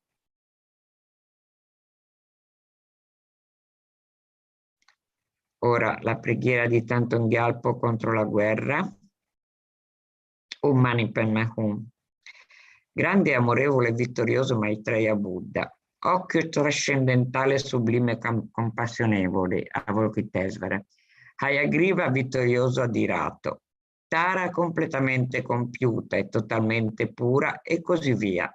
Il solo ascolto dei vostri santi nomi elimina tutti i pericoli. Oggetti di rifugio nella natura della compassione, per favore prestate attenzione. Quando gli esseri senzienti del tempo delle liti e delle 5 degenerazioni, dell'esplosione del grande oceano del karma malvagio e della gelosia, sono tormentati dalle intense sofferenze e lotte, per favore asciugatelo, il grande oceano di karma malvagio, con il potere della saggezza e della compassione trascendentali, lasciando cadere grandi piogge del nettare e della gentilezza amorevole sugli esseri migratori che infiammano la conflagrazione dell'odio fuoco. Per favore, concedeteci la benedizione di riconoscerci reciprocamente come padre e madre, quindi aumentate la felicità e il buon auspicio. Possano le moltitudini dei malvagi spiriti maligni che entrano nel nostro continuum mentale e lo cambiano improvvisamente nella mente di dei gelosi, d'ora in poi non diffondersi mai in quest'area o paese o mondo. Chiedo anche che tutti gli esseri senzienti che sono morti in guerra abbandonino da questo momento in poi tutto il cattivo karma, causa ed effetto. E quindi, essendo entrati e nati nel campo beato, la terra pura di Amitabha, conducano tutti gli altri a quella terra pura.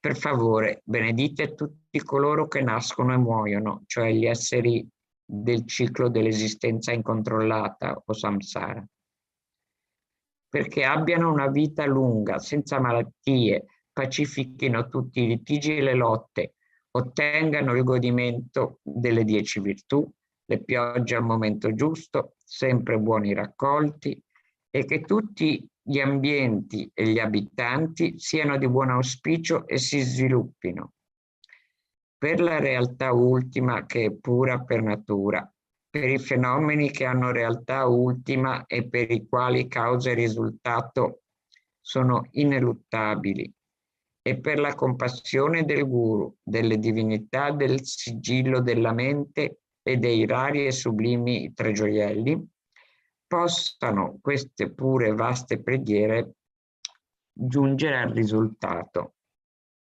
giungere al completamento del risultato. Ok. Ora facciamo le dediche generali. Le dediche generali, come dico sempre, sono estremamente importanti perché in quest'ora abbiamo accumulato un ammontare di meriti positivi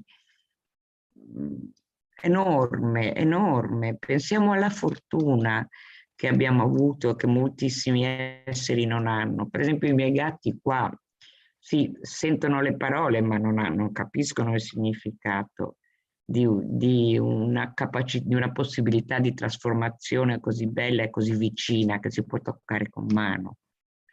Allora, noi abbiamo questa enorme fortuna, però appena finisce la pratica, il karma di questa fortuna, che rimane comunque positivo, perché questa è una legge del Buddha, che è spiegata dal Buddha sul karma.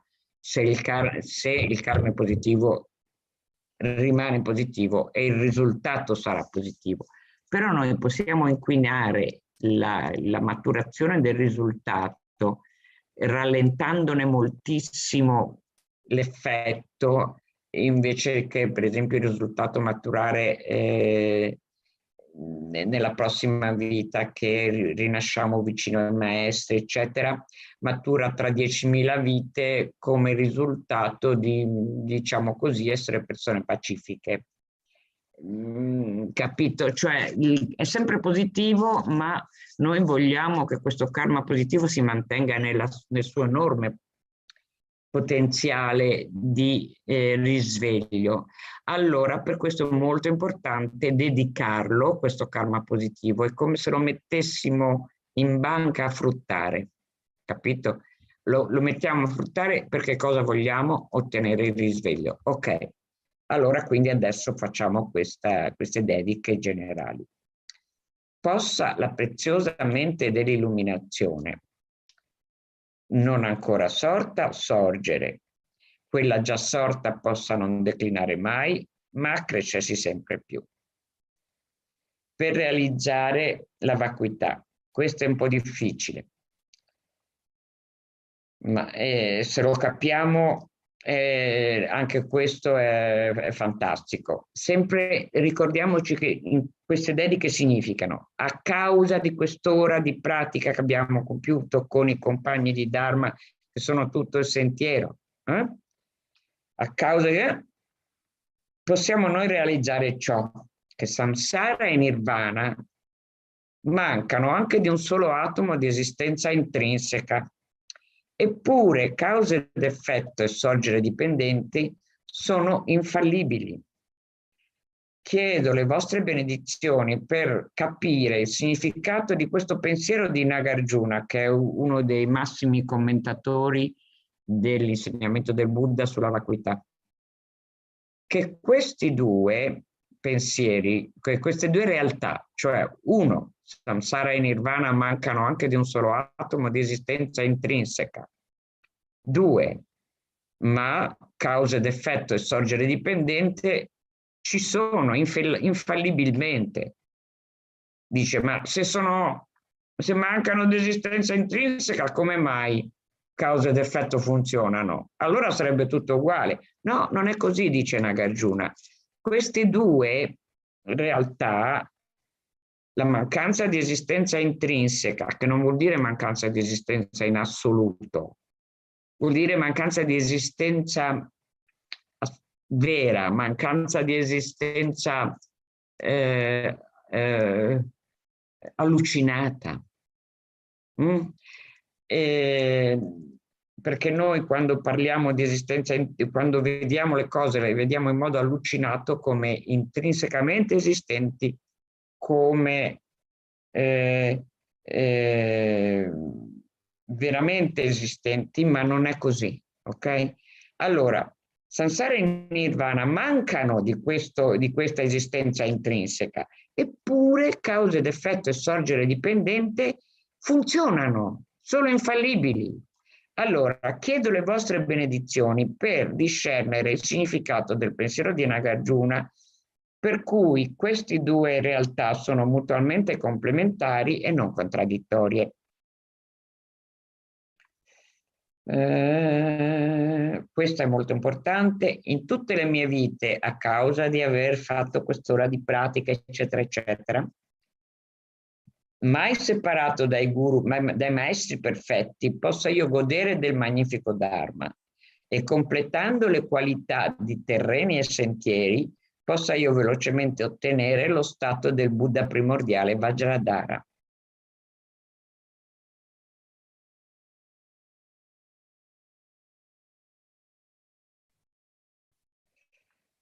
Come la terra, l'acqua, il fuoco, il vento, le medicine e il legno della foresta. Possa io sempre essere usufruito da tutti gli esseri senzienti, proprio come loro vogliono, senza fare nessuna resistenza. Possa io tenere gli esseri senzienti cari come la mia vita, a causa di aver fatto quest'ora di pratica. Possano tutti gli esseri senzienti tenermi massimamente caro, possa il loro karma negativo maturare su di me e tutte le mie virtù maturare su di loro.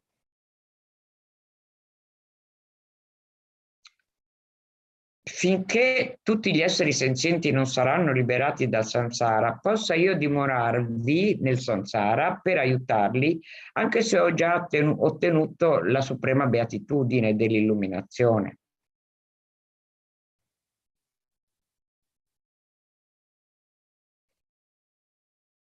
Tramite il mero vedermi, udirmi, pensarmi o ricordarmi, toccarmi o parlarmi, possano tutte le sofferenze degli esseri essere istantaneamente pacificate e possa esserci felicità per sempre.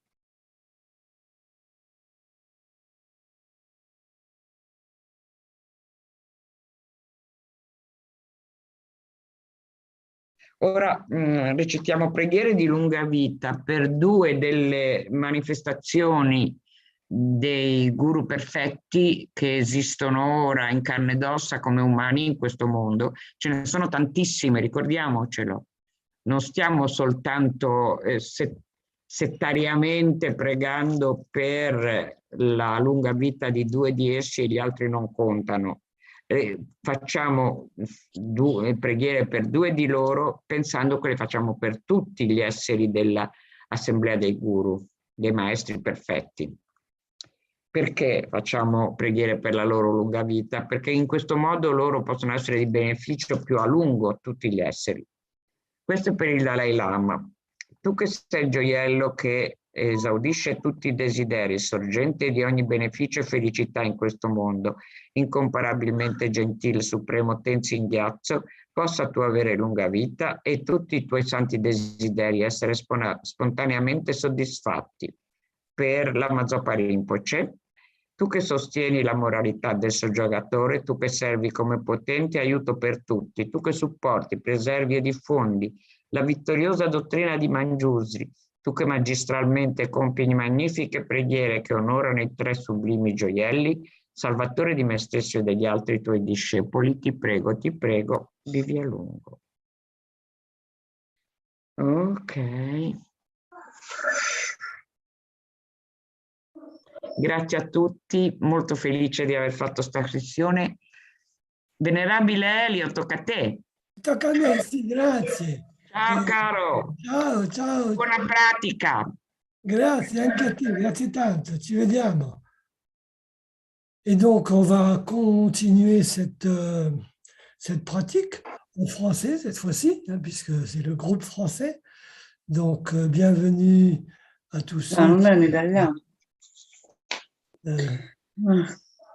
bienvenue à tous ceux qui sont là. Et donc, on va, voilà, bonjour Franck, bonjour tous les autres. Et donc, je vais sans plus tarder faire le partage d'écran comme à l'accoutumée. Comme à l'accoutumée, je dis, mais voilà, on va y arriver. Les autres, ils n'ont jamais autant de problèmes que moi. Je vais avoir un souci de ce côté-là. Donc voilà.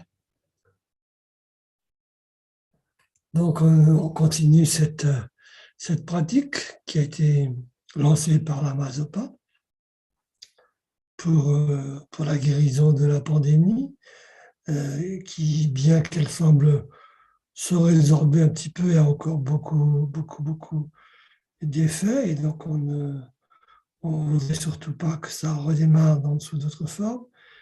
Et puis, indépendamment de toute façon de la pandémie proprement dite, il y a énormément de personnes qui sont concernées par des maladies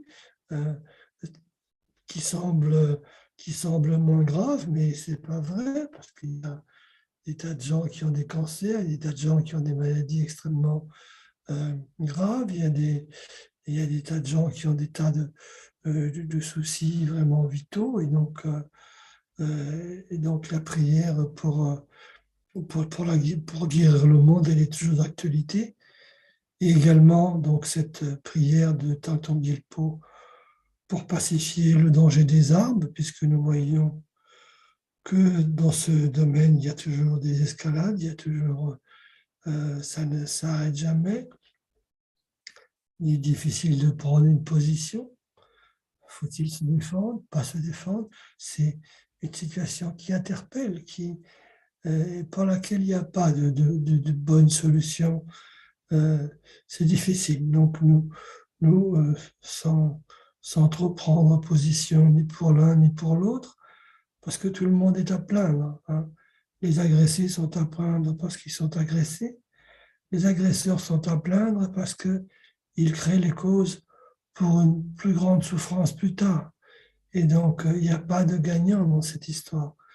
Et donc, nous, ce que nous pouvons faire, c'est mettre notre bonne volonté, nos intentions pures dans la prière pour que nous puissions créer les causes, créer des antidotes à toute cette énergie de négativité qui se répand à travers le monde, pour que nous puissions contrer cette énergie de négativité par de la bienveillance, par de l'amour, par de la compassion.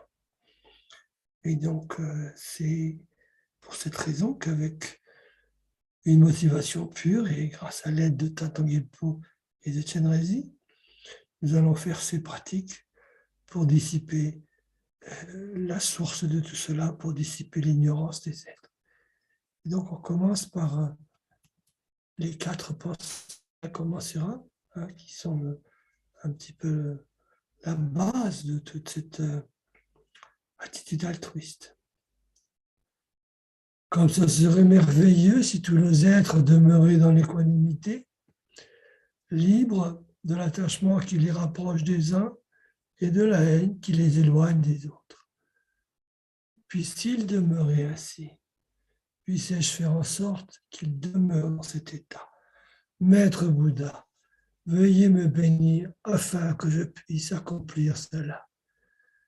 Et comme ce serait merveilleux si tous les êtres obtenaient le bonheur suprême de l'éveil et les causes de ce bonheur, puissent-ils les obtenir? Puisse-je faire en sorte qu'ils les obtiennent? Maître Bouddha, veuillez me bénir afin que je puisse accomplir cela.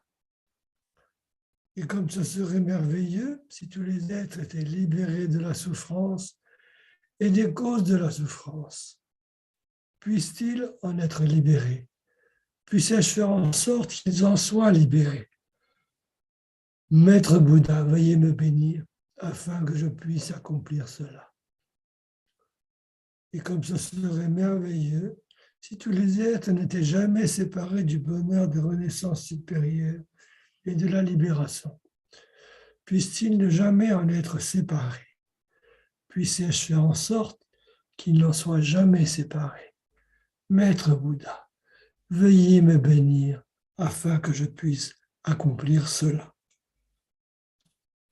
Et donc maintenant, nous nous adressons à Chenrezig, que nous visualisons au sommet de notre tête et de celle de tous les êtres dont le nombre est aussi vaste que l'espace. Donc au-dessus, il y a un lotus blanc et un disque de lune, et sur lesquels apparaît la syllabe germe ri, blanche, qui se transforme en Chenrezig. Chenrezig est blanc, lumineux, et il diffuse des rayons de 5 couleurs. Il a un sourire magnifique, son regard est plein de compassion, et de ses 4 mains, les 2 premières sont jointes, et les 2 autres tiennent et sont jointes au niveau du cœur et tiennent un joyau qui exauce tous les vœux, et les 2 autres tiennent un rosaire de cristal et un lotus blanc. Il est paré de soieries et d'ornements de joyaux. Une peau de biche couvre son épaule et le Bouddha Amitabha, le Bouddha de lumière infinie, couronne sa tête. Il est représenté par le joyau qu'il y a sur la couronne. Il est assis, ses 2 jambes sont dans la posture adamantine. Il est adossé contre une lune immaculée. Au sommet de sa tête, à sa gorge et à son cœur, se trouvent les syllabes Om, Ahung. Et ainsi, tel qu'il est en essence, il représente tous les refuges réunis. Et donc, nous allons nous adresser à lui et prendre refuge. Tous les êtres, mes mères, aussi nombreuses que vaste est l'espace, prennent refuge dans le précieux maître Bouddha. Nous prenons refuge dans le Bouddha, le Dharma et la Sangha. Nous prenons refuge dans l'assemblée des maîtres, des déités de méditation et du Dakini. Nous prenons refuge dans la clarté et vacuité de notre propre esprit, le Dharmakaya. Tous les êtres, mes mères, aussi nombreuses que vaste est l'espace, prennent refuge dans le précieux maître Bouddha. Nous prenons refuge dans le Bouddha, le Dharma et la Sangha. Nous prenons refuge dans l'assemblée des maîtres, des déités de méditation et des Dakini. Nous prenons refuge dans la clarté et vacuité de notre propre esprit, le Dharmakaya. Tous les êtres, mes mères, aussi nombreuses que vaste est l'espace, prennent refuge dans le précieux maître Bouddha. Nous prenons refuge dans le Bouddha, le Dharma et la Sangha. Nous prenons refuge dans l'assemblée des maîtres, des déités de méditation et des Dakini. Nous prenons refuge dans la clarté et vacuité de notre propre esprit,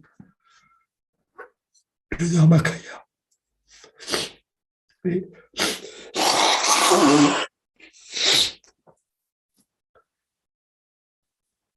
Et donc, en ayant vraiment présent en nous, en ayant à l'esprit la présence de Chenrezig au-dessus de nous et de tous les êtres, et donc on va réciter son mantra. Om Mani Padme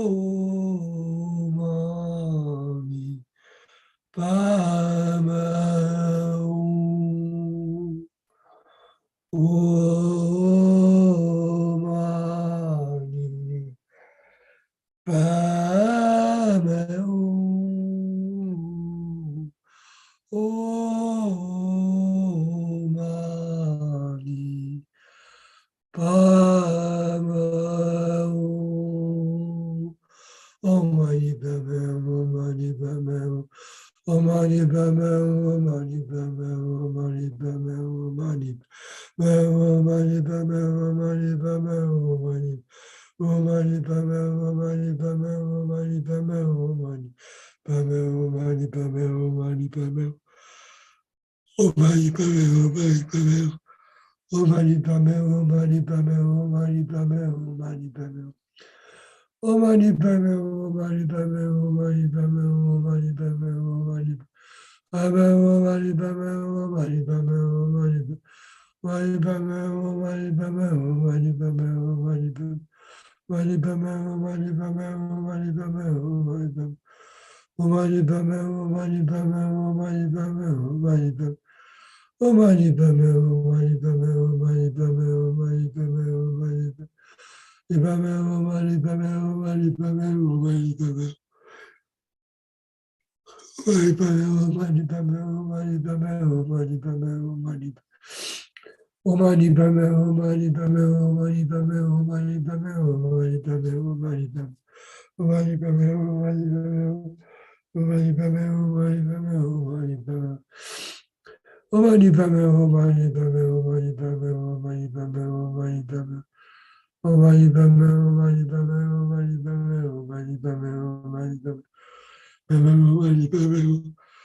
Désolé.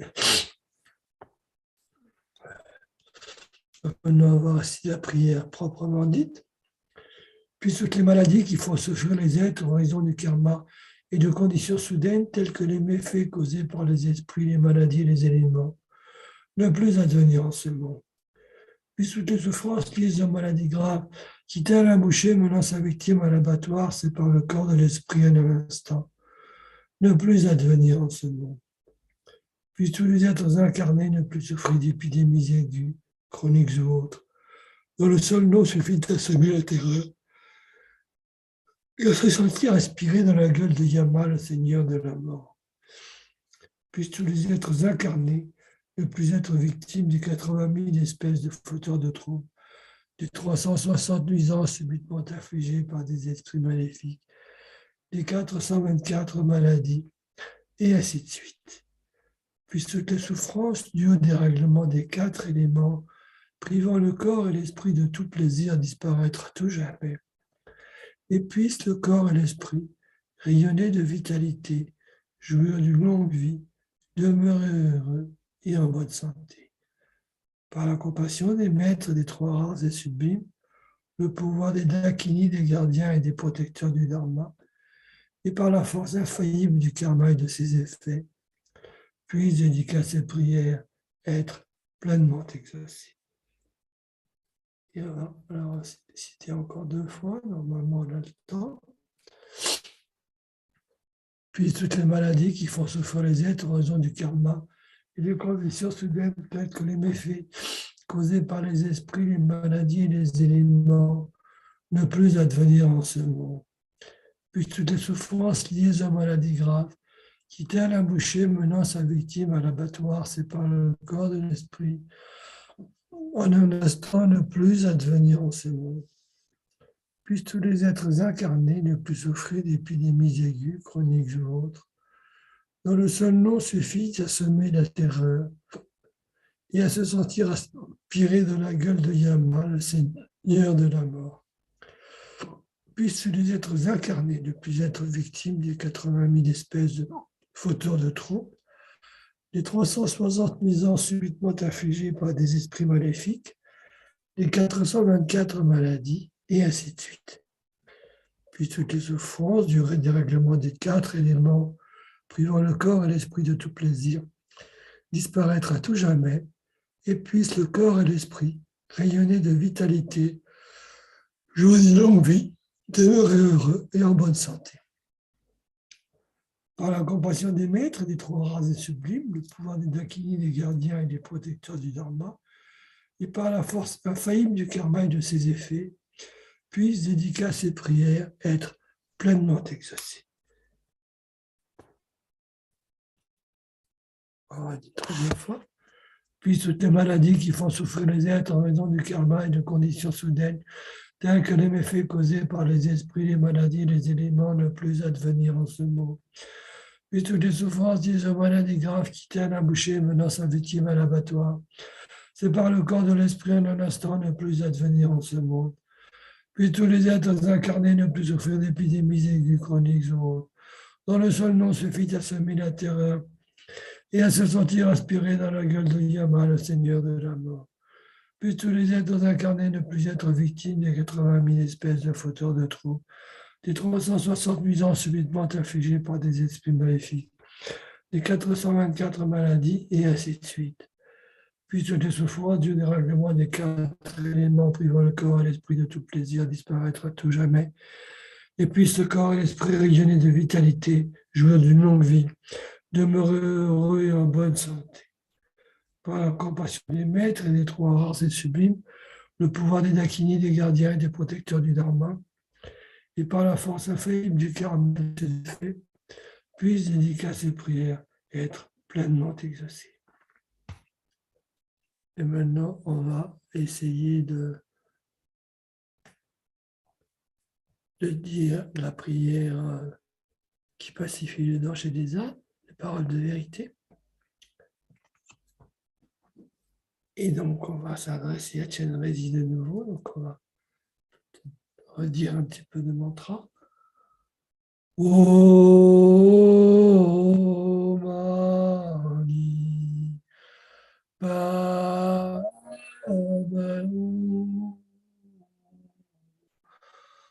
Hum. Om Mani Padme Hum. Om Mani Padme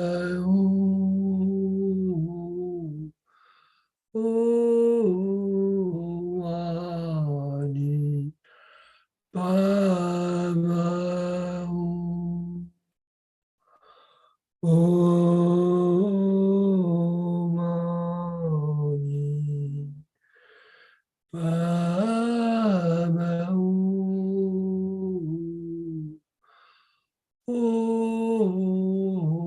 Mani Padme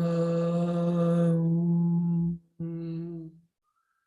Et donc on implore maintenant par la prière, grand et bienveillant, victorieux, transcendant et sublime, à l'œil de compassion, victorieux Ayagriva Kurusé, Tara pleinement accompli à la pureté totale et tous les autres. Le simple fait d'entendre vos noms sacrés élimine tous les dangers. Objet de refuge de la nature de la compassion, je vous en prie, accordez-moi votre attention. Quand les êtres de l'ère des querelles et des 5 dégénérescences, par l'explosion du grand océan de karma négatif et de jalousie, sont tourmentés par les souffrances intenses des conflits et des querelles, je vous prie d'y mettre fin par le pouvoir de la sagesse et de la compassion transcendante. En répandant de grandes pluies de nectar d'amour bienveillant sur les transmigrants qu'enflamme le brasier de la haine, je vous prie d'accorder vos bénédictions pour que nous nous reconnaissions les uns les autres comme pères et mères et que croissent le bonheur et les circonstances favorables. À partir de maintenant, puissent les multitudes d'esprits malfaisants pervertis qui, en s'introduisant dans un continuum mental, le transforment aussitôt en l'esprit d'un Dieu jaloux, Asura, ne jamais rôder dans cette région, dans ce pays et dans ce monde. Je vous en fais la requête, que tous les êtres qui sont morts à la guerre soient dès cet instant purifiés de tout leur karma négatif, cause et effet, et qu'ayant pris naissance dans le champ de félicité, la terre pure d'Amitabha, ils y conduisent tous les autres. Je vous prie de bénir tous ceux qui subissent la naissance et la mort, les êtres samsariques, afin qu'ils aient une vie longue, sans maladie, et que tout conflit et querelle soit apaisé. Qu'ils jouissent des 10 vertus, bénéficient de pluie au moment opportun et de récoltes abondantes en tout temps, et que l'environnement et ceux qui l'occupent soient favorables et prospères pour tous. par la réalité ultime qui est pure par nature, par l'infaillible loi de causalité qui possède cette réalité ultime, et par la compassion du Maître et de la déité, le sceau de l'esprit et les rares et sublimes, puissent ces vastes et pures prières être exaucées.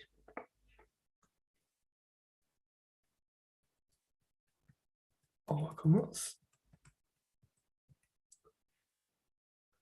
Grand et bienveillant, victorieux, transcendant et sublime à l'œil de compassion, victorieux Ayagriva Kurusé, Tara pleinement accompli à la pureté totale et tous les autres. Le simple fait d'entendre vos noms sacrés élimine tous les dangers. Objet de refuge à la nature de la compassion, je vous en prie, accordez-moi votre attention. Quand les êtres de l'ère des querelles et des cinq dégénérescences, par l'explosion du grand océan de karma négatif et de jalousie, sont tourmentés par les souffrances intenses des conflits et des querelles, je vous prie d'y mettre fin par le pouvoir de la sagesse et de la compassion transcendante, en répandant de grandes pluies de nectar d'amour bienveillant sur les transmigrants qu'enflamme le brasier de la haine. Je vous prie d'accorder vos bénédictions pour que nous nous reconnaissions les uns les autres comme pères et mères et que croissent le bonheur et les circonstances favorables. À partir de maintenant, puissent les multitudes d'esprits malfaisants pervertis qui, en s'introduisant dans un continuum mental, le transforment aussitôt en l'esprit d'un Dieu jaloux, à la Soura, ne plus jamais rôder dans cette région, dans ce pays et dans ce monde. Je vous en fais la requête, que tous les êtres qui sont morts à la guerre soient dès cet instant purifiés de tout leur karma négatif, cause et effet, et qu'ils aient pris naissance dans le champ de féliciter la terre pure d'Amitabha, ils y conduisent tous les autres. Je vous prie de bénir tous ceux qui subissent la naissance et la mort, les êtres samsariques, afin qu'ils aient une vie longue, sans maladie, et que tout conflit et querelle soit apaisé, qu'ils jouissent des 10 vertus, bénéficient de pluie au moment opportun et de récoltes abondantes en tout temps, et que l'environnement et ceux qui l'occupent soient favorables et prospèrent pour tous. Par la réalité ultime qui est pure par nature, par l'infaillible loi de causalité qui possède cette réalité ultime, et par la compassion du Maître, de la déité, le sceau de l'esprit, et les rares et sublimes, puissent ces vastes et pures prières être exaucées. Je vais reciter encore une fois. Grand et bienveillant victorieux, transcendant et sublime à l'œil de compassion, victorieux Ayagriva, Kurusé, Tara pleinement accompli à la pureté totale, et tous les autres. Le simple fait d'entendre vos noms sacrés élimine tous les dangers. Objet de refuge à la nature de la compassion, je vous en prie, accordez-moi votre attention. Quand les êtres de l'ère des querelles et des cinq dégénérescences, par l'explosion du grand océan de karma négatif et de jalousie, sont tourmentés par les souffrances intenses des conflits et des querelles, je vous prie d'y mettre fin par le pouvoir de la sagesse et de la compassion transcendante, en répandant de grandes pluies de nectar d'amour bienveillant sur les transmigrants qu'enflamme le brasier de la haine. Je vous prie d'accorder vos bénédictions pour que nous nous reconnaissions les uns les autres comme pères et mères, et que croissent le bonheur et les circonstances favorables. À partir de maintenant, puissent les multitudes d'esprits malfaisants pervertis, qui en s'introduisant dans un continuum mental, le transforment aussitôt en l'esprit d'un Dieu jaloux, ne plus jamais rôder dans cette région, dans ce pays et dans ce monde. Je vous en fais la requête, que tous les êtres qui sont morts à la guerre soient dès cet instant purifiés de tout leur karma négatif, cause et effet, et qu'ayant pris naissance dans le champ de félicité la terre pure d'Amitabha, ils y conduisent tous les autres. Je vous prie de bénir tous ceux qui subissent la naissance et la mort, les êtres samsariques, afin qu'ils aient une vie longue sans maladie, et que tout conflit et querelle soit apaisé, qu'ils jouissent des 10 vertus, bénéficient de pluie au moment opportun et de récolte abondante en tout temps, et que l'environnement et ceux qui l'occupent soient favorables et prospères pour tous. La réalité ultime qui est pure par nature, par la faillible loi de causalité qui possède cette réalité ultime, et par la compassion du Maître de la déité, le sceau de l'esprit et les rares et sublimes, puissent ces vastes et pures prières être exaucées. Et donc là maintenant, on va pouvoir faire les dédicaces. Il est 58, je crois qu'on va faire, on va faire les courtes.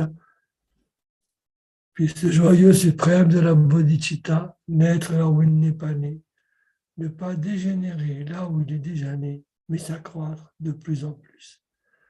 Grâce au mérite accumulé par ses actions vertueuses, puisse-je rapidement atteindre l'état d'un maître Bouddha et conduire tous les êtres, sans exception, à cet état d'éveil. Oui, mais je crois qu'on va avoir le temps. Hein. Grâce au mérite des 3 temps accumulés par moi-même, les Bouddhas, les Bodhisattvas et tous les êtres, puissent les liés à la famine, la torture, la pauvreté, les problèmes économiques, et tous les dangers liés à la terre, à l'eau, au feu et au vent, être immédiatement pacifiés, et puissent la paix, le bonheur parfait remplir le cœur, la vie de chacun. Puissent les enseignements du Bouddha durer longtemps et puissent les êtres de ce monde rencontrer les enseignements du Bouddha et atteindre l'éveil aussi vite que possible. Grâce au mérite du passé, du présent et de l'avenir, créé par moi-même, au mérite des 3 temps accumulés par les innombrables Bouddhas et les innombrables êtres qui sont entièrement vides d'existence propre, puissé-je moi qui suis entièrement vide d'existence propre, atteindre l'état de plein éveil qui est entièrement vide d'existence propre et amener tous les êtres qui sont entièrement vides d'existence propre vers cet état qui est entièrement vide d'existence propre, uniquement par moi-même qui suis entièrement vide d'existence propre. Et les prières de longue vie de nos maîtres. Gori lawe kowe chinkam penda dewa manu jungwene Chenrezig Institute Multimedia Team partout Tenyuchi Dosu Chanchi Jang Gelwe Tenzin Kyopelwe Kunse Dopo Ze Chosu Kuelem Turu Padak Sanulche Guntu Sakte Cho. Et donc, avec cette jolie prière, nous avons terminé cette session pour aujourd'hui. E quindi je vois che Agatha è là, Agatha è arrivata e quindi siamo giusto in tempo. Allora ti lascio il posto e grazie. Grazie a te, alla prossima. Grazie a tutti, merci à tout le monde et à la semaine prochaine. Au revoir. Merci, au revoir. Merci, au revoir. Solo un attimo che devo accendere, aumentare il volume, un momento. Allora.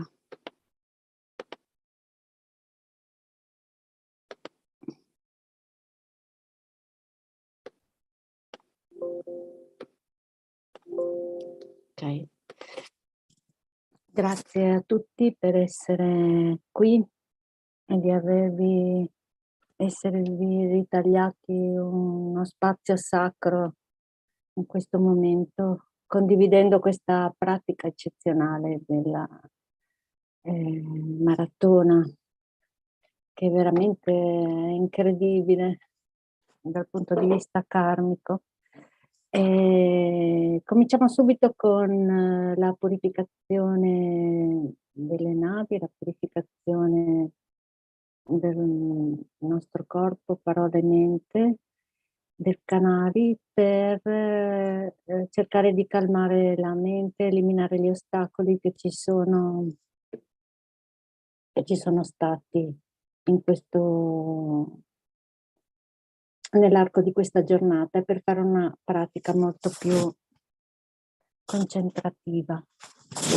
Ok, allora adesso chiudete la narice destra ed inspirate con la narice sinistra per 3 volte. Visualizzate che il respiro è di colore bianco ed assorbe tutte le energie positive dettate dai 4 elementi, terra, acqua, fuoco e aria, e tutte le realizzazioni e la chiara luce. E quindi quando quando arrivate all'altezza dell'ombelico cercate di trattenere per qualche secondo il respiro. Questo aiuta molto la focalizzazione del prana. Poi espirate e mandate fuori l'aria sotto forma di luce nera e di fumo nero, pensando che tutto quello che è di ostacolo, le preoccupazioni, l'ansia, le malattie, tutto quello che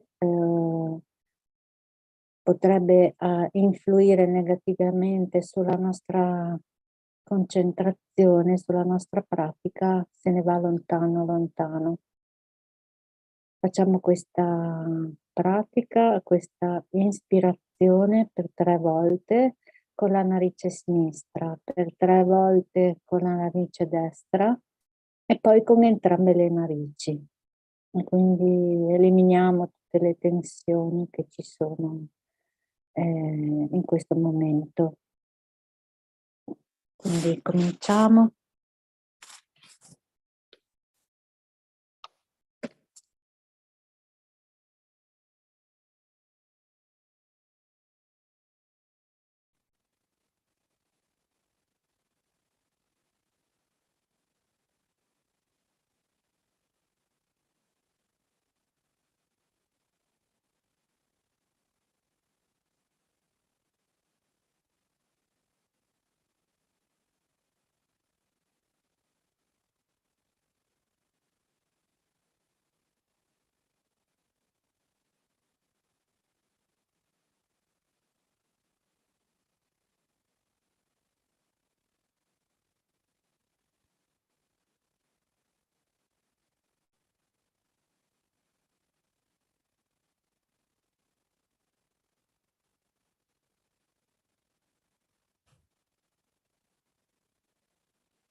Cambiamo la narice.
Con entrambe le narici.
Benissimo. Adesso pensiamo alla motivazione perché siamo qua.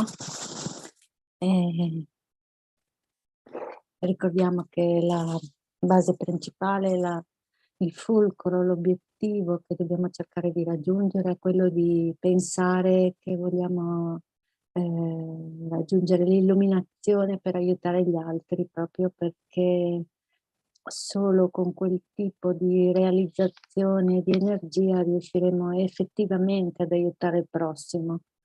E questo sentimento, questo proposito si chiama bodhicitta. Bodhicitta convenzionale che rappresenta l'altruismo, e la bodhicitta ultima che è la realizzazione della vacuità. Quindi vogliamo diventare appunto illuminati per aiutare tutti gli esseri senzienti e eliminare anche la nostra preoccupazione egoistica, perché è quello l'ostacolo principale che ci mette in difficoltà spesso e non ci accorgiamo magari di sbagliare, di avere dei comportamenti non appropriati. Lo confondiamo magari con generosità o altro, però l'egoismo è attaccarsi all'io, riconoscersi come con un io assolutamente indipendente dalla sua parte, ma gli diamo un'etichetta, lo lasciamo fare, ma non è così. Non esiste dalla sua parte in modo autonomo e indipendente. Quindi abbiamo due impedimenti che ci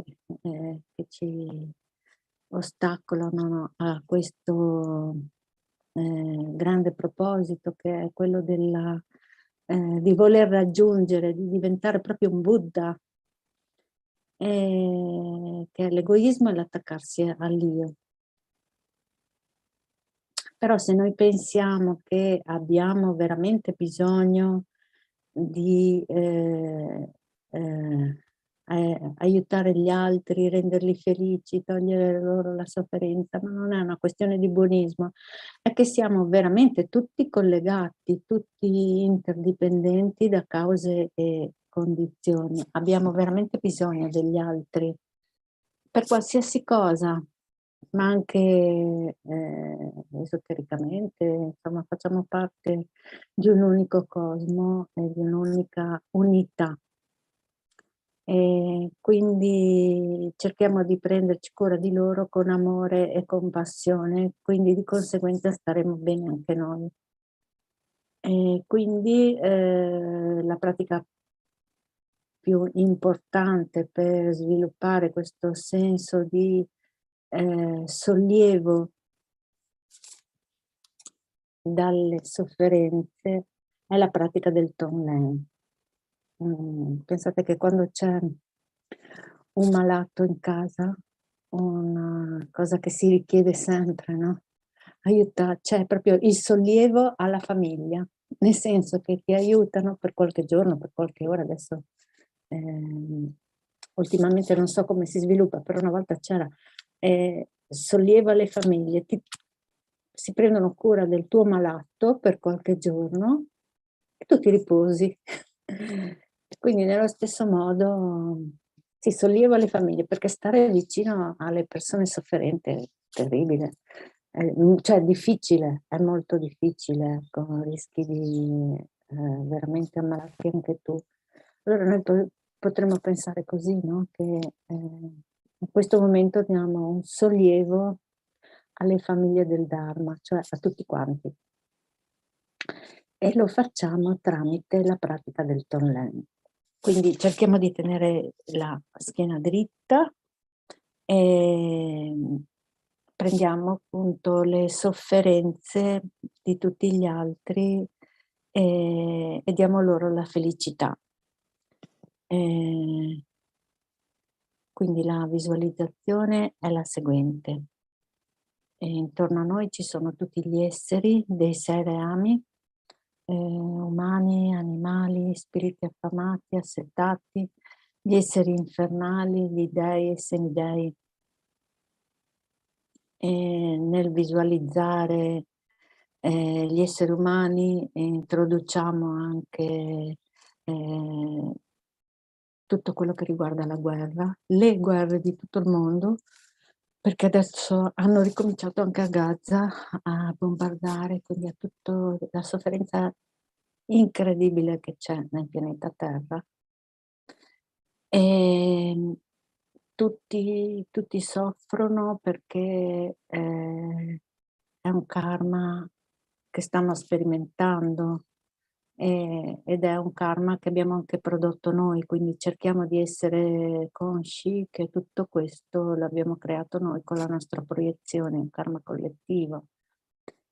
Però noi abbiamo avuto la fortuna incredibile di incontrare il Dharma per azioni pregresse positive e abbiamo la possibilità di rimediare facendo in modo di proiettare un mondo nuovo, di avere la capacità di aiutare effettivamente gli altri. E anche se in questo momento non partiamo volontari in fronte al 100% ad aiutarli, ad aiutare i profughi o in qualsiasi modo non ce la sentiamo appunto di essere di fare qualcosa di effettivo, lo possiamo fare con la mente, cioè noi abbiamo questa grande capacità che è lo sviluppo, l'addestramento mentale affinché questi disagi, queste enormi sofferenze non si ripetano più. Quindi visualizziamo appunto tutti gli esseri che sono intorno a noi a 360 gradi e pensiamo che ognuno di loro è comunque gentile e caro, non diamo giudizi, non critichiamo, cerchiamo di essere equanimi, pensiamo che tutti allo stesso modo stanno soffrendo e sono soli, sono incapaci perché non hanno una guida, non hanno una protezione, nessuno si prende cura di loro. Quindi pensiamo che se non facciamo qualcosa adesso per loro nessuno lo farà. E sentiamoci anche molto uniti e abbiamo la possibilità, questa è la pratica del Dharma, di condividere i nostri pensieri, il nostro modo di essere, le nostre azioni con i nostri maestri, soprattutto col Guru Radice che è all'interno del nostro cuore, seduto su un fiore di loto con il viso rivolto verso l'esterno.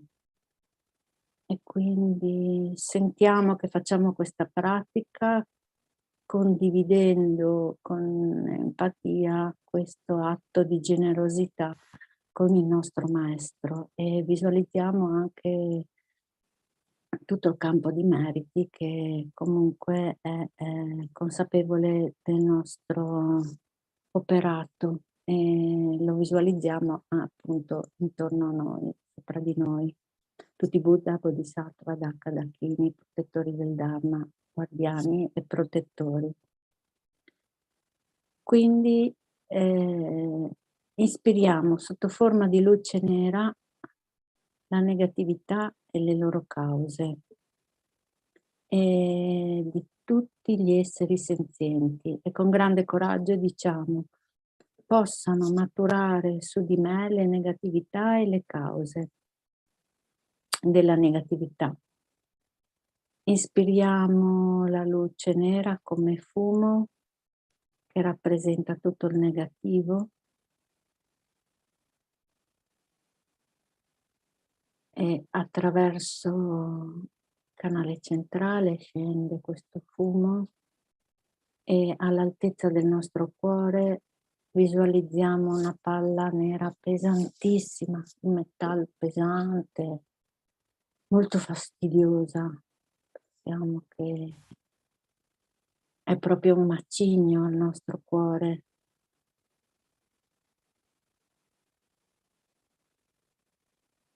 Immaginiamo che il fumo, l'energia della negatività di tutti gli esseri senzienti, nel momento in cui sfiora la palla, va in 1000 pezzi, esplode come una bomba e va in 1000 pezzi, e frantumi spariscono nell'universo.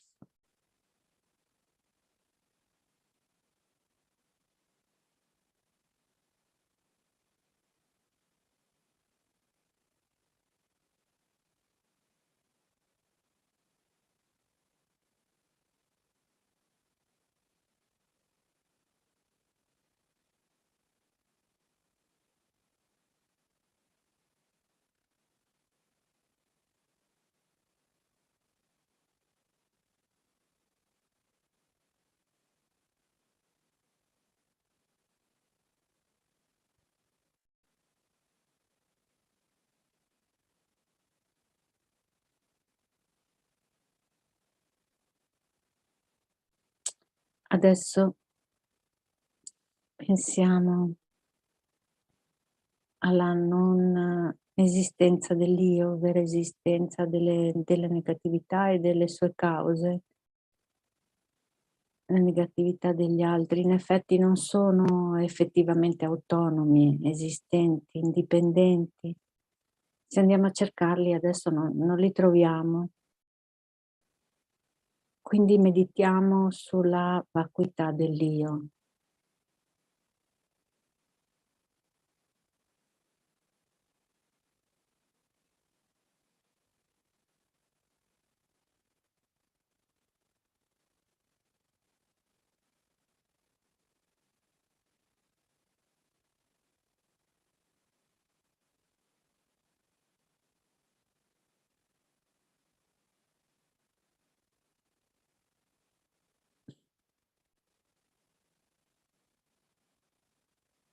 Quindi sorge un vero e proprio senso di liberazione per aver eliminato da una parte le sofferenze degli altri e dall'altra le loro negatività. Abbiamo preso su di noi sotto forma di fumo nero che è arrivato al cuore, colpendo la palla dell'io, anche del nostro egoismo, che è sparito definitivamente.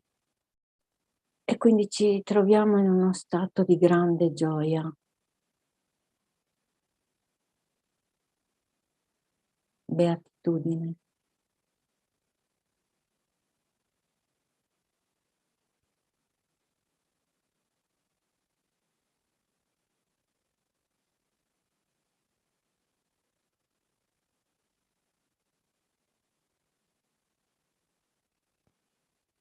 La luce, la gioia si trasforma in luce bianchissima che riempie completamente tutto il nostro corpo.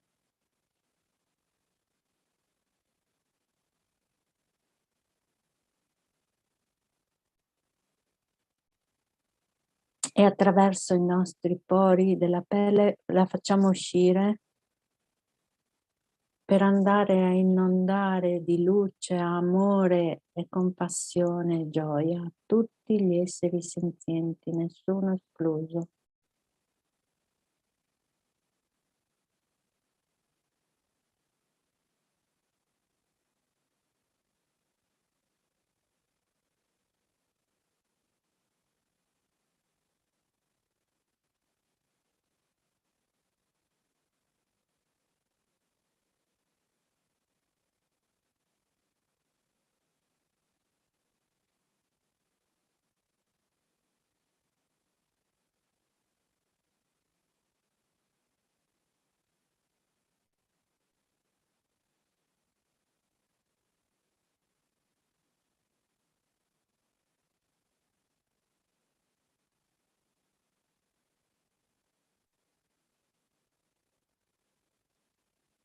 la luce rientra dentro il nostro cuore.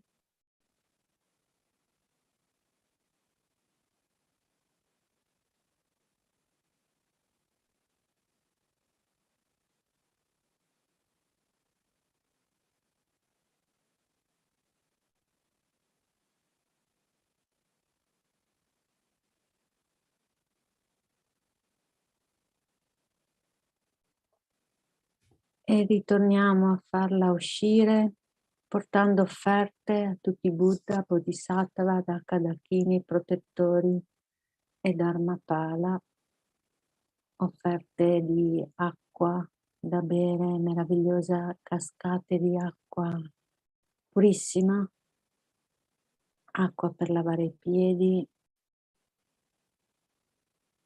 fiori meravigliosi, giardini che abbiamo visto e regaliamo a loro questa energia di meraviglia e di gioia che è sorta nel guardare questi fiori.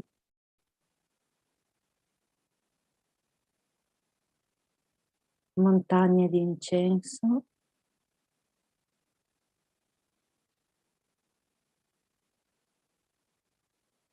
Tantissima luce, miliardi di soli.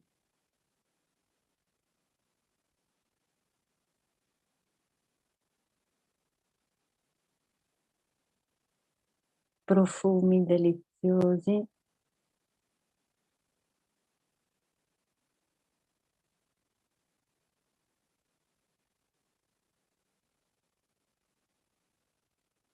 Con un senso di grande generosità, ma anche di richiesta d'aiuto per tutti quanti.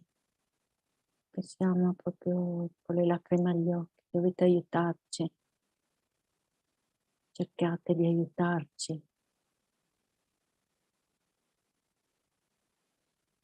Montagne di cibo, musica.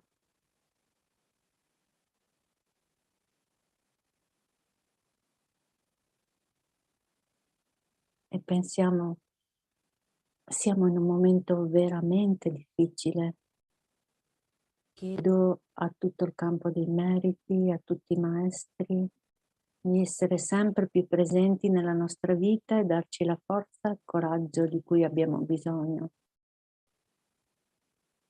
Dobbiamo proprio essere umili più che mai nella richiesta di aiuto senza avere nessun dubbio,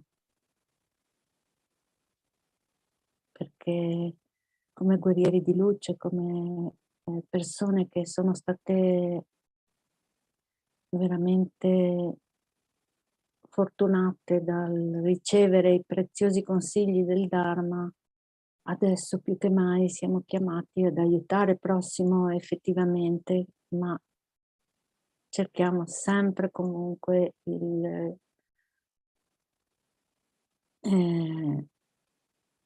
l'aiuto nella presa di rifugio verso tutti il campo dei meriti. Come grandi amici, come persone a cui vogliamo veramente rivolgerci perché siamo consapevoli della loro potenza e dell'empatia e del fatto che sono compiaciuti con noi per il percorso che stiamo facendo, l'atto di generosità verso il prossimo, l'addestramento mentale per avere una condotta pura. E quindi immaginiamo adesso che compiaciuti sorridono e ci rimandano l'energia sotto forma di luce bianca, che è ancora più energizzata, che rientra dentro il nostro cuore e ci riempie completamente.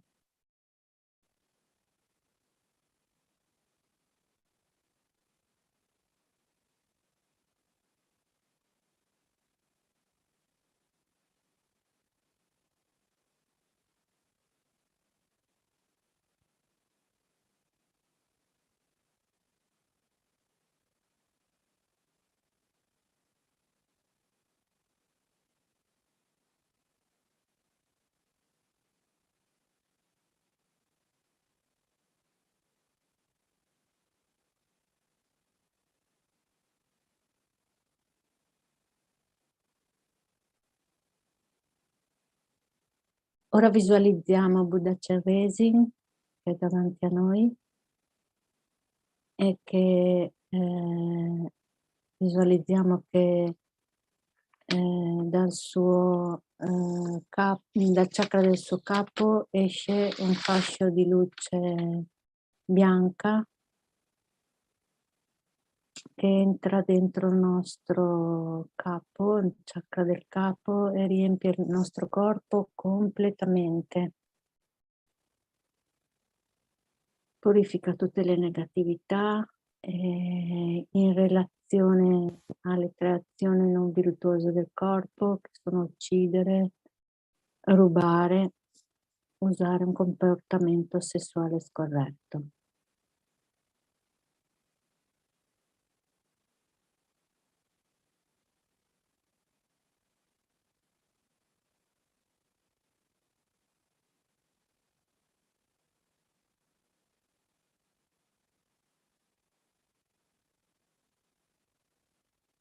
Dal suo cuore esce un fascio di luce rossa che entra dentro, dalla sua gola esce un fascio di luce rossa che entra dentro la nostra gola, ci riempie completamente e vengono purificate le 4 azioni non virtuose della parola: mentire, calunniare, creare divisione, usare parole offensive, parlare a vanvera e fare pettegolezzi.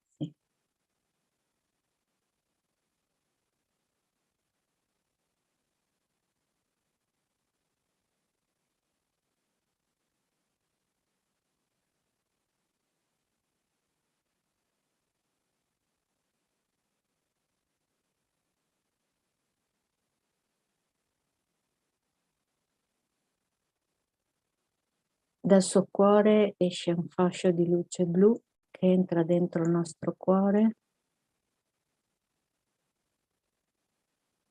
riempie completamente di luce blu e ci purifica dalle negatività delle 3 azioni non virtuose della mente: provare brama, attaccamento e desiderio, provare malevolenza e cattiveria e sostenere visioni distorte.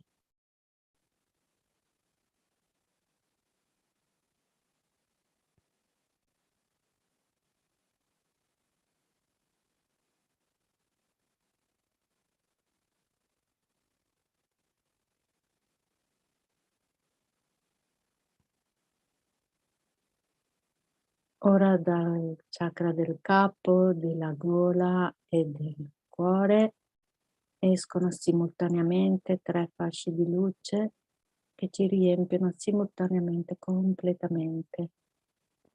Purificano il corpo, la parola, la mente.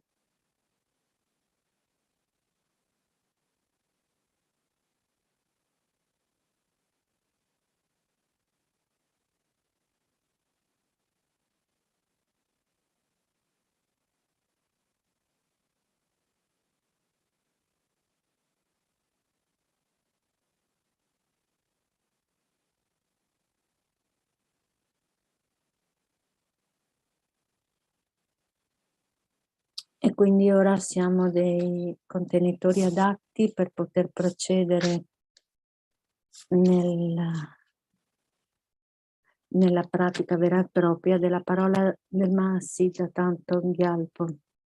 Continuiamo a visualizzare sempre che ci sono tutti gli esseri senzienti dei Sereami intorno a noi e insieme a loro, tutti quanti con le mani giunte, leggiamo la pratica del rifugio. Io e tutti gli esseri senzienti, tanti quanti lo spazio infinito, prendiamo rifugio nel prezioso Guru Buddha. Prendiamo rifugio nel Buddha, nel Dharma, nel Sangha, prendiamo rifugio nell'assemblea dei guru, delle divinità meditative e delle dakini. Prendiamo rifugio nella chiarezza vuota della nostra mente, il Dharma Kaya. Io e tutti gli esseri senzienti, tanti quanti e lo spazio infinito, prendiamo rifugio nel prezioso Guru Buddha. Prendiamo rifugio nel Buddha, nel Dharma e nel Sangha. Prendiamo rifugio nell'assemblea dei guru, delle divinità meditative e delle dakini. Prendiamo rifugio nella chiarezza vuota della nostra mente, il Dharma Kaya. Io e tutti gli esseri senzienti, tanti quanti, lo spazio infinito, prendiamo rifugio nel prezioso Guru Buddha. Prendiamo rifugio nel Buddha, nel Dharma, nel Sangha. Prendiamo rifugio nell'assemblea dei guru, delle divinità meditative e delle dakini. Prendiamo rifugio nella chiarezza vuota della nostra mente, il Dharma Kaya. Recitiamo il mantra di Avalokitesvara, di Buddha Chenrezig, emanando sempre continuamente luce bianca che purifica tutti gli esseri senzienti, nessuno escluso. Emaniamo amore, compassione, felicità. Poi visualizziamo che la luce rientra nel nostro cuore. Om mani padme, om mani padme, om mani padme, om mani padme, om mani padme, om mani padme, om mani padme, om mani padme, om mani padme, om mani padme. Om mani padme, om mani padme, om mani padme, om mani padme, om mani padme, om mani padme, om mani padme, om mani padme, om mani padme, om mani padme. Om mani padme, om mani padme, om mani padme, om mani padme, om mani padme, om mani padme, om mani padme. Om mani padme, om mani padme, om mani padme, om mani padme, om mani padme, om mani padme, om mani padme, om mani padme, om mani padme, om mani padme. Om mani padme, om mani padme, om mani padme, om mani padme, om mani padme, om mani padme, om mani padme. Om mani padme, om mani padme, om mani padme, om mani padme, om mani padme, om mani padme, om mani padme, om mani padme, om mani padme, om mani padme, om mani padme. Om mani padme, om mani padme, om mani padme, om mani padme, om mani padme, om mani padme, om mani padme, om mani padme. Adesso recitiamo la preghiera infettiva con grande entusiasmo, con coraggio e con determinazione. Abbiamo purificato il nostro corpo, parole e mente, quindi siamo dei contenitori adatti per poter continuare a emanare amore e compassione, e soprattutto siamo sicurissimi che questa pratica funziona e che è un'azione molto determinante per trovare una soluzione.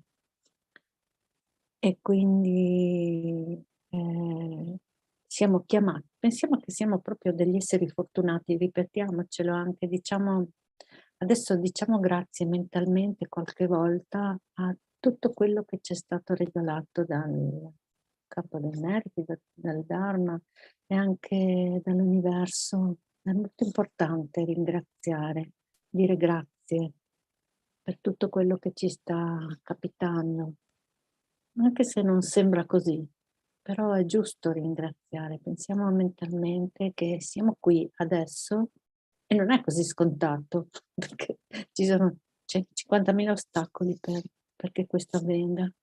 Quindi diciamo grazie a noi stessi e a tutti quelli che ci hanno aiutato a essere qua, soprattutto tutti i maestri. Quindi mentalmente diciamo un po' di grazie.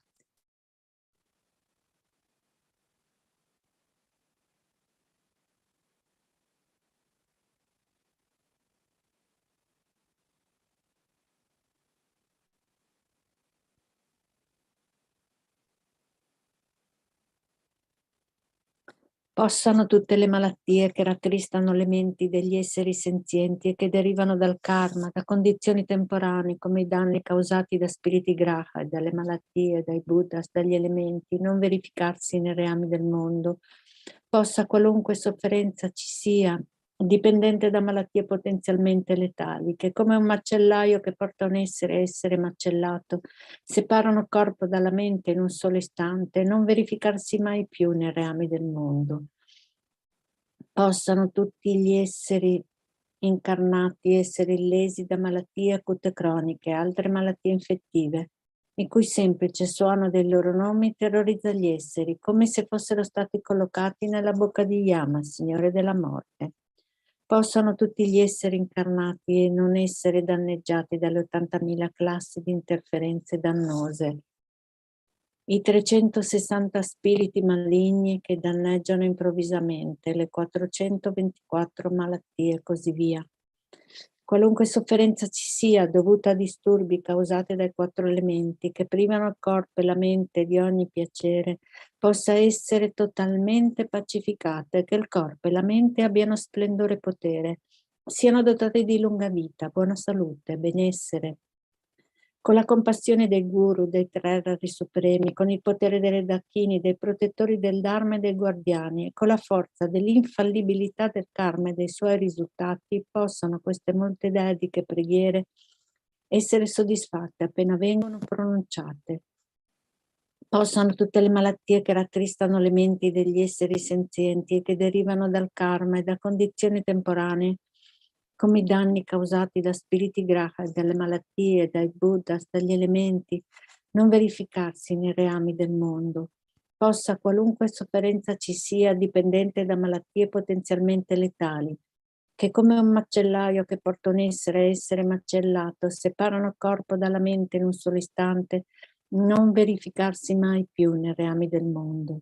Possano tutti gli esseri incarnati essere illesi da malattie acute croniche, altre malattie infettive, il cui semplice suono dei loro nomi terrorizza gli esseri, come se fossero stati collocati nella bocca di Yama, Signore della morte.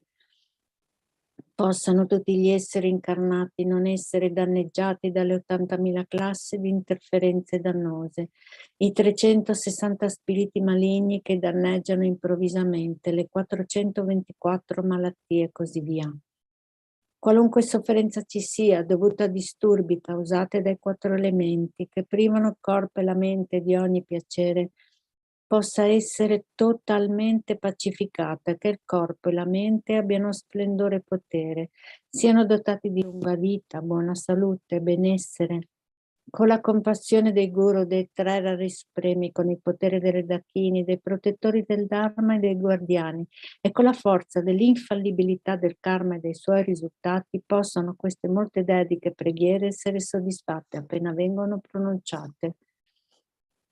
Possano tutte le malattie che rattristano la mente degli esseri senzienti, che derivano dal karma e da condizioni temporanee, come i danni causati da spiriti graha, dalle malattie, dai buddhas, dagli elementi, non verificarsi nei reami del mondo. Possa qualunque sofferenza ci sia, dipendente da malattie potenzialmente letali, che come un macellaio che porta un essere a essere macellato, separano il corpo dalla mente in un solo istante, non verificarsi mai più nei reami del mondo. Possano tutti gli esseri incarnati essere illesi da malattie acute croniche, altre malattie infettive, in cui semplice suono del loro nome terrorizza gli esseri, come se fossero stati collocati nella bocca di Yama, Signore della morte. Possano tutti gli esseri incarnati non essere danneggiati dalle 80.000 classi di interferenze dannose, i 360 spiriti maligni che danneggiano improvvisamente, le 424 malattie e così via. Qualunque sofferenza ci sia dovuta a disturbi causati dai 4 elementi che privano il corpo e la mente di ogni piacere, possa essere totalmente pacificata e che il corpo e la mente abbiano splendore e potere, siano dotati di lunga vita, buona salute, benessere. Con la compassione dei guru, dei 3 rari supremi, con il potere dei redacchini, dei protettori del Dharma e dei guardiani, con la forza dell'infallibilità del karma e dei suoi risultati, possano queste molte dediche e preghiere essere soddisfatte appena vengono pronunciate. Continuiamo con il mantra di Chenrezig, Mani Padme Hum, pensando di inondare veramente tutto l'universo, tutti gli universi, in ogni angolo veramente di luce, amore e compassione. Pensiamo che con compassione pensiamo che trasformiamo tutti quanti in esseri felici. Om Mani Padme Hum, pensiamo appunto che ci sia Avalokitesvara che attraverso il nostro corpo, parola e mente distribuisce questa meravigliosa energia. Om Mani Padme Hum, Mani Padme Hum, Mani Padme Hum, Mani Padme Hum, Mani Padme Hum, Mani Padme Hum, Mani Padme Hum, Mani Padme Hum, Mani Padme Hum. Om Mani Padme Hum, Mani Padme Hum, Mani Padme Hum, Mani Padme Hum, Mani Padme Hum, Mani Padme Hum, Mani Padme Hum, Mani Padme Hum.